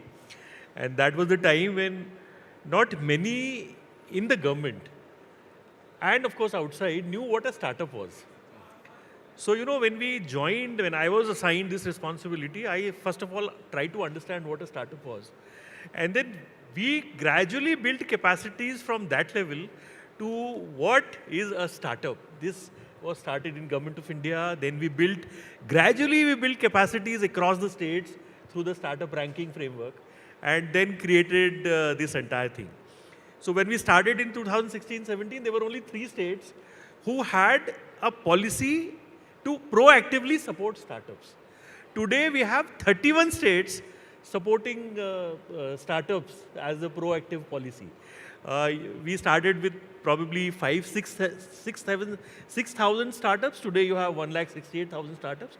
And in fact, I was looking at numbers, only in deep tech space, you have more than 10,000 startups registered with DPIIT. More than 10,000 startups in deep tech space registered with DPIIT. More than 95% of districts now have a startup, at least one startup. The vision of the Prime Minister is to have one startup in every block. Now, that's a huge task for us. But still, you are reaching somewhere, you are at least reaching one startup every district. And over a period of time, what we've seen is tremendous participation of the younger women into the startup ecosystem. It used to be about, 5-6 years ago, we used to say there are about 45% women founders. Today, there are 48% women founders of these enhanced numbers, which means there is a huge increment in number of women participating in this. Another thing that has happened during this period is the digital public infrastructure that has happened unique to India. We've started with Aadhaar, we built up UPI, we built up account aggregators, OKens, we built up ONDC, and these are huge opportunities in this AI world now to develop India-specific, our own regional, cultural-specific applications for, creating a huge, huge new market. Finally, I think in terms of policy, you said it yourself. I mean, this is the feeling that makes it more important, that there is a government which is supportive, which is listening and then doing things that it should be doing. So these are probably some of the things to see. I am looking at this event today. Look at the scale of this event. The energy that we have here is truly infectious. And this is what gives you even confidence, more confidence that we are on the right path. No, thank you. Prashant, you started your journey in 2016, one of the very early India product startups built for the globe. Quickly, your journey, your intro. So we started in 2016 at Cure. What we do is we started doing AI way before it became so popular. In fact, I started doing AI about 25 years ago when there was no field called data science or AI. And at Cure, we built our own completely from scratch foundation models for vision, where we are training algorithms to automatically interpret radiology images from X-rays to CT scans to some ultrasounds. And today we have a portfolio of products which can detect various kinds of diseases on radiology imaging. And we've sort of built end-to-end portfolios for detection on that. So again, when you build these clinical products, you have to get the regulatory clearances. You have to get FDA clearance to sell in the US. In India, we have to get CDSCO. And sort of we have gone and gotten that. We have 18 FDA clearances. And most importantly, we're a very global company. So we're in about 100 countries, solving problems for about 15 to 20 million patients across those countries. And we're in about 4,000 hospitals across those 100 countries. So that is something that we've done, and all of that in the last 4 or 5 years. And coming to the question that you asked about India becoming a product nation, right? I think the key that we sort of, at least my journey, I mean, in the last 9 years at Cure, I think what is required is that you need a lot of patience. When you start a services company, you can get to revenue faster, you can get to profitability faster. With product companies, you're taking a bet, and you may or may not succeed. And you need capital, you need patient capital that is willing to take that bet. And we were fortunate to have Peak 15 on our cap table. I mean, they sort of took a bet on us back in 2020. And I think, and we were also talking about that earlier, Satish, that I think in India now we have that capital coming in. If you build it, people will come, right? And we are seeing that capital coming in. But I think that is I think, the key requirement, that you need to have that capital that is willing to bet on founders who are building products rather than on companies that are working on services, right? And that's we'll get to that. I think for all of you entrepreneurs in the audience, I think India recently, not only from a policy perspective, has been very encouraging, also announced specific initiatives. There's a Deep Tech Funder Fund, talked about India AI Mission and India Semiconductor Mission. You talked about, Rajan, the research grant, close to $6 billion or so.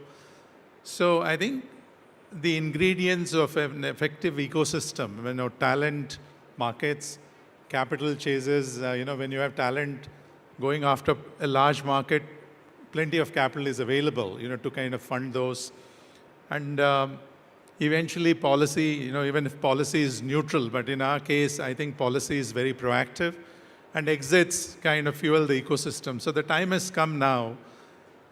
We're going to dig deeper into just a couple of aspects. Rajan, would love to have your perspectives on two things, right? So what is that biggest mind shift that we need to go through, and then the patient capital that's necessary? Because sometimes product companies, it takes 7 to 8 years, like what Prashant said, to get certifications and regulatory approvals and to be revenue ready, unlike services companies.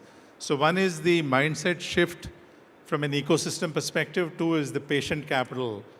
Would love to hear your perspectives. Yeah.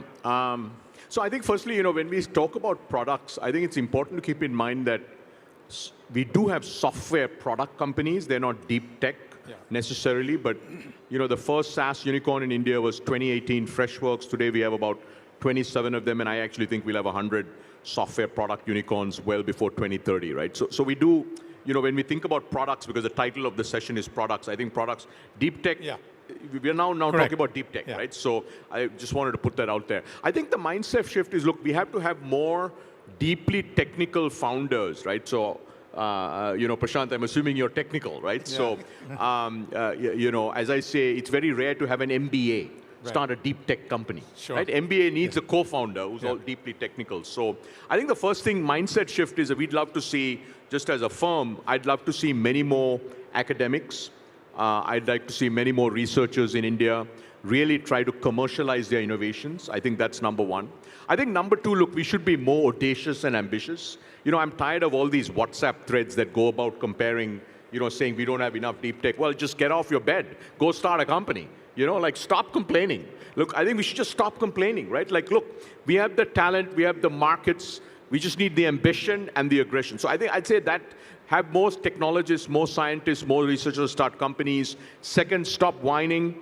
Think big, be ambitious, be bold, right? I think from a capital provider standpoint, Satish, as you know, we have a lot of capital in India today, but we don't have enough capital going into deep tech at every stage. Right? We don't have enough dollars going into research. We don't have enough dollars going into commercialization. We don't have enough venture dollars going into seed, Series A, B, C, and growth capital. So I think I do. And by the way, if you add it all up, India has about 0.65% of GDP on R&D. Right. US is at 3.5%. China is at about 3%. Right. And if you look at the GDP, relative GDP difference, you're talking about hundreds of billions of dollars gap between us. Just Israel, by the way, with 8 million people, spends more on R&D on an absolute dollar basis than India does with 1.4 billion. So that is the gap, right? So I'd say we have a massive capital gap. So we have to address all of these things. But I think the good thing is, much like Mr. Agrawal was saying, if you had gone back 8 or 9 years, we could have never imagined a Mahakumbh at this scale. How many, there were like 100 registered startups or something? Just about 100. Yeah, a few hundred, right? 2016, we had about 6,000. Yeah, 6,000. Today we have 150,000. 168,000. 160. It keeps going up every day. So there you go, right? So I'd say that's what we need, Satish. But I think we're on our way. We just need to accelerate. We just need to go faster. Yeah. No, I think I'll come back to that point, especially I believe there's plenty of early stage capital and there's decent amount of growth stage capital. I think the biggest problem is Series A for deep tech startups. Because they're not revenue ready yet, and that's kind of where they have to cross the chasm to become successful companies.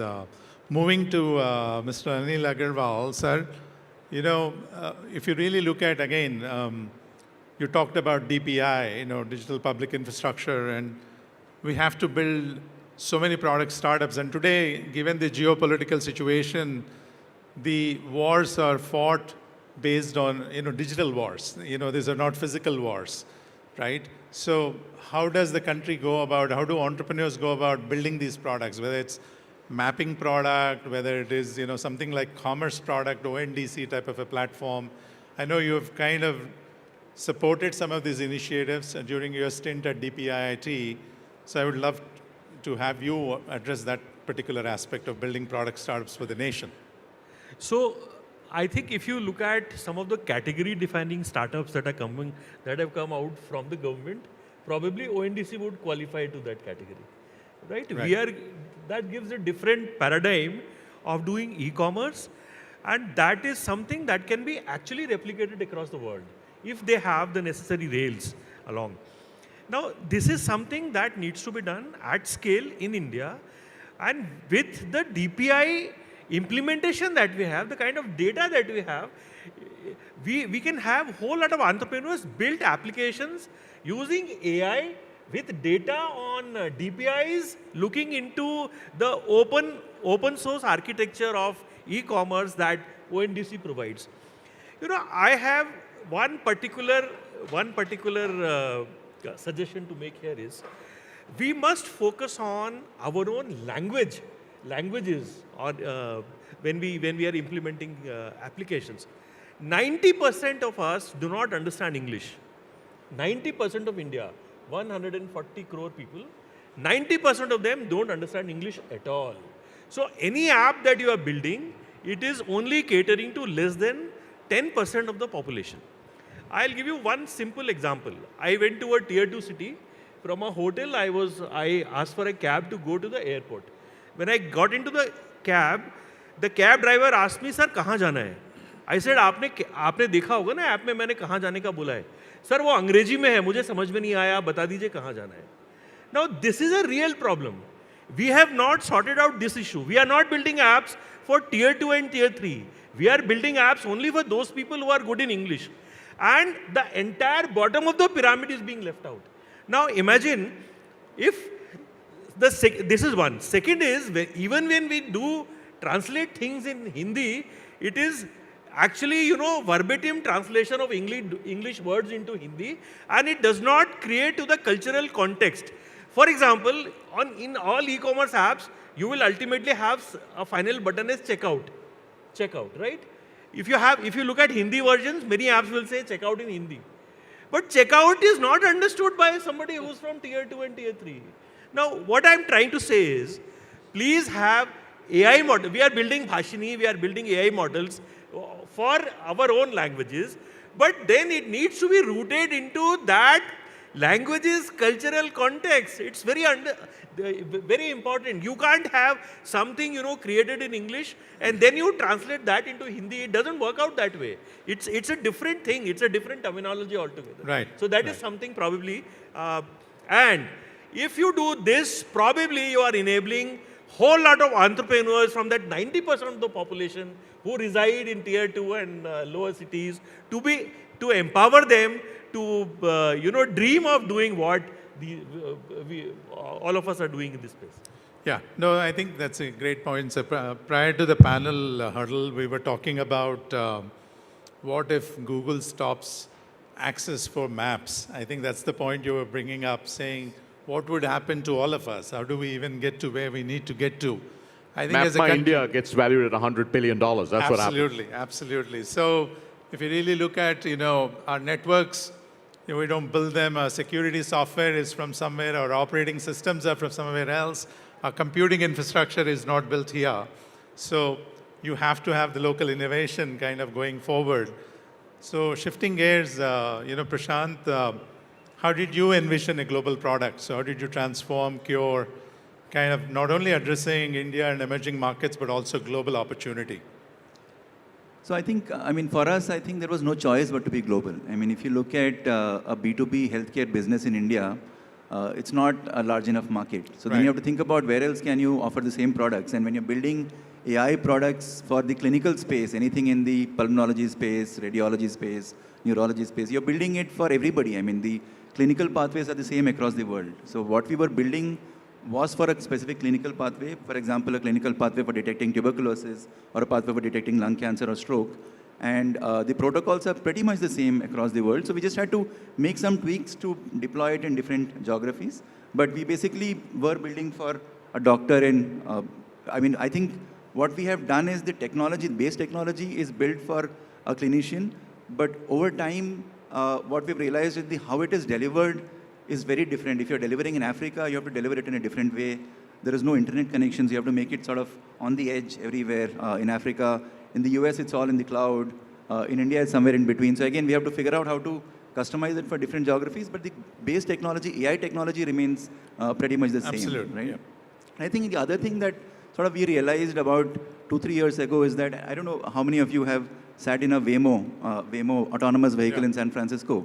And there have been these I remember sitting in an autonomous vehicle or basically in a Tesla in 2015 with a friend of mine in the Bay Area. And this guy basically put the location and this vehicle took him from his origin to destination automatically without him touching the steering wheel. This was back in 2015. But now autonomous vehicles are a reality in the Bay Area, right? So again, regulations change. And most importantly, what our learning has been that if you are building an autonomous vehicle, you're building for the passenger, not for the driver. And if you're building for the driver, the value is a little smaller. If you're building for the passenger, you're actually unlocking a lot more value. And so when we started offering our products, we started offering it to radiologists. The value to a radiologist is basically time saving. They're able to read a little bit faster. But when we realized that we could actually offer it to the end user of radiology, radiology information, right? This is basically a pulmonologist or a neurologist or a healthcare worker in Africa.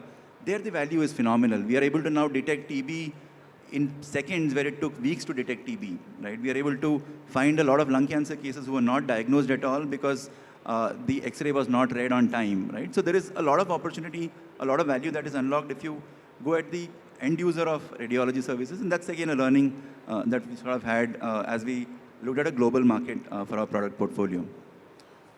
I know we're running out of time. Rajan, just one piece of advice for startups and investors to bet on India's product future. Yeah, I think for entrepreneurs, I would say, like, if you're deeply technical, it's a great time to be building a company. Satish sort of mentioned this, but look, I am 100% confident that we will make everything over the next 25 years. Everything. And really, it's because of our talent. You know, I mean, I am so impressed at the talent we have in every sphere, right? Whether it's physics, math, etc. Now, should we have more physics PhDs? Yes. Should we have more math PhDs? Should we have more computer science PhDs? Yes. So I think, so if you're technical today and you are thinking about being an entrepreneur, you should absolutely start up. I think as investors, look, I mean, this is, as a firm, 3 years ago, we were not doing any deep tech. Today, we're probably doing 15, 20% of our portfolio is deep tech.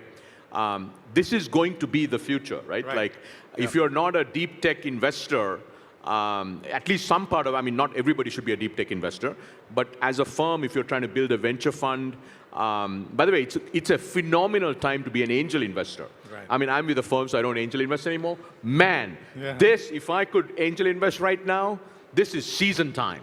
You know, it's like going to the big game. There are so many interesting ideas in India. So it's just a great time. Yeah. Sir, coming back to you from a policy perspective, I know for venture capital funds, probably you may need 15-year cycles for venture capital funds because you can't grow and exit these companies in 10 years. And likewise, the whole startup definition itself, because deep tech startups would have longer journeys. Would love to have your perspectives. Yes. So particularly for supporting the deep tech startups, in fact, you know, when we started with a definition, formally defining what a startup was, we said, you know, it will be a startup, recognized as a startup for government incentives for a period of 5 years since incorporation. Yeah. So that was in 2016. Now in 17, the definition was changed to include biotech startups, and then the period was enhanced to 7 years.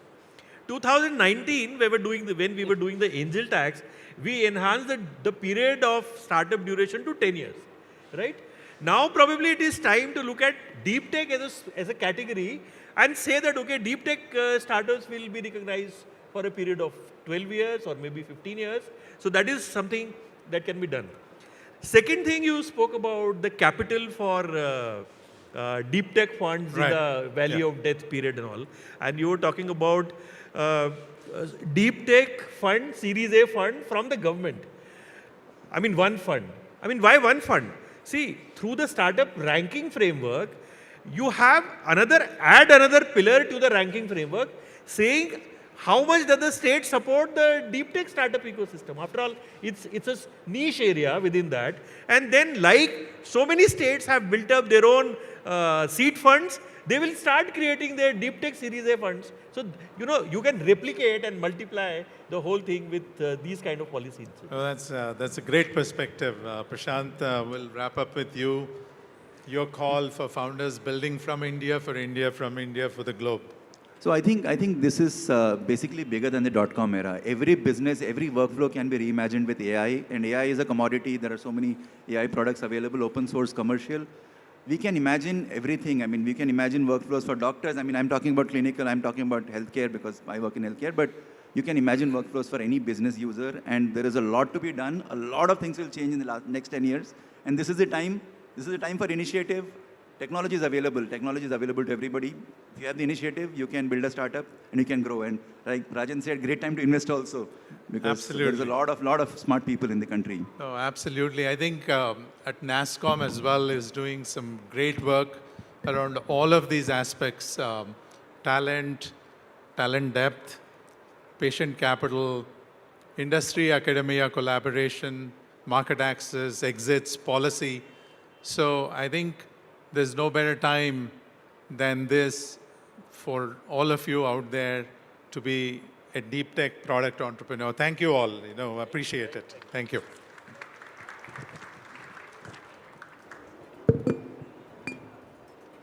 Thanks so much. Please remain on the stage. I would say there's a very famous saying by a very famous man. The man is called Salman Khan. तीन चीजों को कभी underestimate मत करना. India, India, and India. All the Indians, make some noise and give them a big round of applause. I request Sri Satish Chandra to give a gift of appreciation to our distinguished panelist, Mr. Rajan Anandan.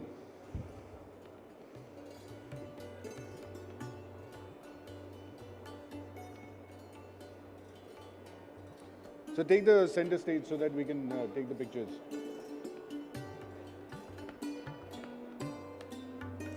Mr. Anil Agarwal.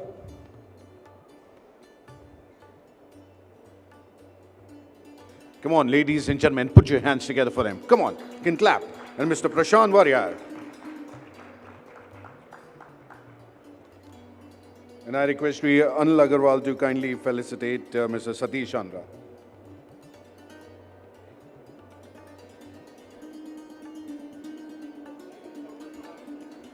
What goes around comes back around, sir.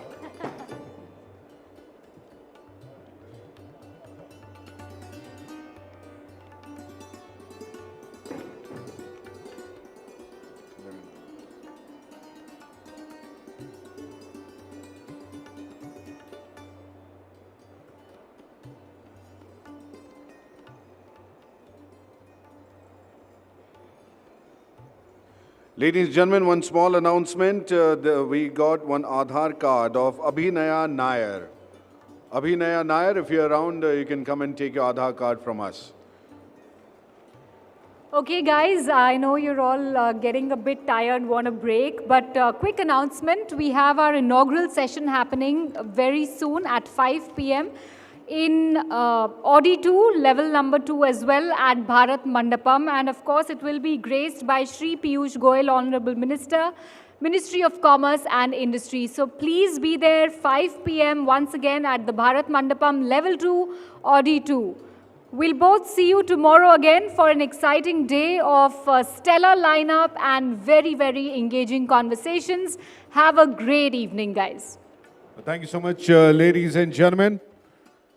That's all for now from this stage. See you tomorrow once again. My name is R.J. Tuhin and I'm joined by Karunya Rao. So you can check us on Instagram, on LinkedIn, on Facebook, on Twitter, on Tinder. All right. Have a great day. Have a good evening.